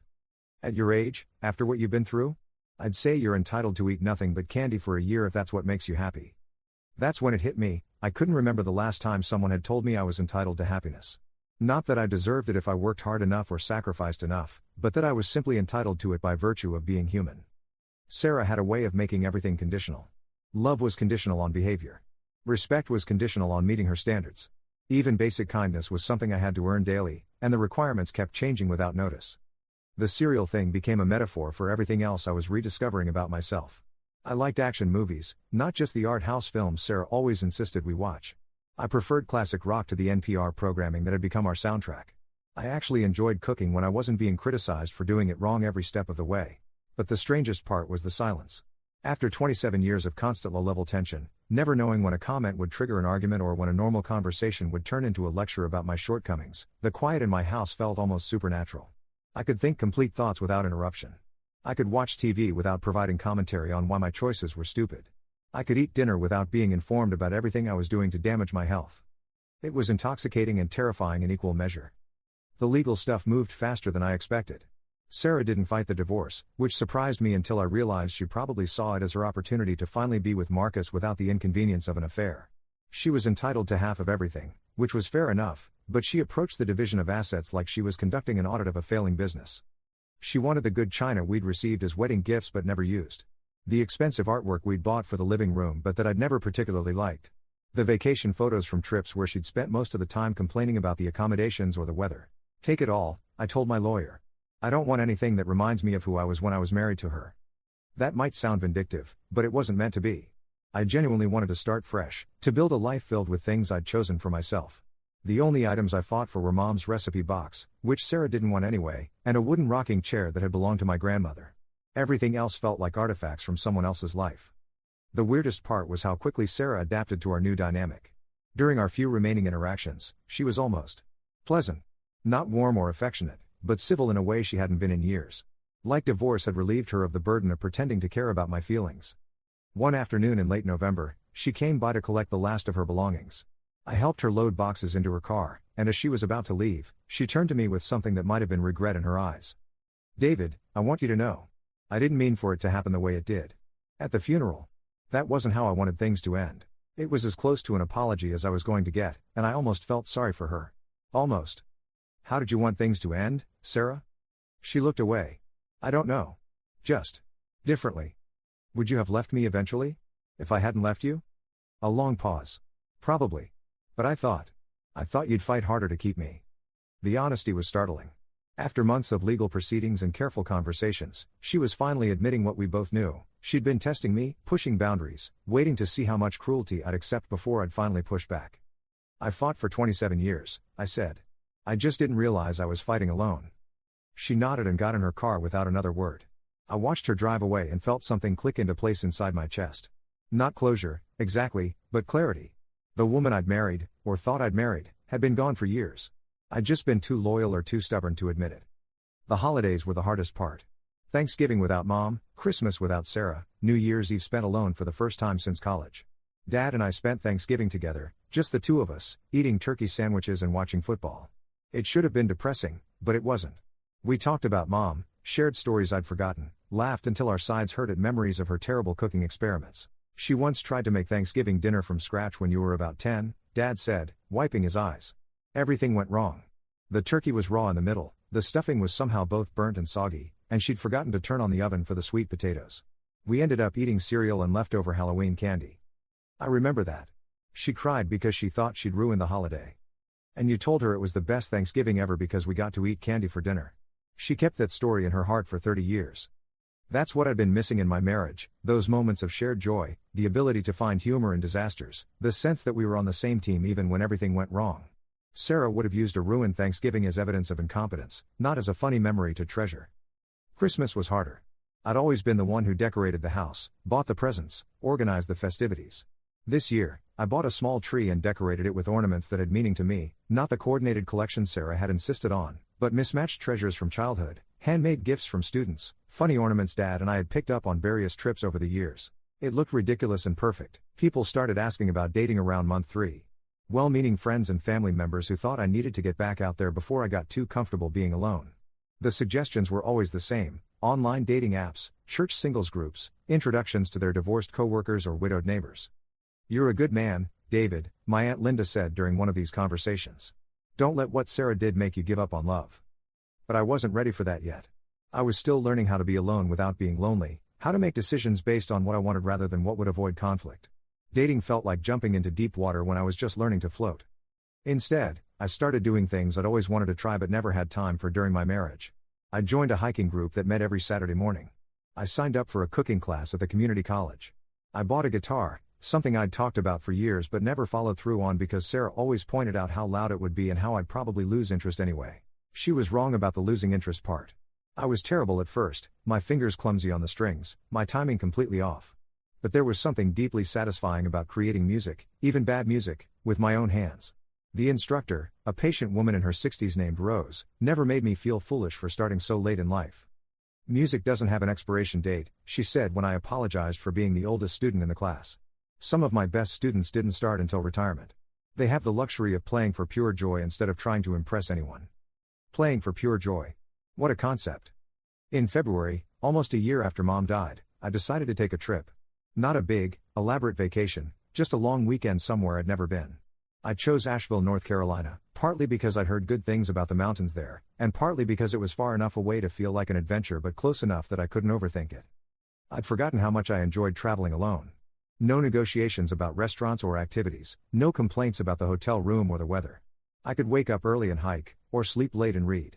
I could eat breakfast at a diner that served portions big enough for a lumberjack, or skip meals entirely if I got distracted by a bookstore or an art gallery. On my last day there, I was sitting on a bench in downtown Asheville, watching people walk by and thinking about how different my life had become, when a woman sat down beside me. She was probably my age, with graying brown hair and laugh lines around her eyes, wearing hiking boots and a fleece jacket that had seen some miles. "Beautiful day," she said, not really to me, just commenting on the world in general. "It is," I agreed. We sat in comfortable silence for a few minutes, and then she said, "I'm sorry if this is presumptuous, but you look like someone who's figuring something out." I recognized the expression. I laughed. "Is it that obvious?" "Only to someone who's been there. I'm Janet, by the way." "David." "Nice to meet you, David. Are you from around here?" "No, just visiting. Taking some time to think, I guess." She nodded. "Good for you. I did the same thing about 5 years ago. Took a solo road trip after my divorce, just to remember who I was when nobody else was around to tell me. Did it work?" "Better than I expected. Turned out I was more interesting than I'd given myself credit for." We talked for another hour, easy conversation about travel and books and the strange process of rebuilding a life in middle age. When she mentioned she was a teacher, I told her about Mom, and when I mentioned the guitar lessons, she lit up with recognition. "I play too. Well, I used to play more before my marriage fell apart. My ex-husband always complained that it was too loud, too time-consuming, too impractical. Funny how quickly you can get your passion back when nobody's standing there telling you all the reasons you shouldn't pursue it. That's exactly what happened to me." When it was time to go, she gave me her card, not in a romantic way, just a friendly gesture between two people who'd recognized something in each other. "If you're ever in the area again, there's a great music venue downtown. They have open mic nights on Thursdays." I kept her card, not because I was ready to start dating, but because it was nice to be reminded that there were people in the world who understood what it felt like to reclaim yourself after years of being someone else's idea of who you should be. The divorce was finalized in March, almost exactly a year after Mom died. I expected to feel something dramatic when the papers were signed: relief, sadness, anger, something. Instead, I just felt tired. The good kind of tired, like after finishing a difficult project or climbing a mountain. Sarah and Marcus got married 6 months later. I heard about it through mutual friends who clearly expected some kind of reaction from me. Anger, maybe, or bitterness about how quickly she'd moved on. But all I felt was a mild curiosity about whether she'd treat him better than she'd treated me, and a genuine hope that she would. Not for her sake, but for his. The wedding was small, I was told. Just immediate family and a few close friends. No big church ceremony, no elaborate reception. Part of me wondered if she'd learned something about the difference between public displays and private reality, or if she just didn't want to risk another public humiliation. Either way, it wasn't my problem anymore. I'm writing this final part on the first anniversary of that hotel morning when I woke up alone and decided to change my life. I'm still in the same house, but it feels completely different now. The walls are painted colors I chose, the furniture is comfortable instead of fashionable, and every room reflects something I actually enjoy. Dad comes over for dinner every Sunday. We cook together, usually something from Mom's recipe box, and talk about everything and nothing. He's thinking about dating again, which surprises me, but I can see the loneliness in his eyes sometimes, and I want him to be happy. The guitar lessons have evolved into a weekly jam session with 3 other middle-aged beginners. We're not good, but we're enthusiastic, and Rose says that's what matters most. Last month, we actually performed at the community center's talent show. We played Sweet Caroline and forgot half the words, but people sang along anyway. I still think about Mom every day, but the grief has softened into something warmer. I can remember her laugh without crying, talk about her without feeling like my chest is being crushed. I keep her recipe box on the kitchen counter and try a new dish every couple of weeks, usually with mixed results but always with love. As for dating, I'm getting there. I've been on a few coffee dates, nothing serious, just testing the waters. It's strange to be 50 years old and learning how to flirt again, how to have conversations that might lead somewhere without the weight of 27 years of marriage history behind them. But the most important thing I've learned this year is that I'm good company for myself. I can eat dinner alone without feeling pathetic, take trips by myself without feeling incomplete, make decisions without consulting anyone else's preferences. After decades of defining myself in relation to someone else's needs and wants, I'm finally comfortable with who I am when nobody else is watching. Sarah woke up alone that morning because I finally learned the difference between being loyal and being a fool. It took me 27 years and my mother's funeral to figure it out, but better late than never. And now I'm free, not just from her, but from the version of myself that thought love was supposed to hurt, that marriage was supposed to be a test of endurance rather than a source of joy. I'm free to build something better, with someone who understands that real love makes you more yourself, not less. The best part? I'm in no hurry. For the first time in my adult life, my future feels wide open, full of possibilities I get to choose for myself. And that's worth waking up alone for as long as it takes. But life has a funny way of surprising you when you finally stop looking for surprises. It happened on a Thursday in late September, almost 18 months after that morning in the hotel room.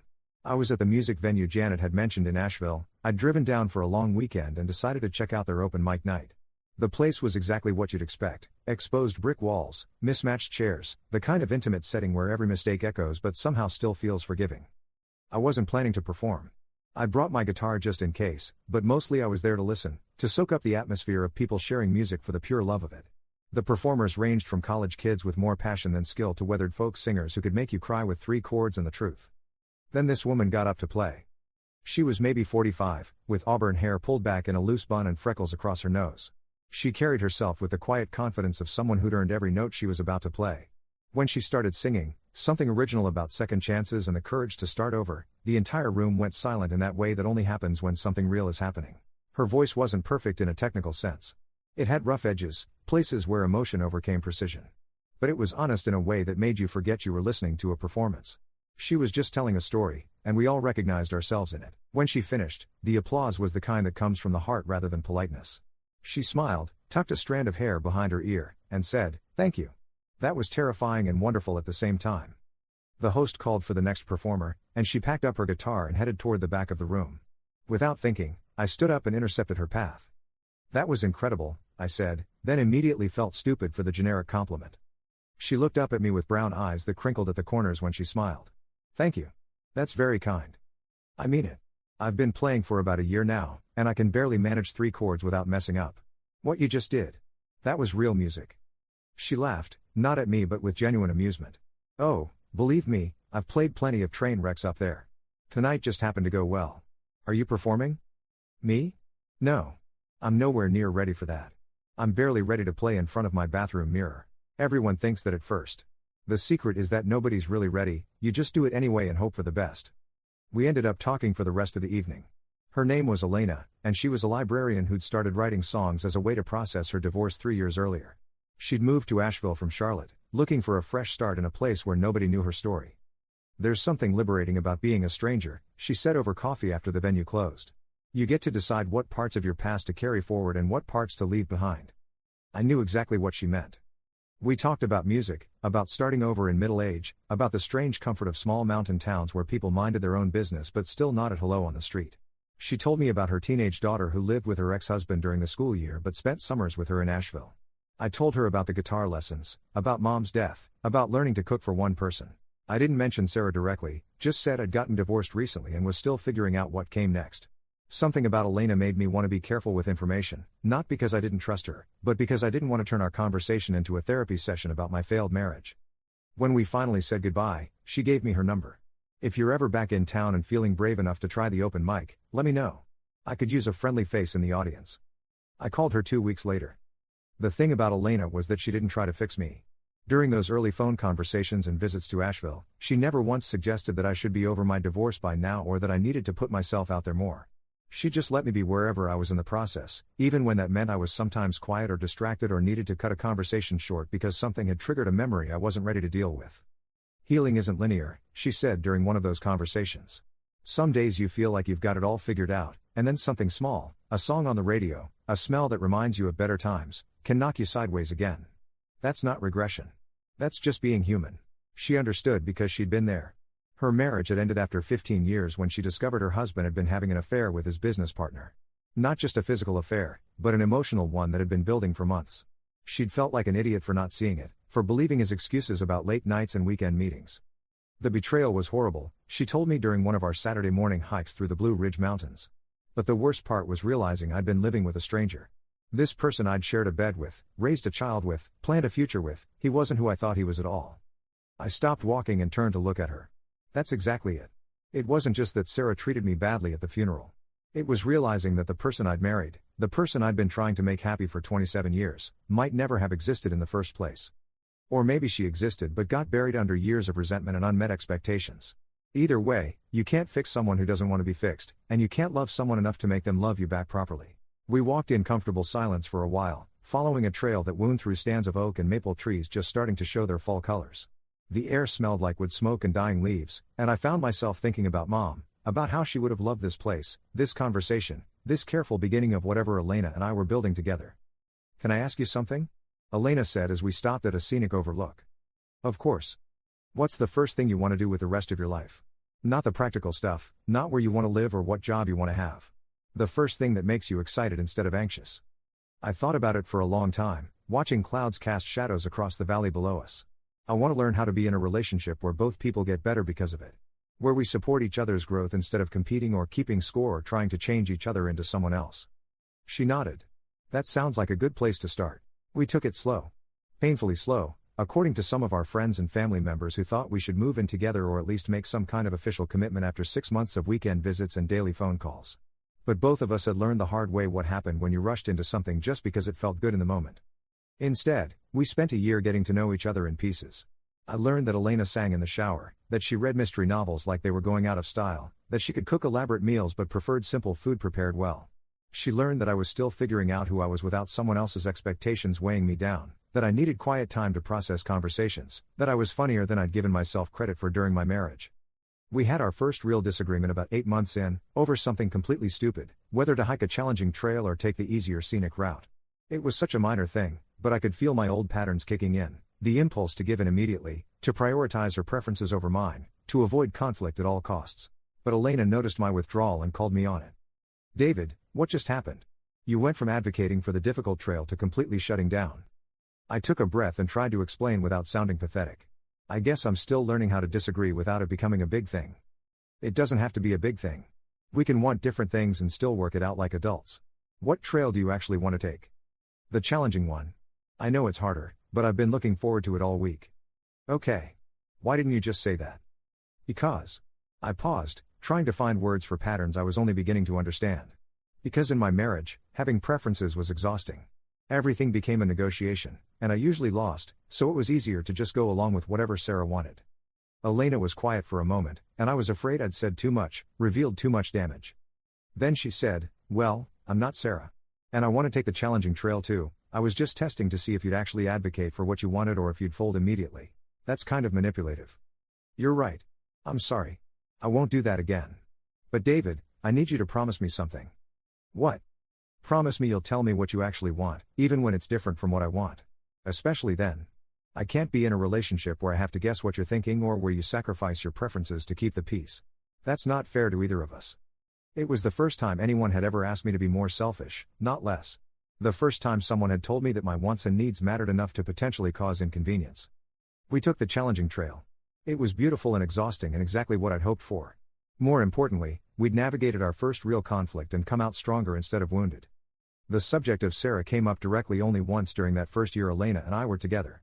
We were having dinner at a restaurant in Asheville, and I was telling her about Dad's new relationship. He'd started dating a widow from his church, a gentle woman named Marie who made him laugh and didn't seem to mind that he still talked about Mom with obvious love. "It's good to see him happy again," I said. For a while there, I was worried he'd just shut down completely. "What about you?" Elena asked. "Do you ever wonder what Sarah's doing? Whether she's happy with her new marriage?" I considered the question seriously. Sometimes. Not because I want her back or because I regret leaving, but because I spent so many years trying to make her happy that it's hard to turn off that impulse completely. That makes sense. I heard through mutual friends that she and Marcus bought a house together, that she seems more relaxed now. Part of me hopes that's true, not for her sake, necessarily, but because it would mean her cruelty toward me wasn't just who she is fundamentally. Maybe we just brought out the worst in each other. Elena reached across the table and touched my hand. "You know that's not your fault, right? Even if she's happier now, even if their relationship is healthier than yours was, that doesn't mean you deserved how she treated you. I know that intellectually, but you don't feel it yet. Not completely. I'm working on it. She squeezed my fingers. Take your time. But David, I need you to know that the man I've gotten to know over the past year, you're kind and thoughtful and funny and generous. You deserve someone who sees those qualities and celebrates them, not someone who tries to diminish them. Even when I'm anxious and overthinking everything? Especially then. Your thoughtfulness isn't a flaw to be managed, it's one of the things I love most about you. It was the first time either of us had used the word love, and it hung in the air between us like a soap bubble, beautiful and fragile and somehow exactly right. We moved in together after a year and a half of careful courtship, and even that felt revolutionary after my marriage to Sarah. Instead of one person's preferences taking over the shared space, we genuinely blended our lives. Elena's books mixed with mine on the shelves. Her guitar found a spot next to mine in the living room. Her coffee maker, which was admittedly much better than mine, claimed the kitchen counter next to my ridiculous cereal collection. The first time we had a dinner party together, I watched her interact with Dad and Marie, with my Aunt Linda, with friends from my hiking group and her library colleagues. She was gracious without being fake, interested without being intrusive, funny without being cruel. She asked Dad about his woodworking projects and actually listened to his answers. She complimented Marie's homemade rolls and asked for the recipe, not out of politeness but because she genuinely wanted to learn. After everyone left and we were cleaning up, I found myself fighting back tears. "What's wrong?" Elena asked, immediately concerned. "Nothing's wrong. It's just. I'd forgotten what it felt like to be proud of the person I'm with. To watch them interact with people I care about and feel grateful instead of anxious." She set down the dish she was drying and turned to face me fully. "David, can I tell you something? Always. I love your family. I love your friends. I love that you've maintained those relationships even when your marriage made it difficult. Most of all, I love seeing who you become when you're around people who genuinely care about you. You light up in a way that tells me you're finally home." And she was right. For the first time in decades, I felt like I was exactly where I belonged, with exactly the right person, building exactly the kind of life I'd always wanted but never quite believed was possible. 2 years after that morning when Sarah woke up alone, I wake up next to someone who thinks my thoughtfulness is a gift rather than a burden, who encourages me to take up space rather than apologizing for existing, who builds me up instead of tearing me down. The best part? I'm in no hurry. For the first time in my adult life, my future feels wide open, full of possibilities I get to choose for myself. And that's worth waking up alone for as long as it took. But waking up with Elena? That's worth everything that came before. Story 6. My father-in-law looked at my newborn daughter in the hospital and hissed, "This child is a disgrace to our family name, she should never have been born." I ignored him. That same night, he kidnapped my daughter and tried to bury her alive. The police caught him. That was 2 weeks ago. This morning, the judge went pale when my father-in-law revealed his true motives. My father-in-law, Harold Whitman, 98 years old and stubborn as a rusty nail, looked at my newborn daughter in the hospital and hissed, "This child is a disgrace to our family name. She should never have been born." I should have trusted my instincts right then. I should have called security. Instead, I ignored him like I'd been doing for the past 3 years of marriage to his son, David. Big mistake. Huge. That same night, Harold kidnapped my daughter and tried to bury her alive in the woods behind his property. The police caught him red-handed, dirt under his fingernails, my baby girl screaming in a makeshift wooden box 6 feet underground. They pulled her out just in time. She was turning blue, hypothermic, but alive. The whole thing seemed like the ravings of a senile old man who'd finally snapped. Case closed, right? Wrong. This morning, the judge went pale when Harold revealed his true motives in open court.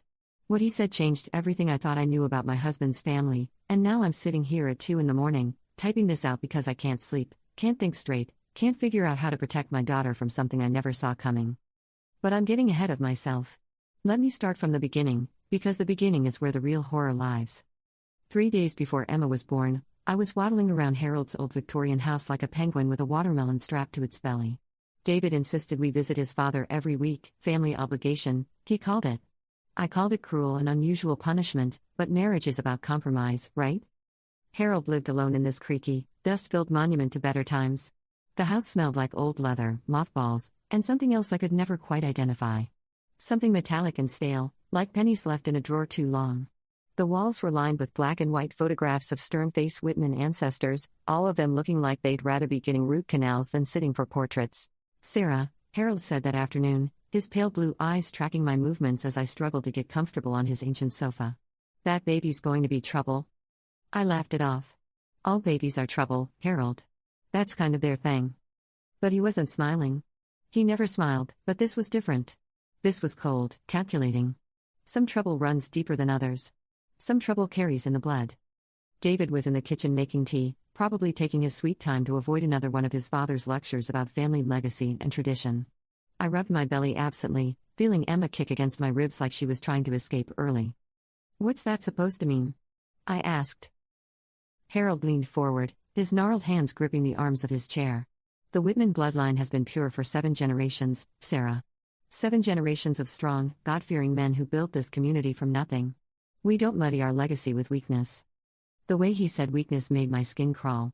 I'd dealt with Harold's old-fashioned attitudes before, his casual racism, his belief that women belonged in the kitchen, his obsession with bloodlines and family trees. But this felt different. This felt personal. "My baby isn't weak," I said, trying to keep my voice steady.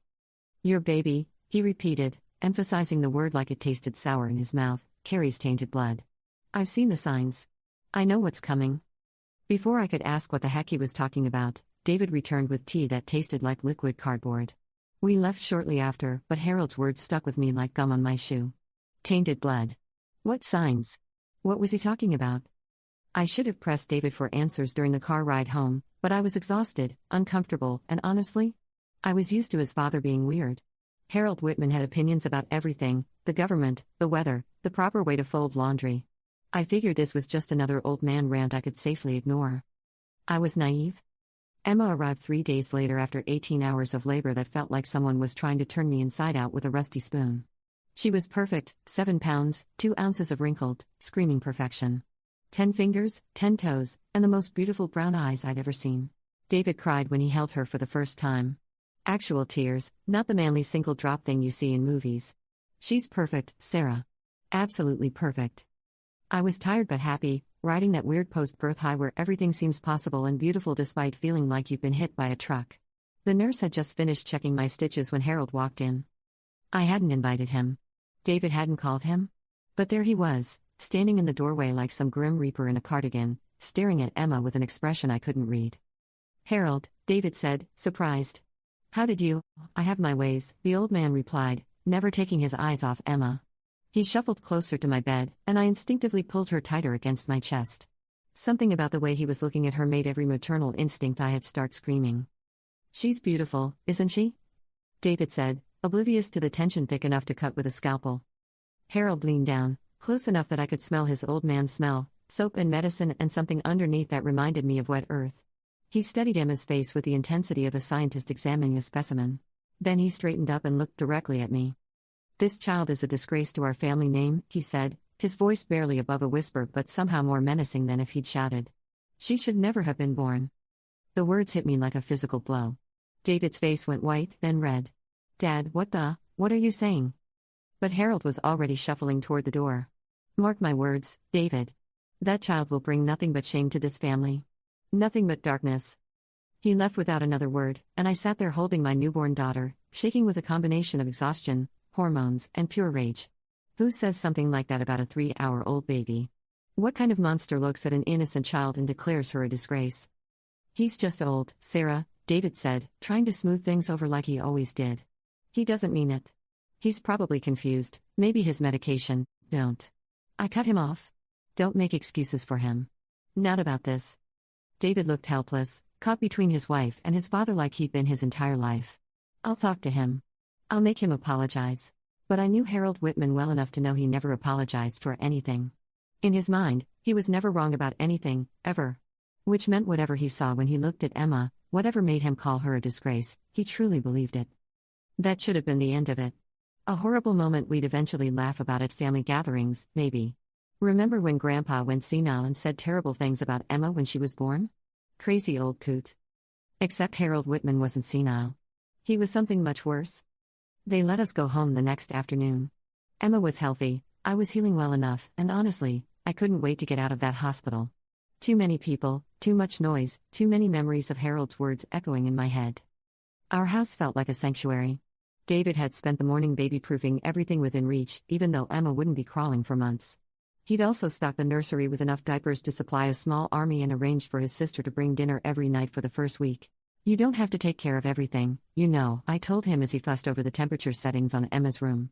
"I'm tired, not helpless." I know, but I want to. He kissed my forehead. You've done the hard part. Let me handle the easy stuff. That evening, we settled into our new routine. Emma nursed every 2 hours like clockwork, which meant neither of us was getting more than 90 minutes of sleep at a time. By midnight, I was delirious with exhaustion but weirdly content. This was what I'd wanted: a family, a baby, a husband who brought me ice water without being asked. David took the 2 a.m. feeding so I could get some rest. I woke up around 3:30 to Emma crying, which was weird because David usually handled the middle of the night stuff like a champion. David? I called out, my voice hoarse with sleep. No answer. I stumbled out of bed, following the sound of Emma's cries to the living room. That's where I found David, unconscious on the floor, a coffee mug shattered beside him and a small pool of what looked like coffee mixed with something else spreading across our hardwood floor. Emma was gone. The next few minutes are a blur of panic and adrenaline that I still can't fully piece together. I checked David's pulse, steady but slow, and called 911 with shaking hands. When the paramedics arrived, they said he'd been drugged. Probably something in his coffee, a sedative strong enough to knock out a grown man but not kill him. While they worked on David, I gave the police a description of Emma: brown eyes, tiny birthmark on her left shoulder shaped like a crescent moon, wearing a pink onesie with Daddy's Girl written in sparkly letters. My voice kept breaking as I talked, like my throat was trying to protect me from saying the words out loud. Detective Martinez, a woman about my age with kind eyes and no-nonsense attitude, asked the question I'd been dreading. Sarah, is there anyone who might want to hurt Emma or take her? Anyone who's made threats, shown unusual interest in her? I thought about Harold's words at the hospital. This child is a disgrace to our family name. She should never have been born. My father-in-law, I said quietly. He said some things at the hospital. Horrible things.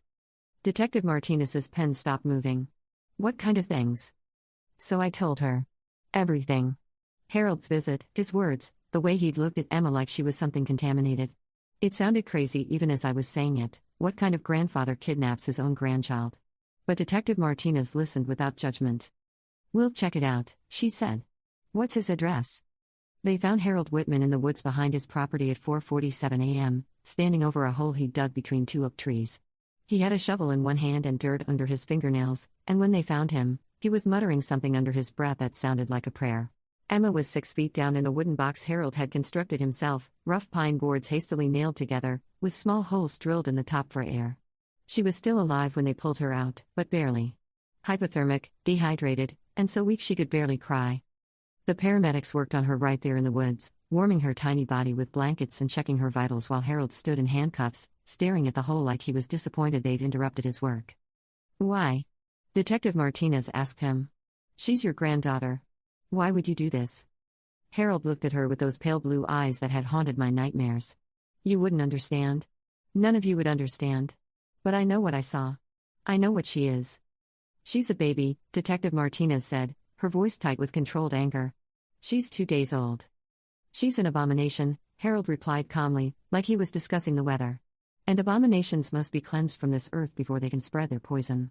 That's when they knew this wasn't just a case of senile dementia gone wrong. This was something else entirely. The next 2 weeks passed in a haze of hospital visits, police interviews, and sleepless nights. Emma recovered physically. Babies are tougher than they look, the doctor said, but I couldn't shake the image of her in that box, crying in the darkness while her own grandfather tried to bury her alive.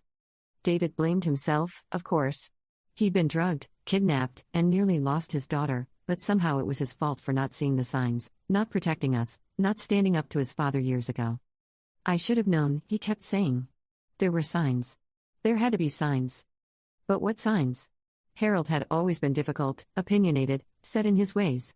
But baby-murdering psychopath? That seemed like kind of a big leap from cranky old man with outdated views.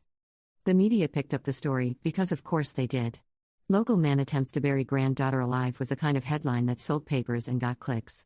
Reporters camped outside our house, asking neighbors what they thought about the Whitman family tragedy. I stopped leaving the house except for Emma's doctor appointments. Harold's lawyer tried to argue diminished capacity. He was 98, after all, clearly not in his right mind. But the prosecution had evidence that this wasn't a spur-of-the-moment decision. Harold had constructed that box weeks ago. He'd researched sedatives online. He'd planned this down to the smallest detail. This wasn't dementia. This was premeditated attempted murder. The preliminary hearing was scheduled for a Tuesday morning in late September. I didn't want to go. What was the point of hearing Harold explain why he tried to kill my daughter? But Detective Martinez said my victim impact statement might make a difference in the sentencing. He's going to prison either way, she told me. But your words might determine how long he stays there. So I wrote a statement. 3 pages of hurt, anger, and confusion about how someone could look at an innocent baby and see something worth destroying. I practiced reading it in the mirror, trying not to cry, trying to sound strong and composed instead of broken and terrified. But nothing could have prepared me for what Harold actually said in that courtroom. The hearing started normally enough. Harold's lawyer made his opening statement about diminished capacity and the tragic effects of aging on the human mind. The prosecutor countered with evidence of premeditation and the severity of the crime. Standard legal theater. Then Judge Morrison called Harold to the stand for his statement. I expected more of the same, rambling about family bloodlines and tradition, maybe some religious justification for his actions. Harold had always been big on quoting scripture when it suited his purposes. Instead, he stood up slowly, his hands shaking slightly as he gripped the defendant's table, and looked directly at me. Your Honor, he said, his voice surprisingly strong for a man his age, I need to tell the court why I did what I did. Because if I don't, that child will grow up to do exactly what her bloodline has always done. She'll kill innocent people, and their blood will be on all our hands. Judge Morrison frowned. Mr. Whitman, please keep your statement focused on. I've been tracking her family for 73 years, Harold interrupted. Sarah's family. The Caldwell line. I know what they are. I know what they've done. My blood turned to ice. How did Harold know my maiden name? David and I had been married for 3 years, but I'd never mentioned my family history to Harold. We barely spoke at family gatherings, and when we did, it was usually him complaining about the government or the weather. Mr. Whitman, Judge Morrison said more firmly, you need to. The Caldwell women are killers, Harold said, his voice rising. Every generation, without fail. They marry into good families, have children, and then they start killing. Husbands first, usually. Make it look like accidents or natural causes. Then neighbors, friends, anyone who gets too close to the truth. I felt David's hand find mine under the table, squeezing tight. This was insane. Harold was having some kind of psychotic break, making up stories about my family to justify what he'd done. Except Sarah's great-grandmother, Margaret Caldwell, married into the Patterson family in 1923, Harold continued, pulling out a worn manila folder from his jacket. Within 5 years, her husband was dead from a mysterious illness. So were 2 of his business partners and their pastor. The death stopped when Margaret died in childbirth. My heart started pounding. My great-grandmother had died in childbirth. I knew that much about my family history. But I'd never known her maiden name, never known the details of her life. Sarah's grandmother, Elizabeth Caldwell Patterson, married Robert Hayes in 1945, Harold went on, consulting his notes. Between 1947 and 1952, 7 people in their small town died under suspicious circumstances. Robert Hayes was found dead in his workshop in 1953, apparently crushed by falling lumber. Elizabeth remarried 6 months later. This is ridiculous, David whispered, but he didn't sound convinced. He sounded scared. Sarah's mother, Catherine Hayes, married Thomas Morgan in 1967, Harold said, and now his voice was getting stronger, more confident. Between 1970 and 1985, 13 people in their community died from what appeared to be natural causes. Heart attacks, strokes, sudden illnesses. Catherine was present at all but 2 of those deaths, usually as a caregiver or friend helping out during difficult times. I couldn't breathe. My mother had been a nurse, worked in home care for elderly and sick patients. Of course she'd been present at deaths. That was literally her job. But 13 people? Thomas Morgan died of a heart attack in 1987, Harold continued. Catherine remarried 2 years later, to William Caldwell. That's impossible, I said, standing up so fast my chair fell over. My father's name was William Caldwell, but he died when I was 12. My parents weren't married to other people before. Sit down, Sarah, Judge Morrison said, but I couldn't move. Harold was staring at me with something that might have been pity. Your father wasn't your biological father, Harold said gently. William Caldwell adopted you when he married Catherine. Your real father was Thomas Morgan, and he died when you were 2 years old. Catherine changed your name when she remarried, probably to protect you from exactly what I'm talking about now. The courtroom started spinning. I sat down hard, my hands shaking as I tried to process what Harold was saying. My father, the man who'd raised me, who taught me to ride a bike and helped me with homework and walked me down the aisle at my wedding, wasn't my real father. Why are you saying this? I whispered. Harold's expression softened slightly. Because Catherine Caldwell Morgan Hayes killed 18 people over the course of 20 years, Sarah. And the gift, the curse, whatever you want to call it, passes from mother to daughter. Always has, for as long as I've been tracking this bloodline. You're insane, David said, but his voice was shaking too. Am I? Harold pulled out a photograph from his folder and held it up. It was old, black and white, but I could make out the face clearly enough. It was my mother. Except it wasn't, because the woman in the photograph was wearing clothes from the 1920s and standing next to a man in a military uniform from World War I. This is Margaret Caldwell, your great-grandmother, Harold said. This next one is Elizabeth Patterson, your grandmother in 1945. He held up another photograph. Same face. Same eyes. Same slight smile that I'd inherited from my mother. This is Catherine Hayes in 1967. Another photograph. My mother again, except it couldn't be, because the clothing was all wrong, the hairstyle was wrong, but the face. The face was identical. The Caldwell women don't age normally, Harold said quietly.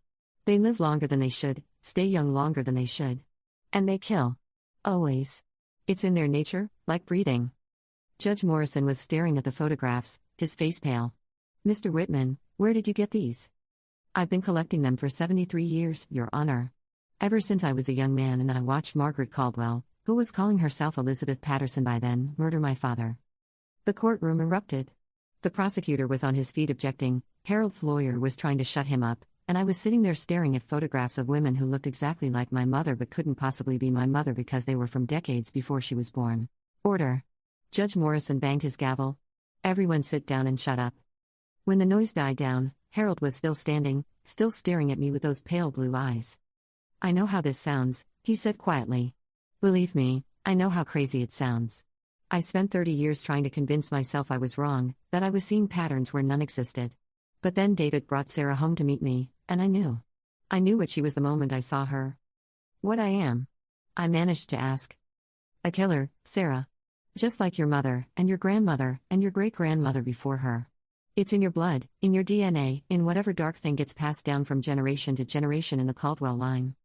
He turned to Judge Morrison. That baby, Emma, she'll grow up normal for a while. Sweet, innocent, just like Sarah was, I'm sure. But sometime in her 20s, probably after she's married and settled down, the hunger will start. The need to kill. And she'll start with people close to her, people who trust her, people who never see it coming. Stop, I whispered, but Harold kept talking. I couldn't let that happen again. I couldn't watch another generation of innocent people die because I was too much of a coward to do what needed to be done. So I tried to stop the cycle before it could start. The courtroom was dead silent. Judge Morrison was staring at the photographs Harold had spread across the defendant's table, his face white as paper. Finally, the judge cleared his throat. Mr. Whitman, are you saying you attempted to murder your granddaughter because you believe she's genetically predisposed to become a serial killer? I'm saying I know she is, Harold replied. Just like I knew about Sarah. Just like I should have done something about Sarah before I what? I stood up again, my voice stronger than I felt. Harold, I've never killed anyone. I've never even hurt anyone deliberately. You're talking about my mother like she was some kind of monster, but she was a nurse. She helped people. She saved lives. Harold looked at me with what might have been sadness. Sarah, tell me about the people who've died around you in the past few years. Friends, co-workers, neighbors. People who got too close, maybe asked too many questions, or just happened to be in the wrong place at the wrong time. I opened my mouth to tell him he was crazy, that no one had died around me, that this was all some elaborate delusion. Except Mrs. Patterson next door had died last spring. Heart attack, sudden and unexpected for a woman in her 60s who'd been healthy as a horse. My coworker Jenny had died in a car accident 6 months ago. Brakes failed on a steep hill, investigators never figured out why. David's ex-girlfriend Rachel had died of some kind of allergic reaction the month after David and I got engaged.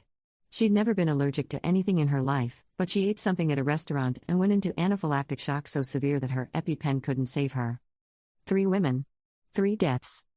3 people who'd all, in one way or another, posed some kind of threat to my happiness. Mrs. Patterson had complained constantly about the noise from our house, threatened to call the city about David's workshop in the garage. Jenny had been after David for months, always finding excuses to stop by our house, always touching his arm when she talked to him. And Rachel had been trying to get David back. Calling him at all hours, showing up at his work, telling anyone who'd listen that I'd stolen him from her and she was going to prove I wasn't good enough for him. No, I said, but the word came out as barely a whisper. Sarah? David was staring at me, and I could see the exact moment when the doubt crept into his eyes. Mrs. Patterson died the week after she complained to the city about us. Jenny died right after she asked me to coffee. And Rachel? Rachel died because she had an allergic reaction, I said quickly. I had nothing to do with, but I stopped talking because I remembered something. The day Rachel died, I'd been at the same restaurant. Different table, across the room, but I'd been there. I'd watched her eat her salad, watched her laugh with her friends, watched her text someone, probably David, while she picked at her food.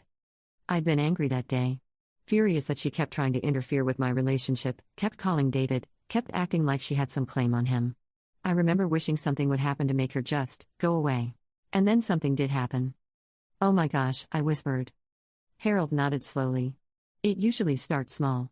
People who annoy you, people who get in your way. You don't even realize you're doing it at first. It just seems like coincidence, like bad luck following your enemies around. I didn't kill anyone, I said, but even I could hear the uncertainty in my voice.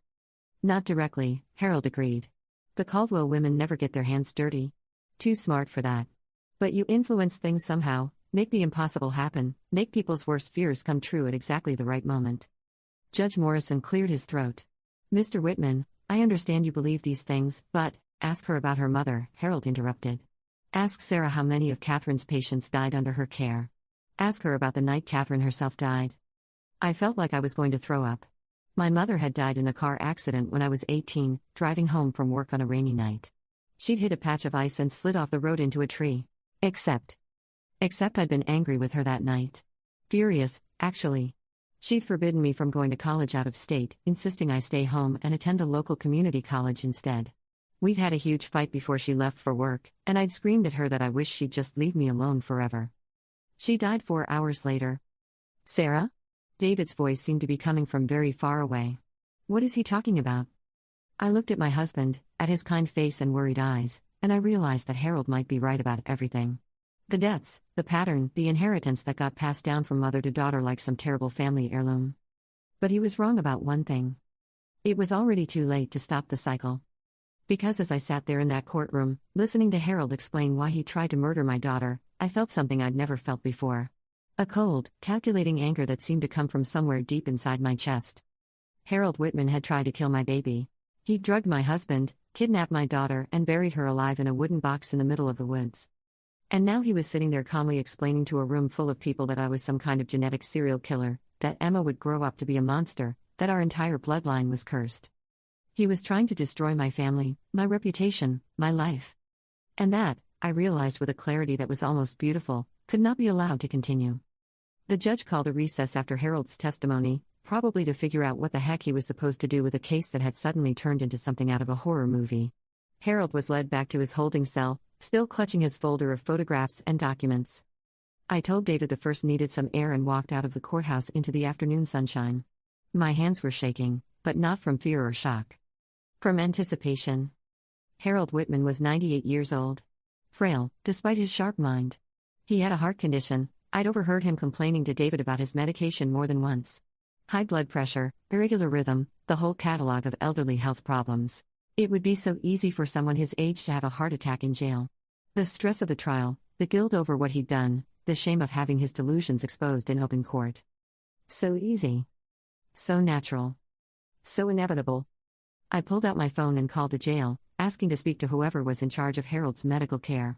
I explained that I was his daughter-in-law, that I was worried about his heart condition, that the stress of the trial might be too much for someone his age. He's been taking medication for years, I told the nurse. But with everything that's happened, I'm not sure he's been taking it consistently. Maybe someone should check on him tonight, make sure he's okay? The nurse was sympathetic, professional. Of course they'd keep an eye on him. Of course they'd make sure he took his medication. Of course they'd call a doctor if there were any problems.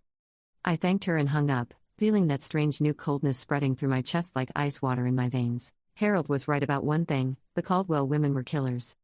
He just hadn't realized that trying to murder one of our children was the fastest way to find out what we were really capable of. Harold Whitman died of a heart attack at 3:17 a.m., approximately 6 hours after I made my concerned phone call to the jail. The official cause of death was cardiac arrest brought on by stress and his pre-existing heart condition. No one suspected foul play. Why would they? Harold was 98 years old, had just confessed to attempting infanticide, and was facing life in prison. Of course the stress would be too much for his aging heart. The nurse on duty found him in his cell, clutching his chest, his face twisted in what looked like surprise and terror. By the time the paramedics arrived, he was gone. David cried at the funeral. Not because he'd loved his father, their relationship had been complicated at best, but because Harold had died alone, scared, and probably crazy. It seemed like a terrible way to end a long life, even one that had taken such a dark turn at the end. I didn't cry. I stood beside my husband, holding our daughter, and I felt nothing. No sadness, no guilt, no regret.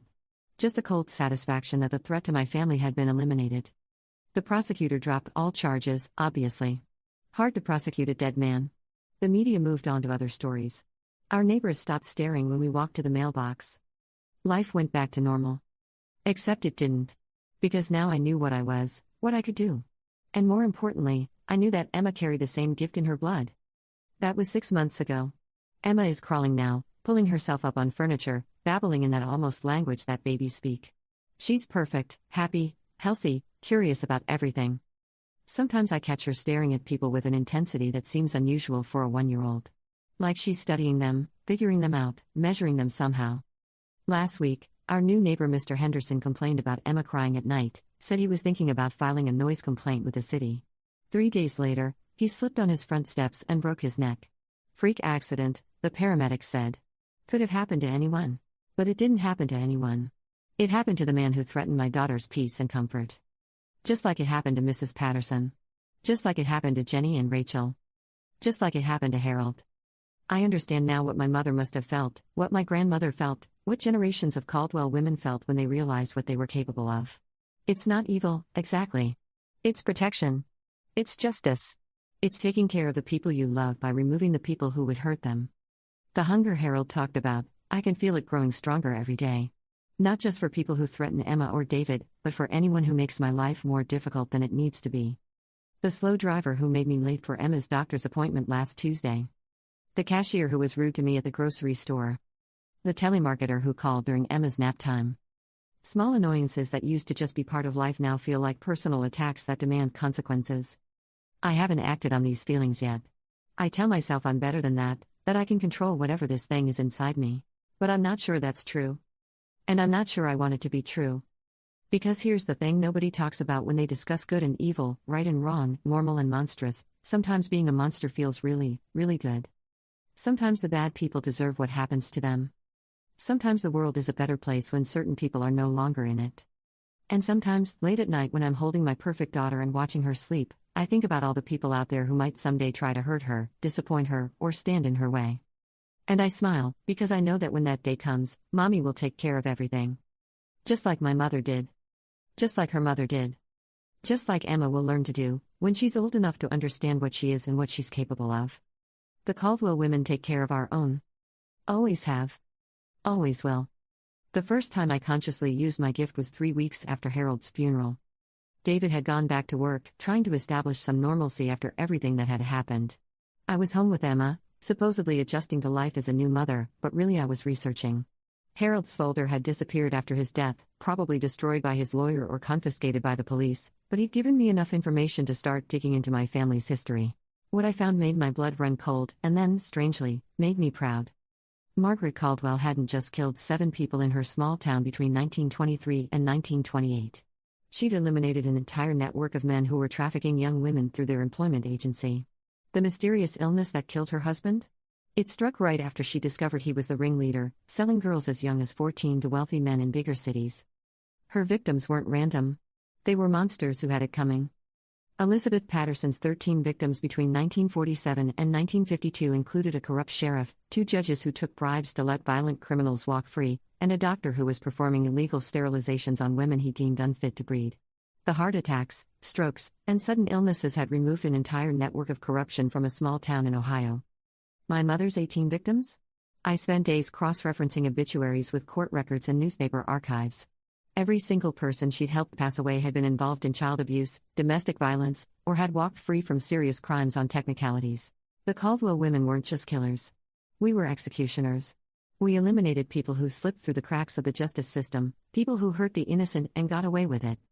We were the consequences that evil men never saw coming.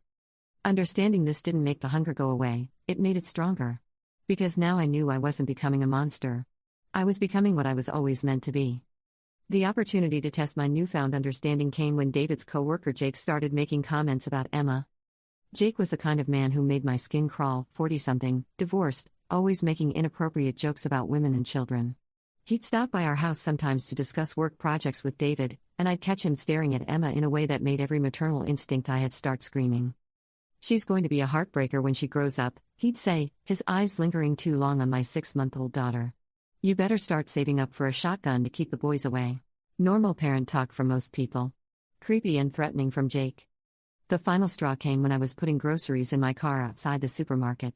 Emma was in her carrier, babbling happily at the clouds, when Jake appeared out of nowhere. "There's my favorite little princess," he said, reaching into the carrier to touch Emma's cheek before I could stop him. Emma started crying immediately, that sharp, distressed wail that meant something was wrong. Really wrong.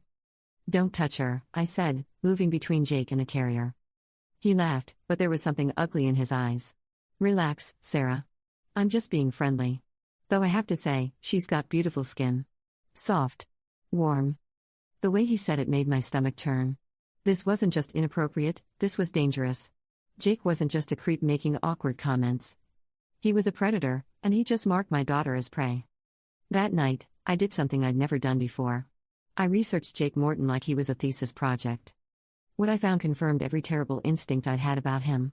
3 allegations of improper conduct with minors, all dismissed due to insufficient evidence. A restraining order filed by his ex-wife claiming he'd made inappropriate comments about their young niece. A pattern of moving from job to job, always leaving under mysterious circumstances that his references wouldn't discuss.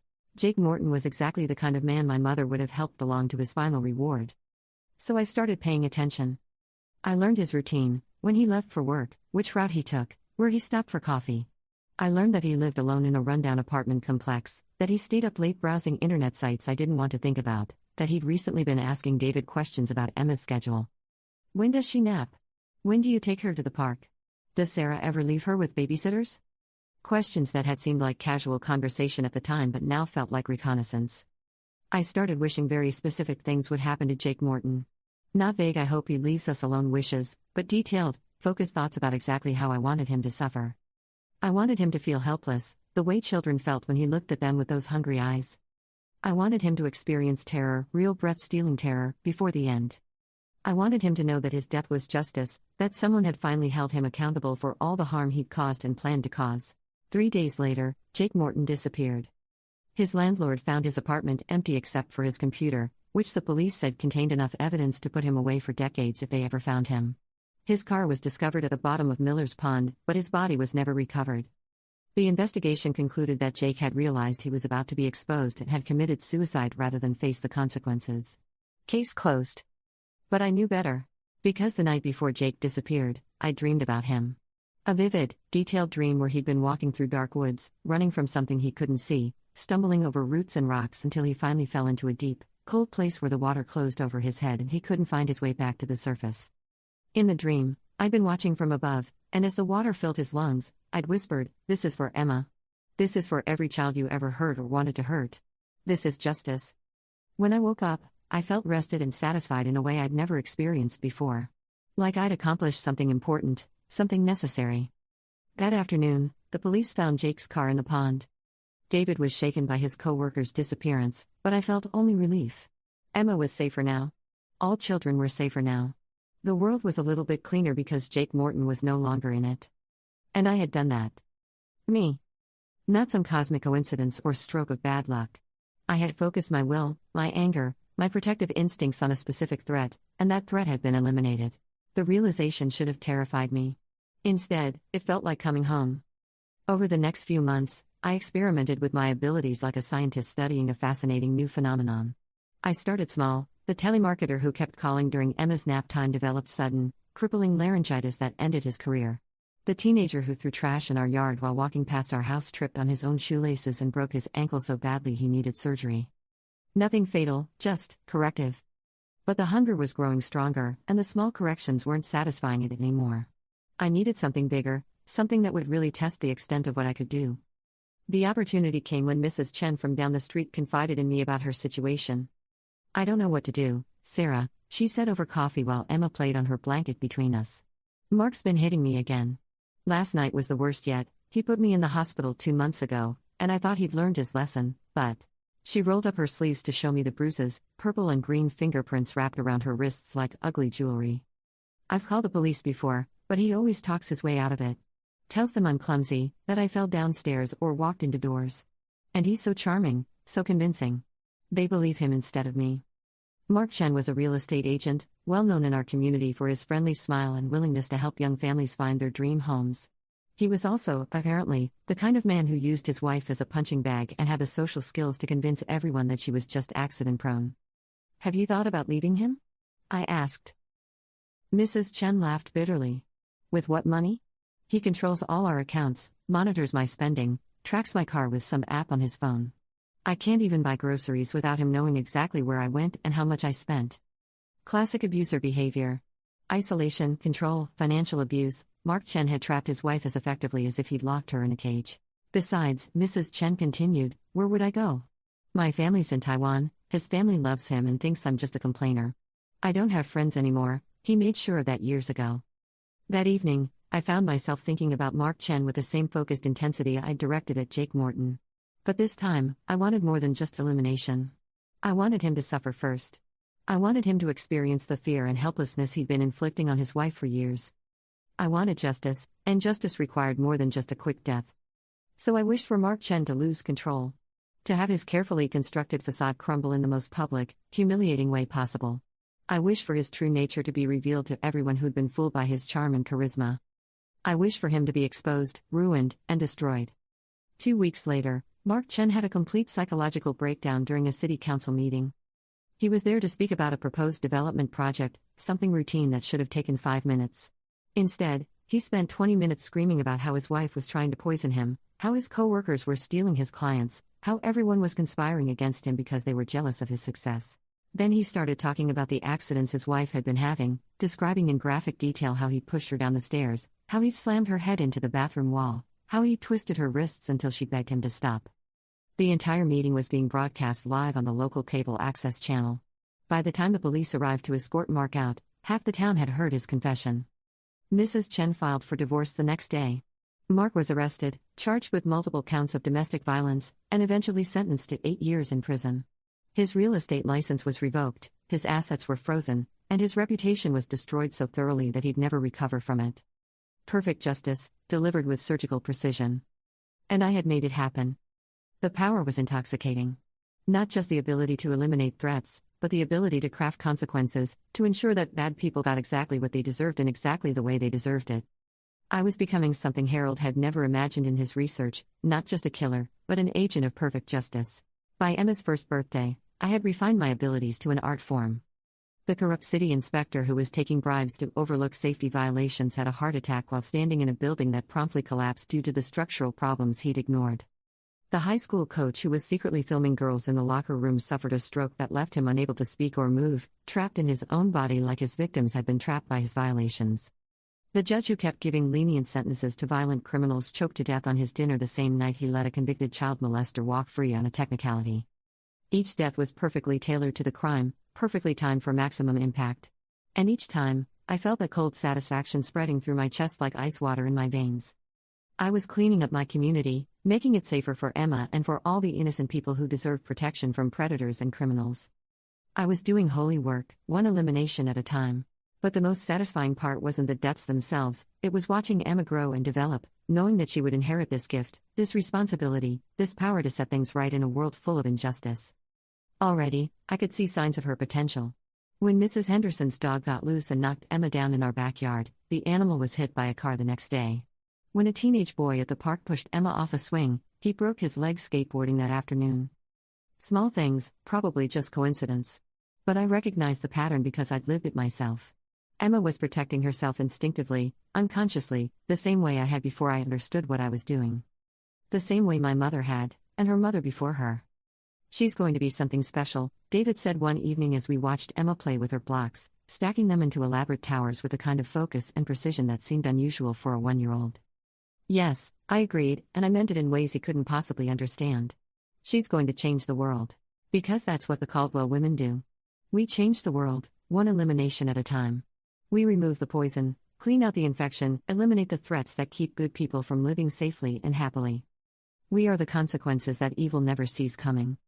We are justice wearing a pretty dress and a kind smile. We are the monsters who hunt other monsters. And Emma, my beautiful, perfect Emma, will be the most powerful of us all.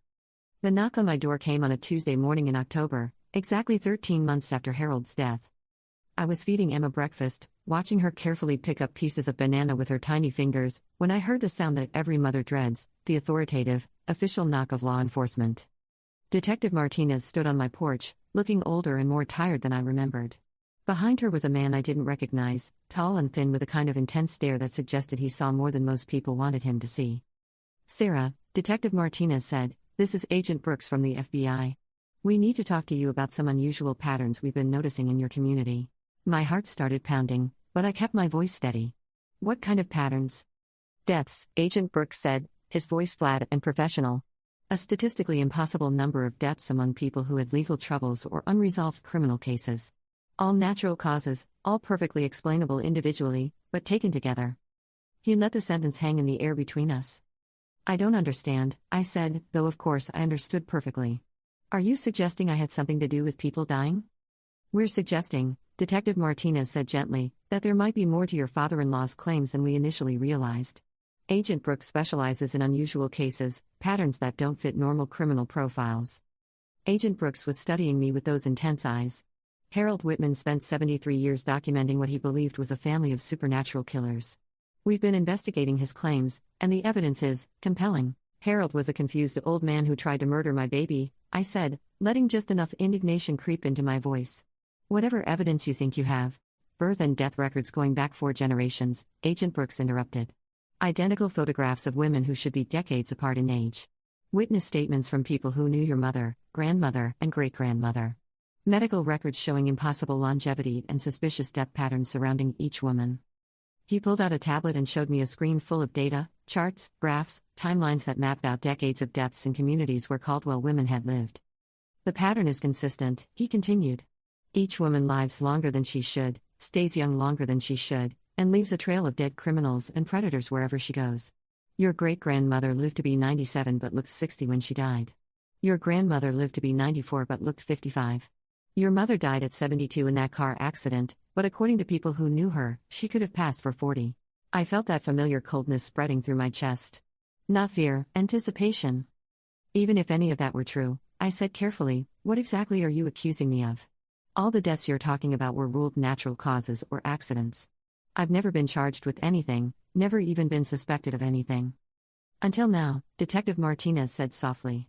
"Sarah, we know what you are. More importantly, we know what your daughter is going to become. And we can't let that happen." The threat was clear. They weren't here to arrest me, they were here to eliminate me. And Emma. I looked at my beautiful daughter, still focused on her banana pieces, completely unaware that her entire future was being decided in this conversation. "What do you want?" I asked. Agent Brooks leaned forward. "Cooperation. We want you to help us understand how this works, how the abilities are passed down, how they can be controlled or stopped. In exchange, we'll make sure Emma grows up in a safe, supervised environment where she can't hurt anyone. You want to take my daughter." "We want to save her," Detective Martinez said. "And save everyone else she might hurt if she develops the same abilities you have." I looked back and forth between them, calculating distances, considering options. Agent Brooks was armed. I could see the outline of his holster of his jacket. Detective Martinez probably was too. They'd come prepared for resistance. But they hadn't come prepared for what I was really capable of. "Can I think about it?" I asked. "This is a lot to process. My husband should be involved in any decisions about Emma's future." Agent Brooks nodded. "You have 24 hours. But Sarah, don't try to run. We'll be watching, and there's nowhere you can go that we won't find you." After they left, I sat in my kitchen holding Emma, thinking about my options. I could run, but they were right, they'd find me eventually. I could fight, but that would only confirm their suspicions and put Emma in danger. Or I could do what Caldwell women had always done when threatened. I could eliminate the threat.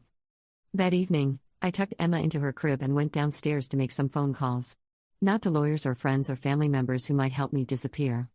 I called the local police station and asked to speak to whoever was handling security for Agent Brooks and Detective Martinez. "I'm concerned about their safety," I told the desk sergeant.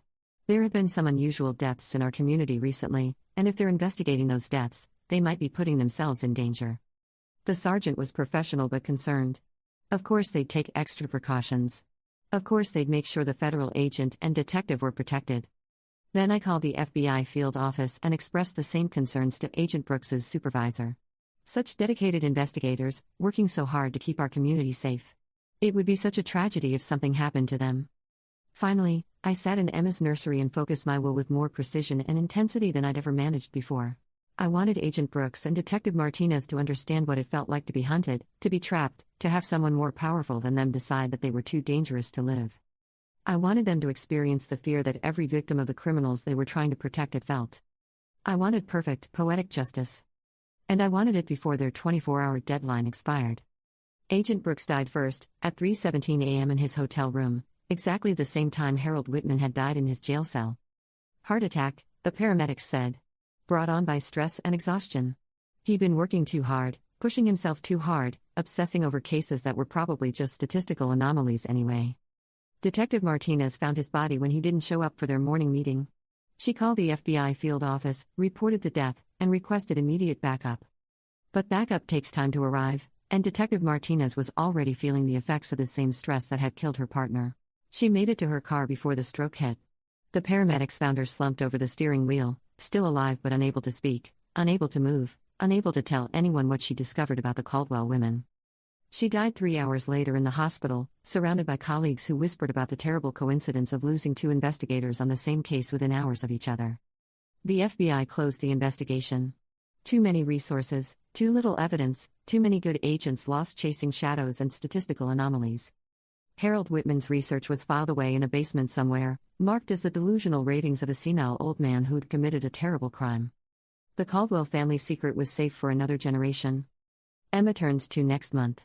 She's walking now, talking in complete sentences, showing signs of intelligence that amaze everyone who meets her. She's also showing other signs. Last week, a man at the playground made an inappropriate comment about her appearance. He tripped down a flight of concrete steps that afternoon and broke both his legs. Yesterday, a woman at the grocery store was rude to me while Emma was watching. The woman's car wouldn't start in the parking lot, and when she tried to call for help, her phone battery was mysteriously dead. Small things. Instinctive things. Emma protecting herself and the people she loves without even realizing what she's doing. Just like I did at her age. Just like my mother did. Just like every Caldwell woman has done for generations. Sometimes, when Emma is napping, I sit in her nursery and think about the future. About the justice she'll bring to a world full of injustice. About the predators and criminals who will finally face consequences for their actions. About the innocent people who will sleep safer in their beds because Emma Whitman, Emma Caldwell, is watching over them. The thought makes me smile. Harold was right about one thing: Emma will grow up to be a killer. But he was wrong about everything else. She won't be a monster destroying innocent lives. She'll be justice wearing a pretty dress and a kind smile. She'll be the nightmare that evil men never see coming. She'll be exactly what this world needs her to be. And when the time comes, I'll teach her everything I know about being a Caldwell woman. About recognizing threats, eliminating problems, and making the world a safer place one elimination at a time. Because that's what mothers do. We protect our children, we prepare them for the future, and we pass down our gifts so they can carry on the family legacy. The Caldwell legacy. The most beautiful, terrible, necessary legacy in the world. David thinks Emma is going to be a doctor or a teacher or going to be a scientist. He has no idea what she really is, what she's going to become, what she's already becoming. And that's fine. Some secrets are too important to share, even with the people we love most. Some gifts are too dangerous for ordinary people to understand. Some legacies are too powerful to be stopped by anyone who isn't part of the bloodline that carries them. The Caldwell women take care of our own. Always have. Always will. And now Emma will learn to take care of everyone else too. The end. Author's note: if you enjoyed this story, please don't research the Caldwell family genealogy records in small New England towns. Some family trees are better left unclimbed, and some branches are better left unpruned. Also, a friendly reminder that justice comes in many forms, and sometimes the most effective justice is the kind that arrives quietly, unexpectedly, and with a mother's love behind it. Sleep well, and remember, somewhere out there, a Caldwell woman is making sure the monsters don't win. Sweet dreams. Story 7.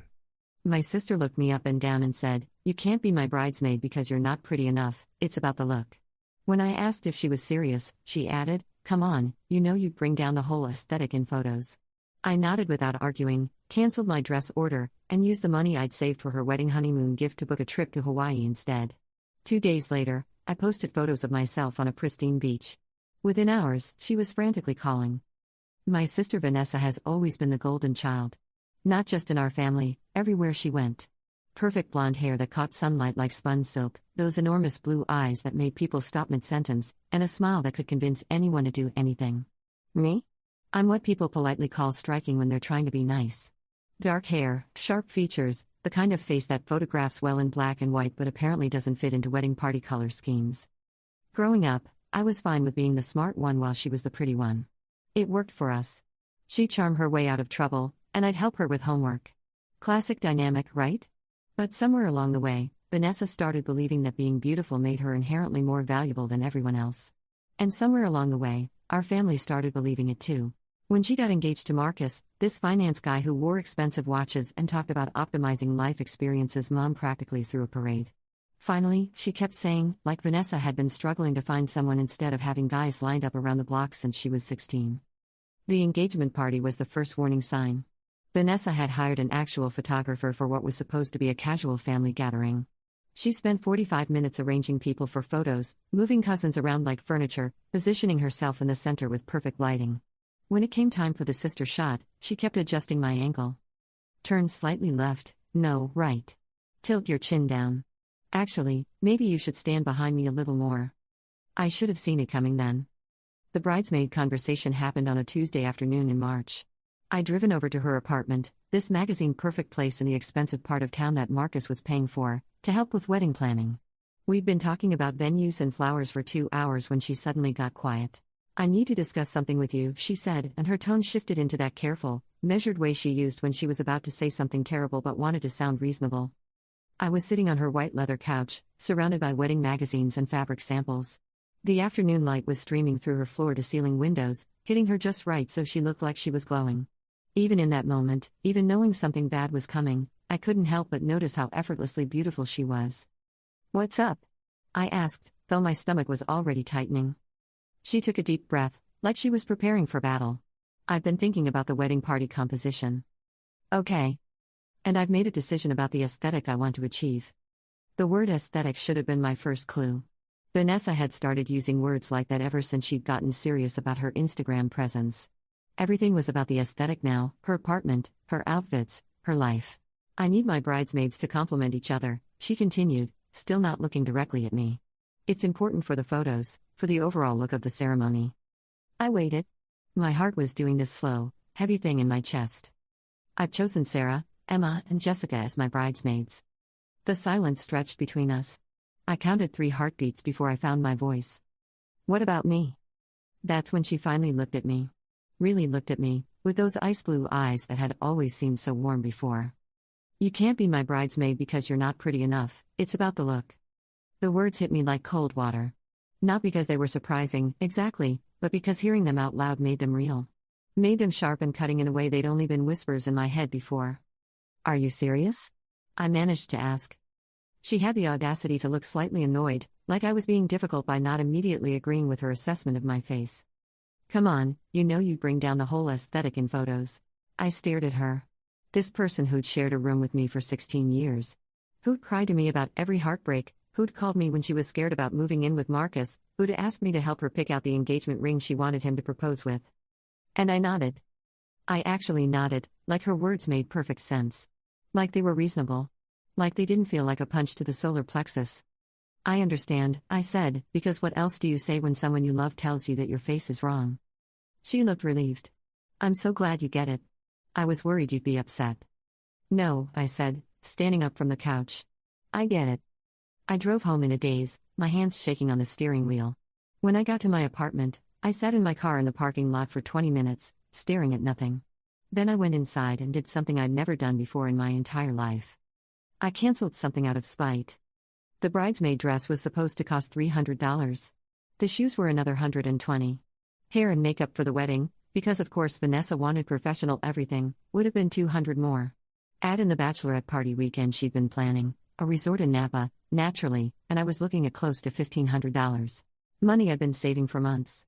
Money that was supposed to go toward the honeymoon gift I'd been planning, a couple's massage package at some exclusive spa Marcus had mentioned wanting to try. Instead, I opened my laptop and booked a flight to Hawaii. Not just any Hawaii trip. I went full scorched earth and booked myself into the Four Seasons Maui. 5 nights in an oceanfront suite. Spa treatments. Sunset dinners. The works. If I was going to be too ugly for Vanessa's wedding photos, I might as well be ugly somewhere beautiful. The funny thing? Once I'd hit confirm on the booking, I felt better than I had in weeks. I didn't tell anyone about the trip. Not my parents, not my friends, not even my best friend Rachel, who would have talked me out of it or, worse, talked me into confronting Vanessa directly. I just waited until the departure date, packed my bags, and left. The flight to Maui was the first time I'd traveled alone in years. No family dynamics to navigate, no one to please except myself. I'd forgotten what that felt like. The resort was ridiculous.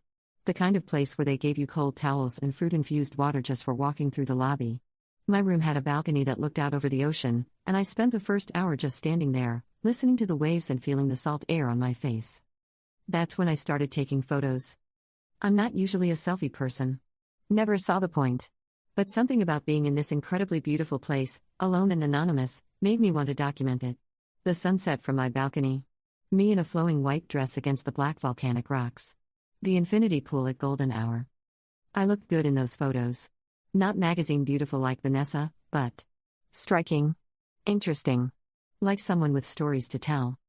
On the second day, I posted the first one to Instagram.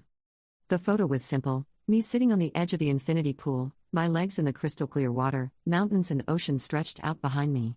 I captured it during the golden hour, and the lighting was perfect, soft and warm and dreamy. My caption was even simpler: sometimes the best adventures are the ones you take alone. I wasn't trying to send a message. I wasn't trying to make anyone jealous or prove a point. I just looked happy in that photo, and I wanted to remember feeling that way.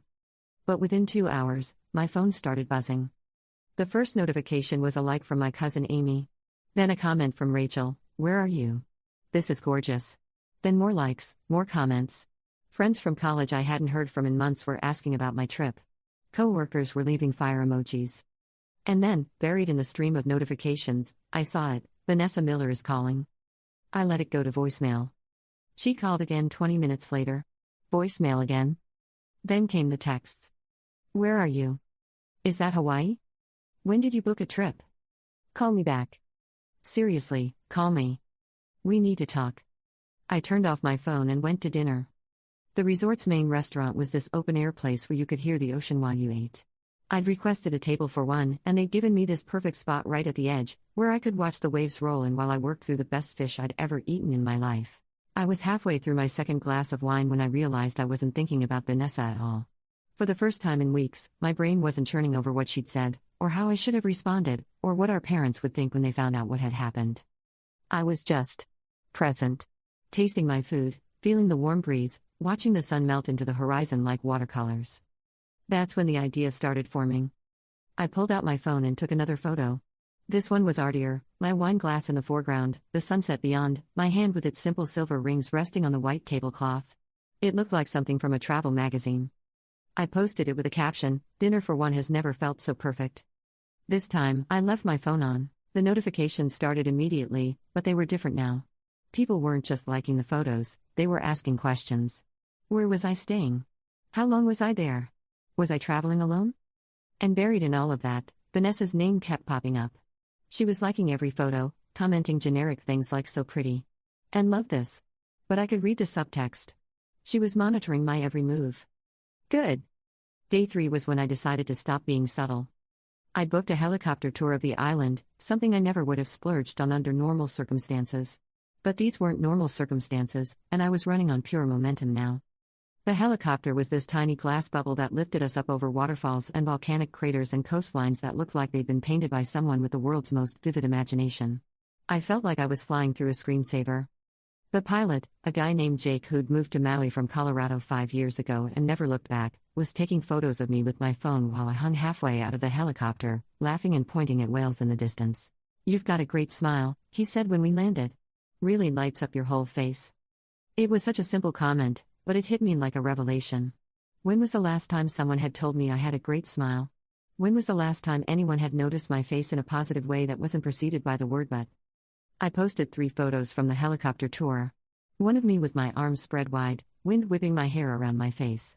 One of the waterfall we'd flown through, with my reflection visible in my sunglasses. And one of me and Jake, both of us grinning like kids, with the Pacific Ocean endless behind us. The captions were getting bolder. Views like this make you realize how big the world really is. Sometimes you need to get some altitude to see things clearly. Grateful for unexpected adventures with unexpected people. By evening, I had over 200 likes across the 3 posts.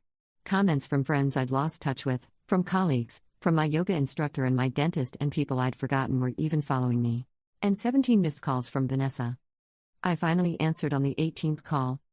"Thank goodness," she said, her voice high and tight. "I've been trying to reach you for days." "I've been busy," I said, settling onto my balcony with a room service plate of chocolate-covered strawberries. The ocean was doing this thing where it caught the moonlight and scattered it like glitter. "Where are you? Those photos, are you really in Hawaii?" "Maui, actually." Silence. I bit into a strawberry and waited. "When? When did you plan this?" "Last week." "Last week? But why didn't you tell anyone?" "Mom is worried sick. She thought something had happened to you." I almost laughed. "Mom is worried because I took a vacation? You just disappeared. Without telling anyone. And you're posting all these photos like what, Vanessa?" Another silence, longer this time. I could practically hear her recalibrating. "Like you're trying to prove something." "What would I be trying to prove?" "I don't know. That's what I'm asking." I leaned back in my chair and looked up at the stars. They were so bright here, away from all the city lights. You could see the Milky Way stretching across the sky like spilled paint. "I'm not trying to prove anything," I said. "I'm just taking a vacation." "But the timing, right before my wedding, your wedding is still 3 months away, Vanessa. But you know how stressful this time is for me. I need my family's support." That word, support, made something hot and sharp twist in my chest. "I'm supporting you," I said. "I'm not causing any drama. I'm not making your wedding about me. I'm literally on the other side of the Pacific Ocean. But you're posting all these photos, and people are asking me about them, and I don't know what to tell them." "Tell them I'm on vacation." "But why now? Why didn't you ask me first?" And there it was. The real issue. Not that I'd gone away, but that I'd done something without asking her permission first. "I don't need to ask your permission to take a trip, Vanessa. That's not what I meant." "Isn't it?" Another silence. When she spoke again, her voice was smaller, more uncertain. Are you upset about the bridesmaid thing?" I looked out at the ocean, at the endless stretch of water that separated me from all of it. From her, from home, from the life where I was always the supporting character in someone else's story. "No," I said. "I'm not upset." And for the first time in this whole conversation, I was telling the truth. The next morning, I woke up to 47 new Instagram notifications and a text from my mother. "Vanessa called me crying. She says you're angry about the wedding. What's going on?" I stared at the text for a long time, then set my phone aside without responding. I had a snorkeling tour booked, and I wasn't going to let family drama ruin it. The snorkeling was incredible. The water was so clear you could see 30 feet down, and there were fish everywhere, yellow ones and blue ones and striped ones that looked like they'd been designed by a children's book illustrator. I spent 2 hours floating above coral reefs, completely absorbed in this underwater world where none of my problems existed. When we got back to shore, I was sunburned and salt-crusted and happier than I'd felt in months. The tour guide, a local woman named Leilani, had taken photos of me throughout the trip, and they were magnificent. Me floating weightlessly above the reef. Me treading water with a huge grin, my hair slicked back and droplets of water on my face like diamonds. Me holding a tropical fish that had swum right up to my camera. I looked fearless in those photos. Joyful. Alive. I posted all of them. The response was immediate and overwhelming. Comments poured in faster than I could read them. "You look so happy. This is incredible. I need to go to Hawaii. Living your best life." But it was the DMs that really got me. Messages from college friends asking when I'd gotten so adventurous. From coworkers saying they'd never seen this side of me. From my high school biology teacher, of all people, saying the photos reminded her why she'd become a marine biology major. And then, buried among all the positivity, a message that made me stop scrolling. "I don't know what your sister said to you, but you're glowing in these photos. Whatever you're doing, keep doing it. Sarah, one of Vanessa's chosen bridesmaids." I read the message 3 times before it sank in. Sarah knew. Somehow, she knew about the conversation with Vanessa, and she was taking my side? I was still processing this when my phone rang. "Mom." Your sister is beside herself, Mom said without preamble. She says you're having some kind of breakdown. I was sitting in a hammock on the beach, watching surfers catch waves in the distance. The afternoon light was soft and golden, and I could smell plumeria flowers from the trees behind me. I'm fine, Mom. You disappeared without telling anyone. Vanessa had to find out you were in Hawaii from Instagram. I'm an adult. I don't need to clear my travel plans with anyone. That's not the point. Mom's voice had that edge it got when she was gearing up for a lecture. This is about family. About being considerate. Considerate. Yes. Your sister is planning the most important day of her life, and instead of supporting her, you're off. Gallivanting around Hawaii. Gallivanting. Like I was some kind of flighty socialite instead of a 32-year-old woman who'd used her own money to take her first solo vacation in 5 years. Mom, I said carefully, did Vanessa tell you why I'm not a bridesmaid? Silence. A long, uncomfortable silence that told me everything I needed to know. She mentioned you two had a disagreement about the wedding party. A disagreement. These things happen. Wedding planning is stressful. I closed my eyes and listened to the sound of the waves. In the distance, someone was playing a ukulele, the melody floating on the breeze like something from a dream. She told me I couldn't be a bridesmaid because I'm not pretty enough, I said. She said I'd bring down the aesthetic in photos. Another silence, even longer this time. I'm sure she didn't mean it that way. She meant it exactly that way. You know how Vanessa is. She gets focused on perfection. It's not personal. Not personal. My own sister looking at my face and deciding it wasn't good enough for her special day, and it wasn't personal. Mom, I said, and my voice was steadier than I'd expected. If someone told you that you weren't pretty enough to be in their wedding photos, would you consider that personal? That's different. How? Because. She trailed off, and I could hear her struggling to find a way to defend the indefensible. Because she's stressed. Because she wants everything to be perfect. Because she loves you. If she loves me, why am I in Hawaii instead of helping her plan her wedding? I didn't wait for an answer. I hung up and turned off my phone. My last night in Maui, I dressed up. Really dressed up, in a way I never did at home. I'd bought this flowing emerald dress from one of the resort shops, the kind of dress that looked like it was made for tropical sunsets and champagne toasts. I did my makeup carefully, taking time with the details, and left my hair down so it caught the breeze. I went to the resort's fanciest restaurant, the one that required reservations and had a sommelier and overlooked the entire coastline. I ordered the tasting menu and asked them to pair each course with wine. I was celebrating, though I wasn't entirely sure what. The meal was a work of art. 7 courses of flavors I'd never experienced, each one more surprising than the last. The sommelier, a woman about my age with kind eyes, told me about each wine, where it came from, what made it special, why it paired with each dish. You're dining alone? She asked during the 4th course. By choice, I said, and realized it was true. Good for you. Most people are too afraid to do that. Too afraid of what? Of being seen. Of being judged. Of admitting they enjoy their own company. She was right. I was enjoying my own company. When was the last time that had been true? After dinner, I walked down to the beach. The resort had strung lights between the palm trees, and the whole coastline looked like something from a fairy tale. I took off my heels and walked along the water's edge, letting the waves wash over my feet. A couple was taking wedding photos near the rocks, the photographer positioning them against the sunset. The bride was laughing at something the groom had whispered in her ear, and her face was radiant with joy. They looked completely, utterly happy.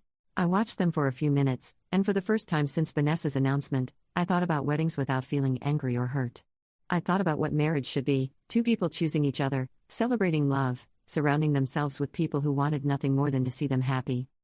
That's when I understood what had been bothering me so much.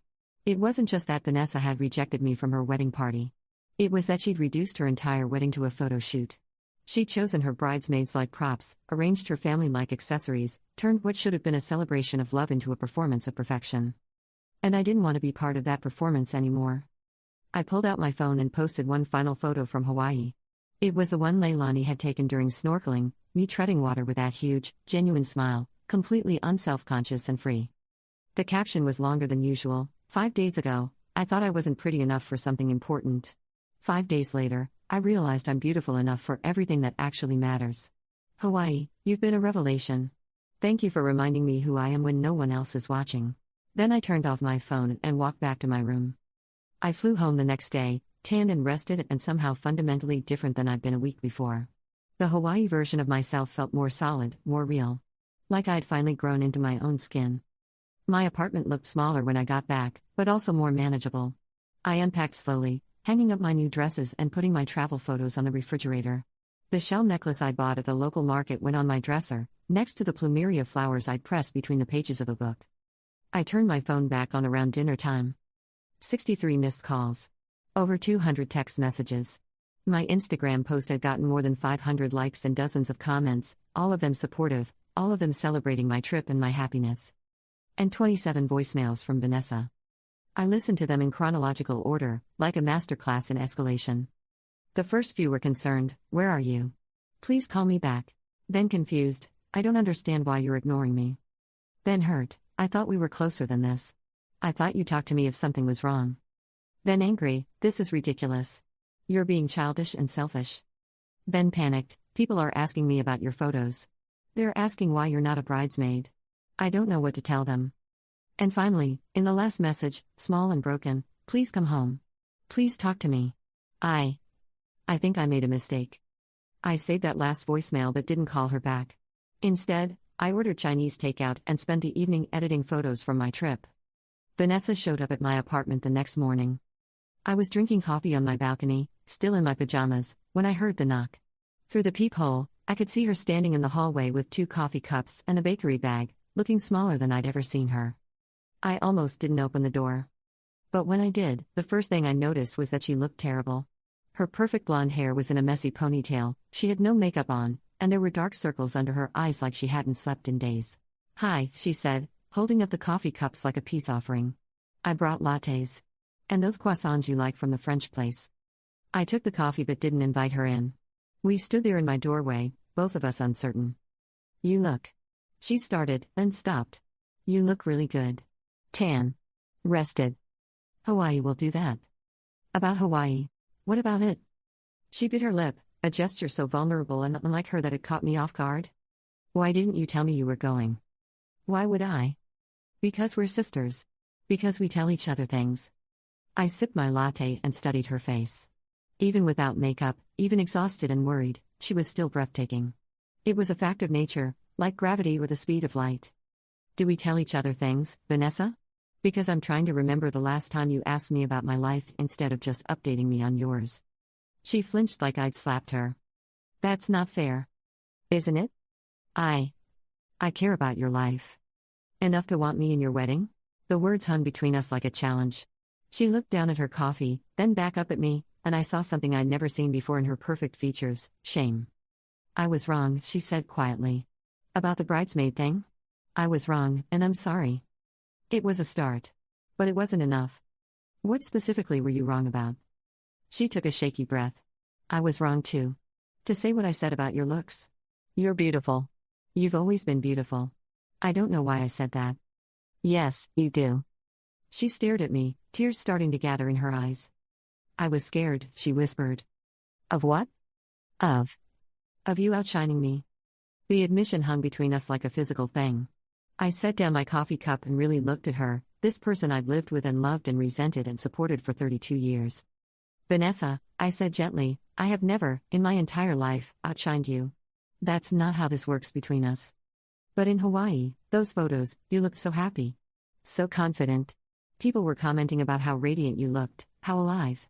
And I realized that I've never seen you look like that at home. Never. And I started wondering if maybe I was the reason why."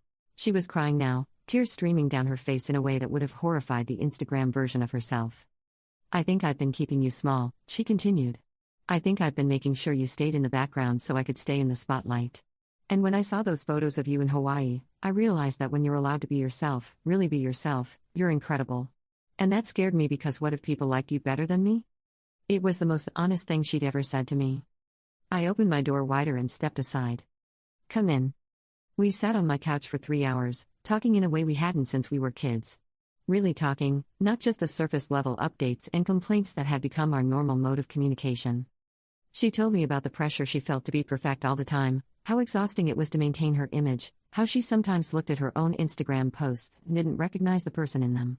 She told me about her fights with Marcus, how he'd started treating her more like a trophy than a partner, and how she was beginning to wonder if she was marrying him for the right reasons. I told her about how invisible I'd felt growing up in her shadow, How I'd learned to make myself smaller and quieter so she could shine brighter. I told her about the years of believing that my worth was tied to how well I supported her success, and how Hawaii had been the first time in my adult life that I'd done something purely for myself. "I want you to be my bridesmaid," she said as the afternoon light was starting to fade. "Not because I need to fill a spot, but because I can't imagine getting married without my sister standing next to me." "What about the aesthetic?" I asked, and there was no bitterness in the question anymore. Just curiosity. She laughed, and it was the first genuine laugh I'd heard from her in years. "Forget the aesthetic. I want real people in real photos celebrating a real wedding. I want to remember this day, not perform it." "What about Sarah and Emma and Jessica?" "They'll understand. And if they don't, then maybe they're not the kind of friends I want in my wedding anyway." We ordered pizza that night and looked through all my Hawaii photos together. She asked me about each one, not just where it was taken, but how I'd felt in that moment, what I'd been thinking about, why I'd chosen to capture that particular image. "You look like yourself in these," she said, scrolling through the snorkeling photos. "Like the most yourself version of yourself." That's exactly how I felt. I want to feel like that on my wedding day. Like the most myself version of myself. Then plan a wedding that makes you feel that way. She looked at me with those blue eyes that had always seemed so confident, so sure of everything. "Will you help me?" Planning Vanessa's wedding the second time around was completely different from planning it the first time. Instead of focusing on how everything would look in photos, we focused on what would make her and Marcus happy.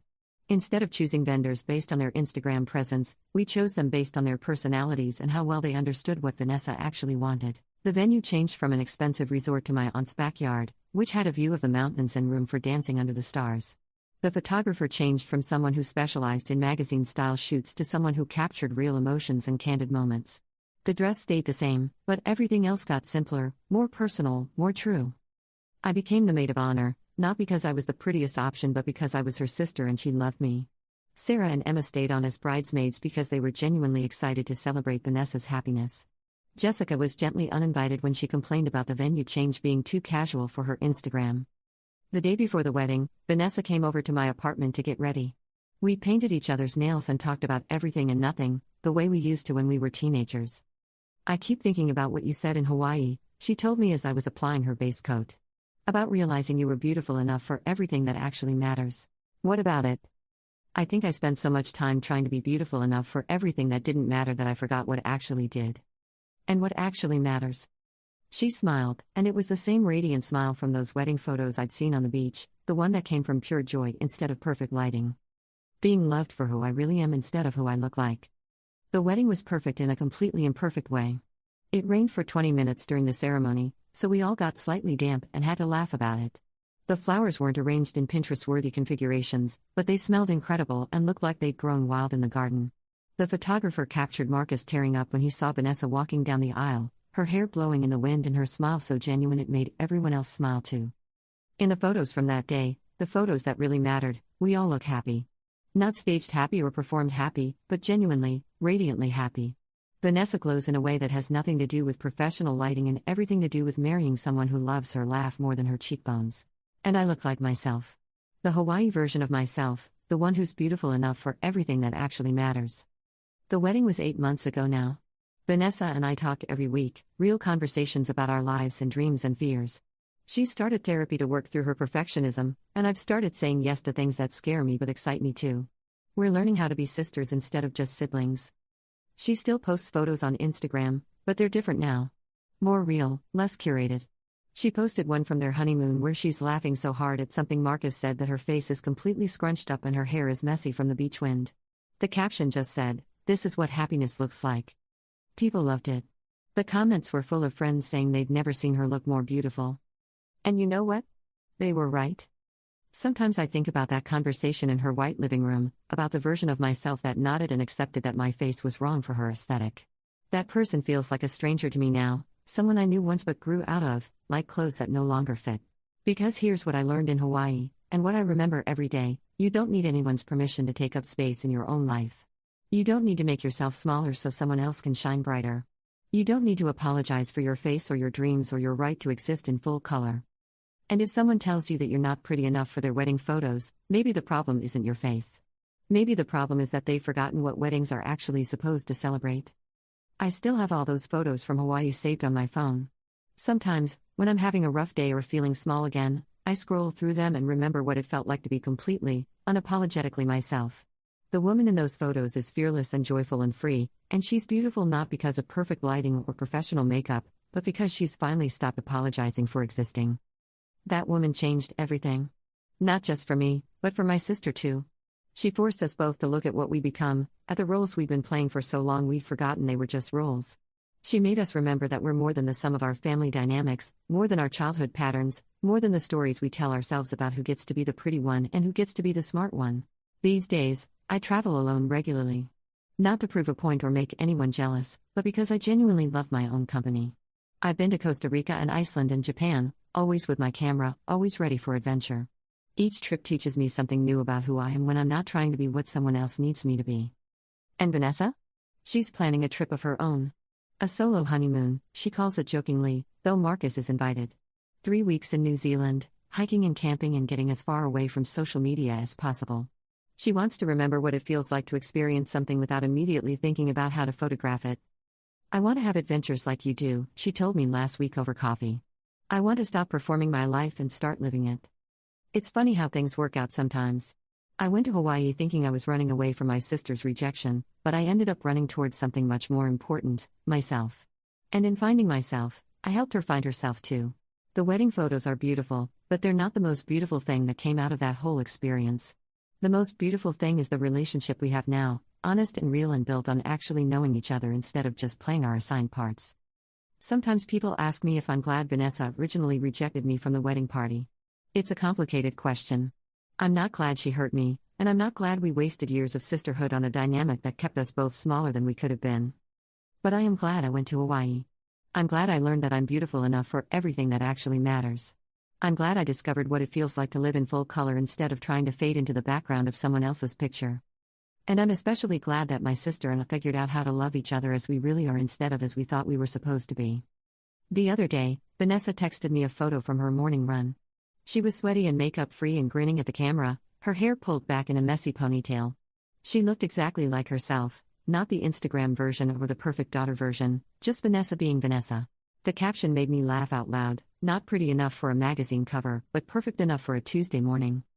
I texted back a selfie from my own morning coffee run, equally sweaty and equally happy, same energy. Love you, sis. And I meant it. All of it. Because here's the thing about family, about love, about weddings and photos and all the ways we try to capture happiness, none of it matters if it's not real. You can have the most beautiful wedding photos in the world, but if the people in them don't actually know each other, if they're performing instead of celebrating, if they're more concerned with the aesthetic than the emotion, then what's the point? The point is the love. The point is showing up for each other as you really are. The point is choosing people who make you feel like the best version of yourself, not people who make you feel like you need to be someone else entirely. My sister's wedding taught me that, but it took a solo trip to Hawaii and a lot of honest conversations to really understand it. Sometimes you have to leave home to figure out who you are when you're not trying to be who you think you should be. And sometimes, if you're really lucky, coming home means bringing that person back with you and teaching everyone else to love her too. The photos from Hawaii are still on my Instagram, and they still get likes and comments from time to time. But they're not just photos anymore, they're proof. Proof that I'm brave enough to travel alone, strong enough to choose myself, and beautiful enough for everything that actually matters. That's a lesson worth learning, even if it took my sister breaking my heart to teach it to me. Even if it took me 32 years to figure it out. Even if I had to fly 4,000 miles away from home to find out who I was when nobody else was watching. It was worth every mile, every dollar, every difficult conversation that followed. Because now I know, I'm not the supporting character in anyone else's story. I'm the main character in my own. And that's the most beautiful thing of all. Last month, something happened that brought all of this full circle in a way I never expected. I was at a coffee shop near my office, working on my laptop during lunch, when I overheard a conversation at the table behind me. 2 women, probably in their late 20s, were discussing an upcoming wedding. One of them was clearly upset. She said I couldn't be a bridesmaid because I don't photograph well, the woman was saying, her voice tight with hurt. She wants her wedding party to be cohesive and apparently my face doesn't fit the vision. My fingers froze over my keyboard. The words were different, but the pain underneath was exactly the same. I turned around without thinking. "Excuse me," I said, and both women looked at me with surprise. "I'm sorry for eavesdropping, but I couldn't help overhearing what you said about the wedding." The upset woman, brunette with kind eyes and a face that reminded me of my own, looked embarrassed. "Oh, I'm sorry. We weren't being too loud, were we? No, not at all. It's just. Something similar happened to me a couple of years ago. My sister told me I wasn't pretty enough to be in her wedding photos. Both women stared at me, and I could see the recognition in the brunette's eyes, the relief of someone who's found another person who understands their specific kind of hurt. "What did you do?" she asked quietly. I smiled, thinking of those photos from Maui, of the helicopter ride and the snorkeling and the dinner alone overlooking the Pacific. "I took myself to Hawaii," I said. "Best decision I ever made." We ended up talking for an hour. Her name was Claire, and her story was heartbreakingly familiar, a lifetime of being told she was the smart one while her friend got to be the pretty one, years of accepting that secondary role without question. I told her about Hawaii, about the photos that changed everything, about the conversation with Vanessa that rebuilt our relationship from the ground up. I told her about the trips I'd taken since, about learning to love my own company, about discovering that confidence isn't something you're born with, it's something you choose, over and over again. "But what if I'm not brave enough to travel alone?" she asked. "Then start smaller," I said. "Take yourself to dinner. Go to a movie alone. Buy yourself flowers just because it's Tuesday. Practice taking up space in your own life." I gave her my number and told her to text me if she needed someone to talk to who understood. Then I went back to my office, but I couldn't concentrate on work. I kept thinking about the look in her eyes, that mixture of hurt and hope that I recognized so well. That evening, I called Vanessa. "I met someone today who reminded me of us," I told her, and I described the conversation at the coffee shop. "Oh no," Vanessa said immediately. "That poor woman. I hope she knows it's not about her at all. She's starting to figure that out, I think." There was a pause, and then Vanessa said something that made my heart squeeze with love for this person who'd grown so much from the woman who'd sat in that white living room 2 years ago. "You know what we should do? We should start a support group. For women who've been told they're not pretty enough for important moments. We could call it, I don't know, something empowering. Beautiful enough," I said without thinking. "Perfect. Beautiful enough for everything that matters." We spent the next hour planning it, a monthly meetup, maybe starting with just a few women, focused on building confidence and supporting each other through family drama and self-doubt. Vanessa wanted to co-host it, she said, because she needed to understand what it felt like on the other side of those hurtful comments. "I want to help other women avoid becoming the person I was," she said. The person who was so scared of not being the prettiest that she tried to make sure everyone else felt ugly. 3 weeks later, we held our first Beautiful Enough meeting in the back room of that same coffee shop. Claire came, and she brought 2 friends who had their own stories of being excluded or diminished. Vanessa brought Sarah, who shared her experience of watching friend groups police each other's appearances. By the end of the evening, we had 8 women sitting in a circle, talking honestly about beauty standards and family dynamics and the courage it takes to choose yourself. "I never thought I'd say this," Claire said as we were packing up, "but I'm actually grateful this happened to me. Not grateful for the hurt, but grateful for the wake-up call." That's exactly how I felt about Hawaii, I told her. Sometimes the worst things that happen to us are also the most important. Now, 6 months later, Beautiful Enough has grown to 20 regular members. We meet twice a month, and we've started doing group activities, museum visits, hiking trips, cooking classes. Things that help us practice being comfortable in our own skin, taking up space, being visible. Vanessa and I alternate hosting duties, and watching her in these meetings has been one of the most beautiful things about this whole experience. She listens with genuine empathy, asks thoughtful questions, and shares her own struggles with perfectionism in ways that help other women feel less alone. "I spent so many years thinking that being beautiful was the most important thing I could be," she said at our last meeting. "But being kind is so much more important. Being real is so much more important. Being the kind of person who builds others up instead of tearing them down, that's what actually makes you beautiful." The woman she's become would never look at someone and decide their face wasn't good enough for her special day. The woman she's become understands that real beauty comes from love and authenticity and the courage to be vulnerable. And me? I'm still taking solo trips, still posting photos that celebrate adventure over perfection, still practicing the art of being comfortable in my own skin. But now I'm also helping other women find their own Hawaii moments, their own paths to self-acceptance. Because here's what I've learned: the most beautiful thing you can do is help someone else realize they're beautiful enough for everything that matters. And we all are. Every single one of us.